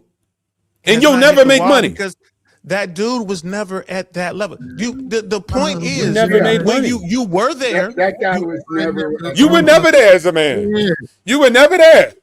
so he doesn't count. He's not a part of that. He didn't hit exactly, and that's most men. That's most men. Okay, you can say he didn't hit a wall. He didn't. It don't matter. Okay, guess what? Because no, wait, hold on. Now you're really just talking about a wall. This is the funny part. This is where thinking helps you guys evolve big time. Please, men, think. Use your brain. First principle. Elon might be weird, but he's right on one thing. It's called first principle. You're creating this whole stupid term called the wall to explain, yeah, the girl could get on a yacht, but when she get old, she can't get on a yacht. Not realizing the whole time that your recessed chin never got on a yacht and will never get on a yacht. But you like, well, I ain't hit the wall. Okay, cool. You right. You never hit the wall, and you also never got on a yacht, and you also will never have that experience. Let's take the yacht regardless away. of what you call it, the result is the same. Let's take nah. Don't try to take the yacht. Don't try to take the yacht away. Now that I got your head and I'm jamming it, now you want to take the yacht away. Okay, cool. I need to take the yacht away so you can understand the point. Move the goalpost. No, I'm not moving the goalpost. I'm not moving the goalpost. I'm trying to get you on the football field. You're playing baseball. I'm trying to get you on the football field. Right? Let's not just lose. Okay. Now you just change the names. Okay. No. Forget the yacht. Do something else. I'm gonna hit you there. Do something else. The issue is that it's not a participation trophy game. Right. That the assumption is that it's only going to be the top 30% that are going to achieve anything. The 70% are going to have regular lives. And so it's moot to them about, to your point, financial, it's moot to them in general because they're never going to live that life. But for the men that are in the 30%, there are levels to this game. And to not understand. So what I'm saying is that a lot of men are going to be unsuccessful with women as a general principle because of how this works, how the game is played, the rules of the game. But if you're in the 30% that's in abundance with women, there are levels to that. And that even within those levels, it has to do with the value add that you have. So like my cousin, he is a young man coming up in IT. He's doing well. He's having success with women. What he didn't realize was that an esthetician that was hot could go to Dubai and go to Grand Prix. He had to go through college, through graduate school to discipline himself with his all of that, right? Just to get to the level he's at now as a young man. He's in his 20s. And the woman that he took out for a couple of dates just dropped on the date. I was at Grand Prix. And he's like, wait a minute, what the financial. Let me say this real quick. Let me say this before we dig any deeper in this. I just want to say this. In any conversation we have, it's for the general public. Nobody's attacking anybody on the panel. But my biggest thing is to the people that are listening is never envy anything you couldn't do yourself or achieve. Okay? And if you can't get it on your own, don't worry about what the next man can do and what she's taking advantage of. That's part of life. If you have that driving desire to want to go and get a yacht, then you figure out the pathway to go buy a fucking yacht. Other than that, if somebody else has an enjoyable time on a yacht, who gives a fuck? Live your life the best way you can. Extend yourself as far as you want to or not. Challenge yourself to do more. But sitting there pocket watching somebody else getting on this or doing this and the other thing, who really cares at the end of the day? Is it helping you enrich you? So that's the biggest thing. Well, we might have these conversations where we're talking about this, that, and the other. I don't really care because those are not goals that I have in my life. My ultimate achievement is not to do certain things, is to live my life to the fullest and enjoy every last moment of it. because there's too many years where I've been focused on way too many other things, and not myself. But again, continue the conversation. So we're gonna switch the yacht out with White Castles, right? We're gonna switch out the yacht with White Castles. Not White Castles. White Castles, right? So all right, you got a woman in town. She's the hottest of the hot, man. Everybody loves her. She's amazing. And whenever she goes to White Castles, no matter which White Castles it is in the whole state, she gets a free cheeseburger. Every time she pull up the White Castle, here you go, free cheeseburger. Here you go, baby. Here you go, free. One day, she's gonna pull up to White Castles, and they gonna charge her the 35 cents or 55 cents or whatever. I don't even know how much they White Castles cost. I ain't had a White Castle in probably 50 years. I think you know what I'm saying? 55, 75 cents the last time I seen it in Vegas, but there you go. So and she gonna pull up, and they gonna charge her, and she's gonna be, what is this? Like you always, that's how much it costs for your cheeseburger. But don't you know who I am? I'm the hottest of the hot. You ain't the hottest of the hot no more. Little Sarah is. So Sarah getting the free cheeseburgers. You got to pay now. That's the wall. And that's all I'm saying. There's and I'm not saying it's right or wrong. Like I said, it's the game. I didn't make the game. Hell, I didn't make these terms. I didn't create the red pill. I didn't create the man on swamp. Let me say mine. Hold up. I gotta read this. I gotta read this because this is one of the hosts of the Lions Den. Even though he can't be here, he was flying back to the DR, meet up with the fam. He says Kim Kardashian got 4 kids, a sex tape, and a list of dudes, divorced millionaires, and she got to Monopoly with Lewis Hamilton. I don't get it. She getting banged by Lewis Hamilton. She getting banged by Lewis Hamilton. Yeah, Monaco. All right, so Monaco. She's in Monaco. Let me tell you about the other story because I had to come on the screen for this, man. Let me tell you about the other side of the story. Hold on. Salute to the setup, man. Salute to the studio, fam. It's looking good, bro. I'm trying to be like you one day when I grow up. Don't do that. So let me tell you about the man's world, right? Now, there's 2 sides of this story. Let's not worry about the story that the brother just provided. That was a good story too about the woman, right? She showed up for the burgers a little bit later, and they said, "Hey, you're gonna have to pay." So that's the women's experience of the wall. Now, the man's experience is gonna be, he always got charged at that price from the jump, right? He never got the discount. But then one day he comes back in. He says, "Hey, can I get that burger?" And they say, "Hold on, you got to pay." He said, "No, I'm the owner." Now, for the men who don't do the work, what I call hitting the wall, your raggedy self, the price went up and you still paying.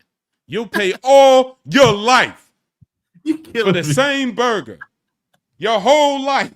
Then you'll be crying about inflation. So you have a wall too. My brother. I'm not disagreeing with you. It's different from men. I'm not disagreeing with you at all. The vast majority of dudes will never know what it's like to have dinner at Carbone's or Mr. Chow. Hell, they ain't never heard of these fucking places. The vast majority of men out there. Oh, bro, man. Listen, we'll talk. Maybe I'm overseas. Maybe I'm overseas. Shit. You can go like there's let me see, overseas. Mr. Chow. Mr. Chow's in London. They're in Bahrain. But yeah, I don't think it's anything in the East. I don't know where you at though. But anyway, I don't want to get off subject. My bad. Go ahead. It is hard. It is difficult for me to gotta do the work. That's one of the things like in the red pill world when I'm over there, I'm like, hey man, y'all gotta do the work. I tell them like, I don't want to talk to you guys who just over here talking shit because you ain't never had pussy since you came out of pussy. And you gonna sit here and dunk on these women on Fresh and Fit, right? And on the whatever podcast, you're gonna sit here and dunk on these women, talk all this shit to these women, then you're gonna turn around and you're gonna take your last $100 and DM it to these chicks. I ain't got no respect for you. You're a fucking quitter. They didn't hit the wall, bro, because they didn't even get into the game. You gotta be out there first before you can even talk about hitting the wall. Hitting the wall means you can't do it like you used to. I mean, who's the GOAT? Best quarterback ever, right? Tom Brady, bro, he hit the wall. Brady want to keep playing. He just can't do it. He hit the fucking wall. He didn't quit. The skill set ain't there no more. He's still the GOAT though, but he did hit the fucking wall. Otherwise, he'd still be out there, right? That's all we're talking. That's all I'm saying. I agree with you about these dudes. Yeah, that is the wall. But he didn't quit. You said You said he never got in the, or let's say the guys. You say the guys never got in the game. Yes, they did. There's no guy alive. Let me lay my plane. There's no guy alive that's alive and not trying to make his way. He has to. But if he doesn't prepare himself and move smart, then he's going to put himself in a situation where he's going to hit that wall, which is for a male, 80 years later, 30 years later, you're still doing the same dead-end job, and you got nothing for an exit strategy and no retirement plan. That is the wall, what it is for a man. So men know what it is. He's in the game. He's in the game every day. Where Brother there's Financial, no man that's out here that's not working at all. There's no man out here that's just not working at all. Most men are actively working. We got smoke now. But we finally got something we disagree on. We finally got something we disagree on, Brother Financial. There are so many dudes out here who aren't even trying. They're writing fucking books about it. They got CNN and Fox and BBC and Al Jazeera trying to figure it out. What is wrong with these motherfucking dudes who aren't working, living in their mother's basements, don't even know how to talk to people? This is the thing now today. When we grew up, it wasn't a thing. Everybody was in the game. Everybody. Every fucking body. The nerdiest, lamest motherfucker was in the game. He knew how to, he got some. You had a side hustle somewhere doing something. Doing something. But today, that's no longer the case. So now I disagree with you completely. There are guys that I'm seeing them. Anecdotally speaking, I'm seeing them, and the numbers bear it out. The scientists are seeing them. I just want to add to your point, saying they also have these guys in Asia. Wow. Yeah, but this is 33%. So I get it. I'm not mad at you, but it's 33%. So let's put it in its proper in China, context. That's not majority. I just wanted to throw this financial. What Saint said, it's a global phenomenon that they have them in Japan, they have them in China, they have them in South Korea. Yeah. Oh, well, yeah. I just want to add that's 33%. So let's not act like it's doom and gloom. Okay. The numbers say it's 33% of men. Well, it's 33% of men. If that's the stat you're looking at, 33% of men between the ages of 18 and 30 something who had no sexual contact or whatever in the past year. That's the stat. I was talking about jobs. I was talking about jobs. I was talking about jobs. The people who weren't working. I wasn't talking about sex. We were talking about jobs. Like you said, people are not working. They're not doing anything. And then so I looked it up. Approximately 30% of men in America, 16 to 58. Are not working at all, and I went with full-time employment because I didn't want any like weirdo stuff. So well, we got to look at the whole thing. I would say, I think if we start throwing in some like people who are underemployed, right? People like, because they'll count your little bullshit as Uber Eats job is a fucking job. Well, no, I just said full-time employment. So that people who are partially working in the night, that's a part of the 33%. So it's not like they got no job, but it's not just serious full-time work. Okay, or we can look at at how much they're making. But my point is, the vast majority of these dudes that I'm encountering, and this is anecdotally speaking, the vast majority of dudes that I'm encountering, right? These are guys in the red pill space that just fucking gave up, and they don't know how to. They came to you. Well, they didn't come to me. They're just around me. They're there to cheer on, other people or whatever. They're groupies, and they just get kind of, They'll be at an event just so they can, hang out with Coach Greg Adams or, hang out with Fresh and Fit or hang out with whoever you name the thing. They're spending their money to come down to these events, and they don't even. Fresh and Fit had a yacht party. It was really like this big fucking boat, right? And they had this big party, and they charged a lot of money to get on there. And they had the boat. It was 60% women, 70% women, and you had all these dudes on there. And it was like none of them dudes were trying to talk to the girls. They were all clustered up together, talking to each other, playing chess, talking shit, watching the live stream. Like you're at the party, you paid to be here, and you looking at the fucking live stream. Motherfucker, you here, right? These are the dudes that are out there. And I say to those guys, they can't hit the wall, man, because they're not even in the fucking game. I can't give them credit to say you hitting the wall. They ain't even in the fucking game. What I'm trying to say is, they're still getting up and they're going to work. They're still pursuing, even if the small goal is small. What I'm saying is that they're not pursuing and getting themselves in a position where they'll be in a great position. If we're talking about being on a yacht and experiencing life and a new type of. So what I'm saying, in the man paradigm, they'll live life struggling check to check the majority of their lives. And so I'm seeing that as a form of hitting the wall for men, because it's different for women. We got it. We can't even get pregnant. So there's no even reason to go there. Our biology works differently. So that's why they're hitting that wall. So, okay, cool. Let's take that out of the equation, because that's uncontrollable at the end of the day. But you can control by getting married early. I hear that, right?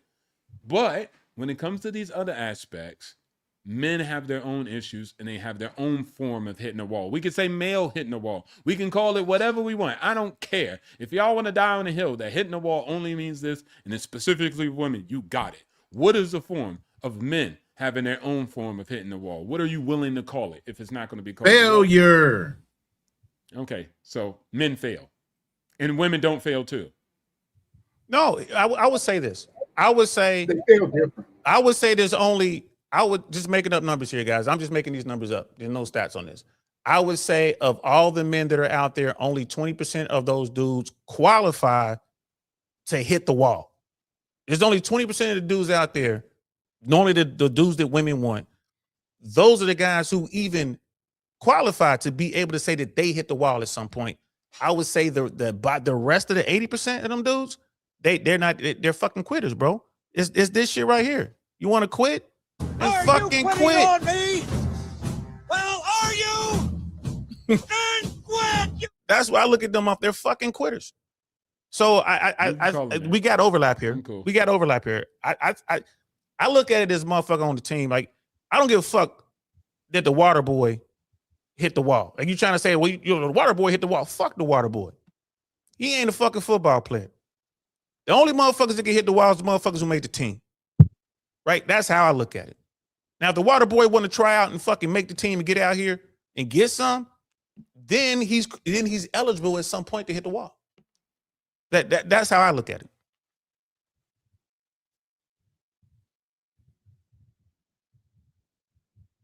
Is Ronin frozen, or is that just me? I'm frozen. My camera be freezing. Hit the wall. Yeah, he froze. Oh, yeah. My camera hit the wall a long time ago. I agree with Saint's thing, and there are relative degrees of it. You know, one of the things also is ordinary income versus asset growth. You know, that if you're an ordinary income person, that's a different game than the people that are living off of assets. So, you know, it's an interesting discussion, but I kind of agree with what Financial was saying, in the sense that you know, a lot of people are not going to, a lot of people that are critical of women are not in the game the same as describing. And I think that it's actually like a psychological reaction. Like, they know they're not in the game, Saint. So then their whole thing is, I want to pull you down with me on bullshit. You know, I'm going to throw a lot of trash at both men and women because I know I'm not in it, right? And I've given up. Facts. But facts. Speak on it, Lindsay. Facts. You're speaking vibranium now. That's what it is. Well, I mean, I think it's interesting because what Saint was saying, I don't think about those guys at all. They're spectators.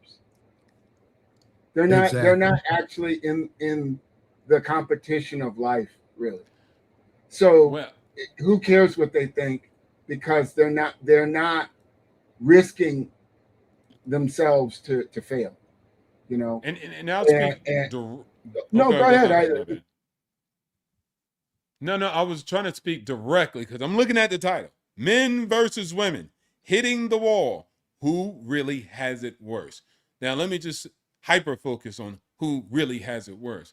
Listen, you can listen to everybody on the internet, but this is what I'll tell men, and I know this is real. You got it the worst. Because society ain't going to look to help you when you're homeless. Society ain't going to care when you want to delete you. I'm telling you. There's too many institutions that are here to protect and provide for women. So they good. They don't want to be a mama? No problem. They're brave for giving up the baby. You don't want to be a daddy? You're a deadbeat. They don't care. You got it worse. So you can sit around and say you're going to die alone with a cat, or you're going to hit the wall, nobody wants you. As Lindsay was kind of alluding, it's a coping mechanism, guys. If you don't really get on your stuff and get in the game, at least don't quit. Let me go to what DL says. Don't quit then, right? And get in the game. You're gonna have it the worst. And you can name anybody whatever you want to on the internet, but real life talk, true story. You will live the worst amongst anybody, and nobody will care. I don't even care. I'm gonna double down on that. So yeah. My man Cody is I'm king. done. Go ahead. Yeah, my man Cody is king. That's one of the cats from my space, man. Shout out to you, bro. You know, like his chat right there, that one right there. You know what I mean? Okay. Like, I think now we're all in line. When I read the title, you know, men versus women hitting the wall. It was a trick title. I already know men had it worse, but I was waiting for you guys to say it. Well, but here's the thing: when I read that title, men versus women hitting the wall, who has it worse? I'm thinking after you hitting the wall, who does it? You know, who has it worse? Hitting the wall, not in life. Of course, men have it worse. It's hard. It's just hard to be a man. That's whatever. But I would argue when a woman hits the wall, especially, you know, like the women we were naming earlier today. You know, when Tyra Banks hit the wall, I would say that was worse for her than, you know, when some dude, like some rich dude, hit the wall, or some former. You know, one day Brad Pitt will hit the wall. Right. And I would think that him hitting the wall is not as bad to him as the Tyra Banks of the world and the Vivica A. Foxes of the world hitting the wall.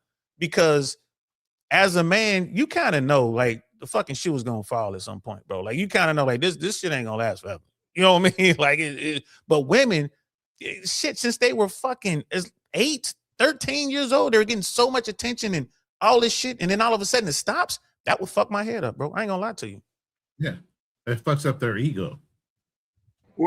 Well, the big thing that has changed is that the marketplace has become. I had to dodge bullets. I had to come back Yeah. alive from PTSD. I don't give a damn what they feel. I'm looking at reality. Just because it's kind of like perspective. Their perspective is weak. But there's other women who've been through more hard struggles and would see that as a joke.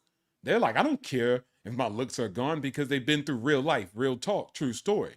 So they can have perspective. But you can't make an argument to me that me losing my buddy in combat is the same as you losing your hamster at the age of 5. Get out of my face with that.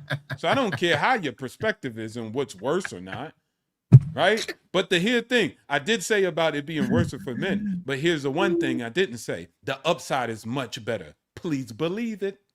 If you do the work. Agreed. You can Brother Lindsay greater than any woman who looks good and marries the girls. It don't matter. There's nothing greater than being a man on this earth. Even watch this. Feminists even say that.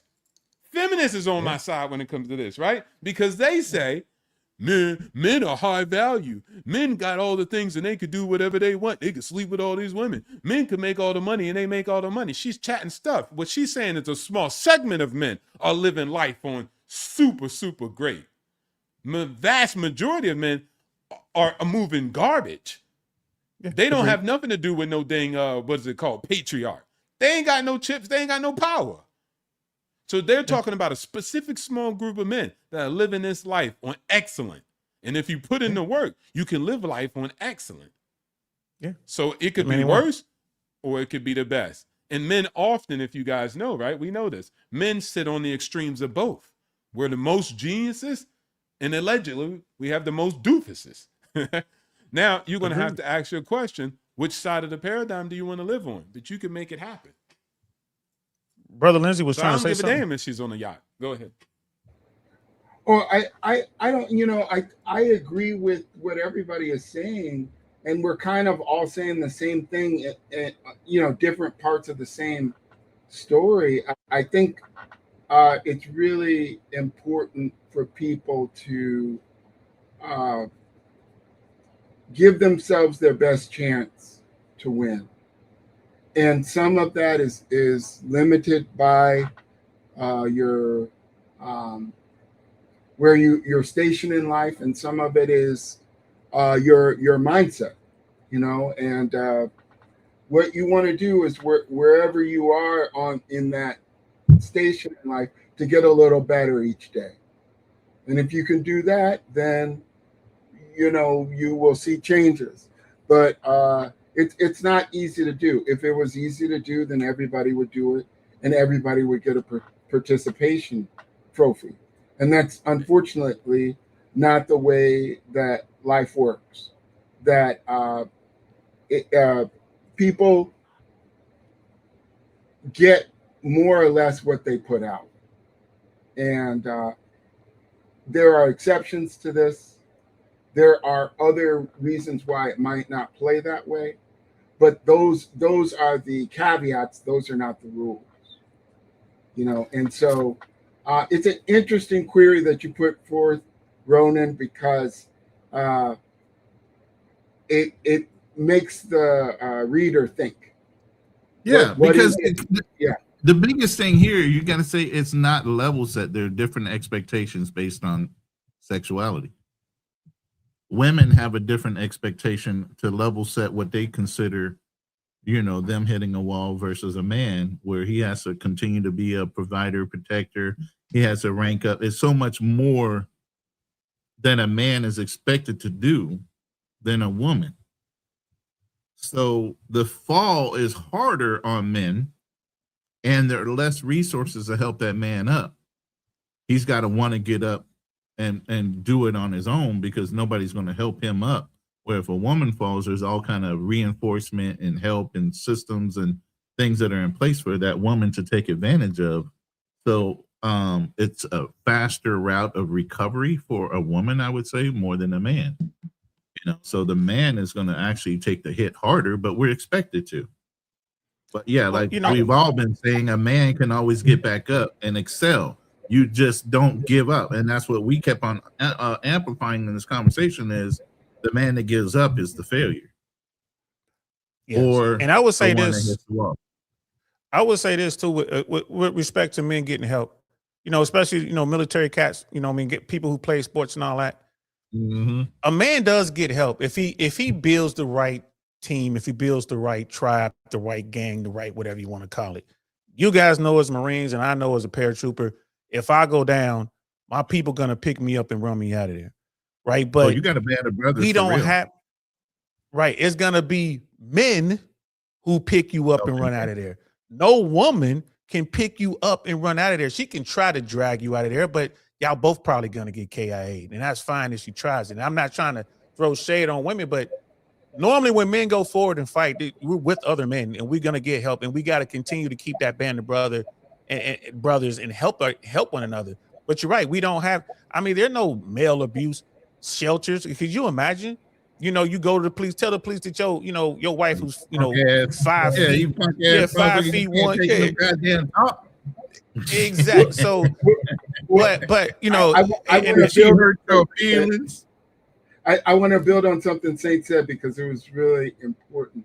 And one of the most important, I shouldn't say most important, one of the things that I think can help get your framing right is that women kind of look at relationships as jobs, whereas men look at them as like a loving commitment. And so the love that a woman may feel towards your relationship is kind of like that job she always wanted. And when she first got it, she was very excited about that job, and told everybody and prayed on it and all this kind of stuff. But at another point, maybe 10 years into the job, she doesn't see it the same. Maybe she still likes that job, but it's not the same job as when she first got it. And men think, well, I did this and I did that, and where's the loyalty and whatever, and they just don't have that same frame about it that men do. And so that's where they get surprised, is where they're like, I really thought you were into this thing, and it's like, no, I've been looking at some other positions I've gone on. What is the job site? I forget what. Indeed. Yeah, I'm on LinkedIn. I'm on Indeed. Yeah, something came up. Yeah, fellas, I hate to. Yeah, go ahead. I want to say this before you bounced out, real quick. Look, and just tell me what you think about it. But I know we talk about that, and we talked about like the women on the yachts and all this other stuff. I've never been, and then again, I'm just helping. This is my prescription. It ain't right for everybody, but I've never been a man who was just like worried about that. You know why? Because when I seen other men, I'm like, well, they put in the work. They deserve it, and I'm happy for them. I'm going to get my time. I'm in the trenches doing what I'm supposed to do, building up my skill set and having a future for myself. So I really wasn't like hung up like, oh man, the girl at my ages, they fly to Dubai. I was like, okay, yeah, and so what? And sometimes they're going to come and get me with me before they go see that guy on the Dubai. Like, so if it is, and I really don't matter. But one thing I would say, I saw the chats and Cody is King said this. He said, what was it called? Women hitting the wall is devastating. Listen here, guys. Let me tell you what's devastating. I got it right here on my phone. I tell you what, this is why y'all need to go touch grass. This is my brother right here, Combat in Arms. He passed away not too long ago. That brother would die for me. That love that I had for that brother is greater than anything else that you're talking about. That's a devastation.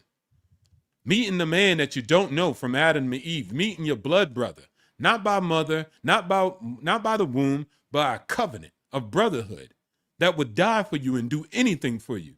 And that type of love is greater than anything else you guys can bring up here on the stage and talk about some devastation from a woman because she's no longer wanted.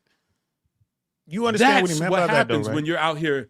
Go ahead. You understand what he meant by that? It's I understand devastating. what he means, but It's I don't devastating care. to her. No, I get It's it. devastating to her. I don't Okay, care. It's not a yeah, real no, thing. yeah, I'm just saying. I get it. But what I'm saying, that's not a real thing. If I say it's a devastation to me because my hamster died, you're not going to put it on the same pedestal as a human life. I'm not even going to say that. I'm going to be like, all right, man, you're a little bit overboard right now. I don't care if it's devastating to you. Anybody can have that perspective in life. Again, you keep falling into her frame. I'm not listening to that. I don't care if it's really devastating for her or not. And it's probably not. She's just playing games on you. So at the end of the day, just focus on what you got going on, young brothers, and how you move on to the forward. Don't worry about what other girls are doing on yachts in Dubai. You'll get your opportunity. Life has always been like that. You would have died in the ditch in the past. So be happy you got your lot that you have today, which is 10 times better than anything from the past. So I'll end on this. I'll land my the biggest thing is, here's the thing. While we might have empathy for women, it's built into us.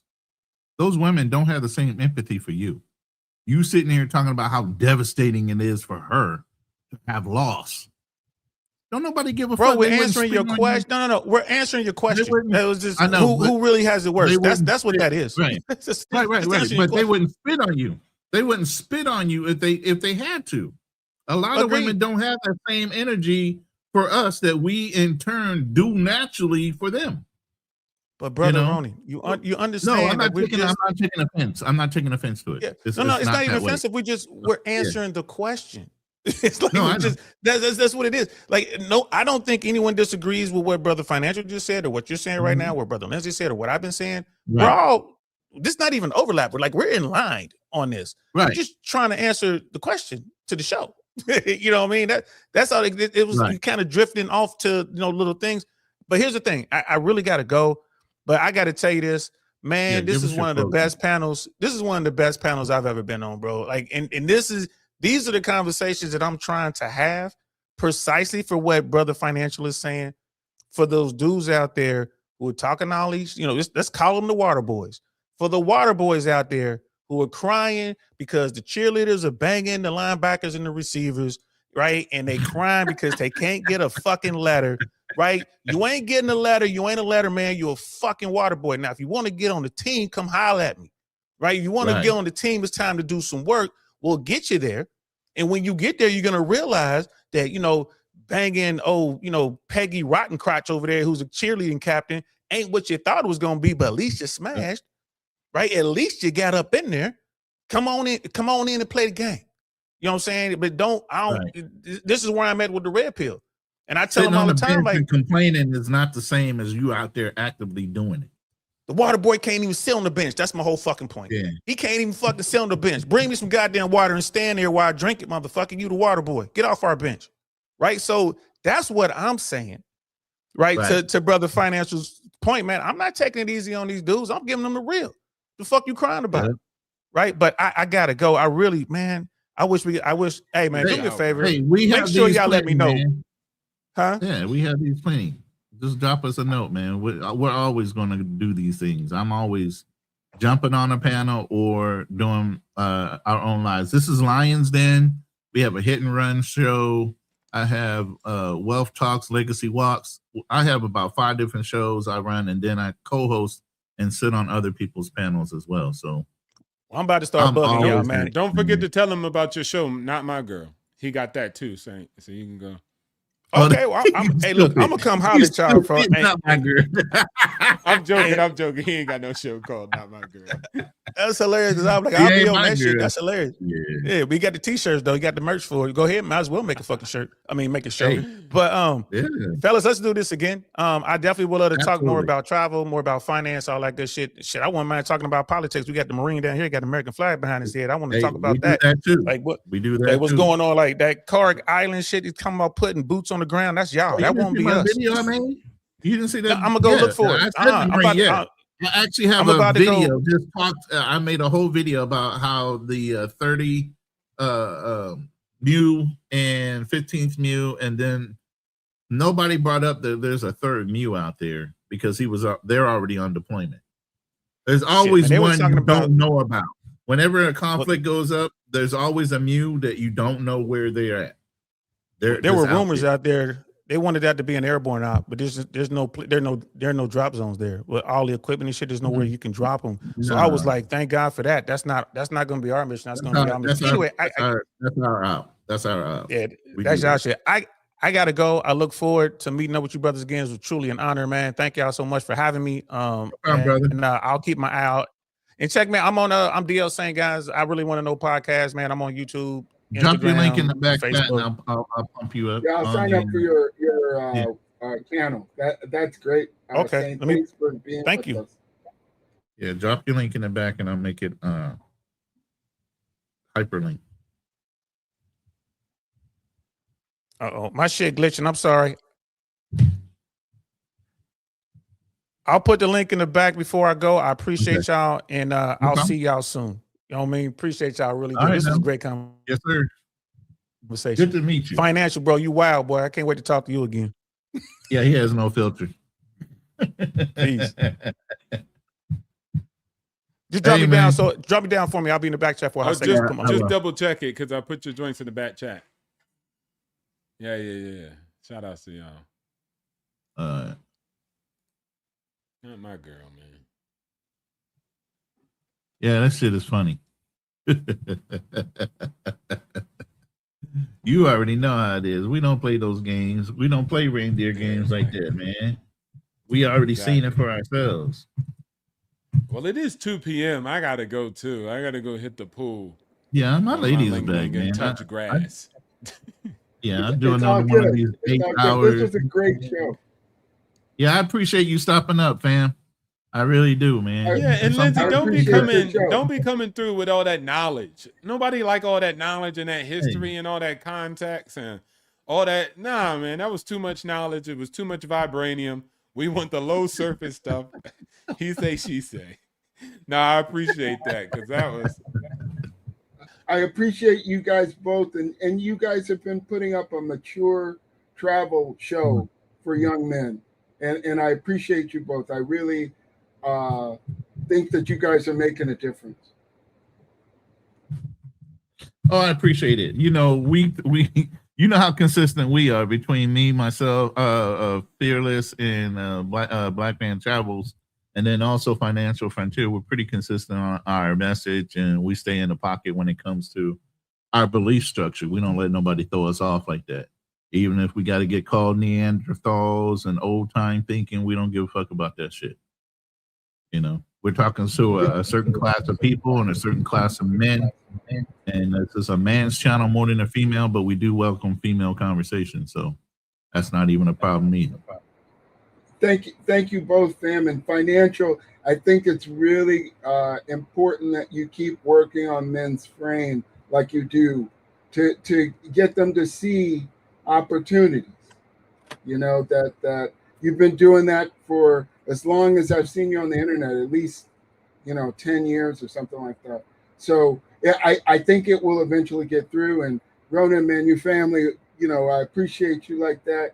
And I'm glad I could contribute something to help the show. So. Yes, sir. Always. Yes, sir. Yes, sir. Always. I salute you. Thank you. Thank you. Appreciate it. Appreciate you. All right, man. It's me and you. And I know you got to go. So, hey, for those that don't know, I do AI, and this is my closing. And we out of here.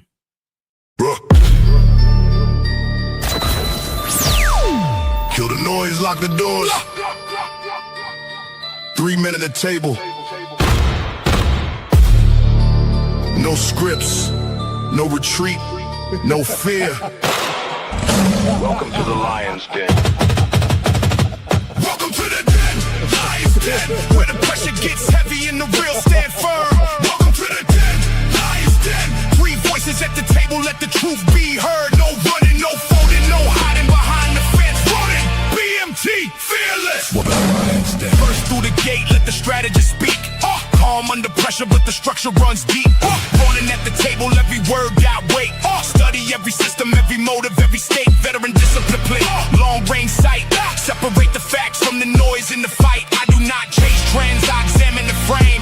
Follow the incentive, then expose the game. Build with a purpose. Stand on the code, carry the pressure. And control the load. No empty performance, no counterfeit shine. Ronin in the den, hold the line. Ronin, hold the line. BMT enters with the passport stamp.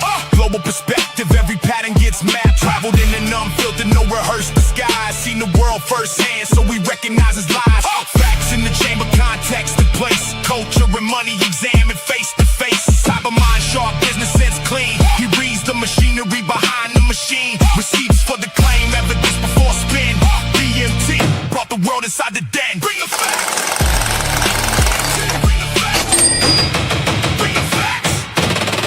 Steps forward, tighten your stance. Direct with the question, never dodging the chance.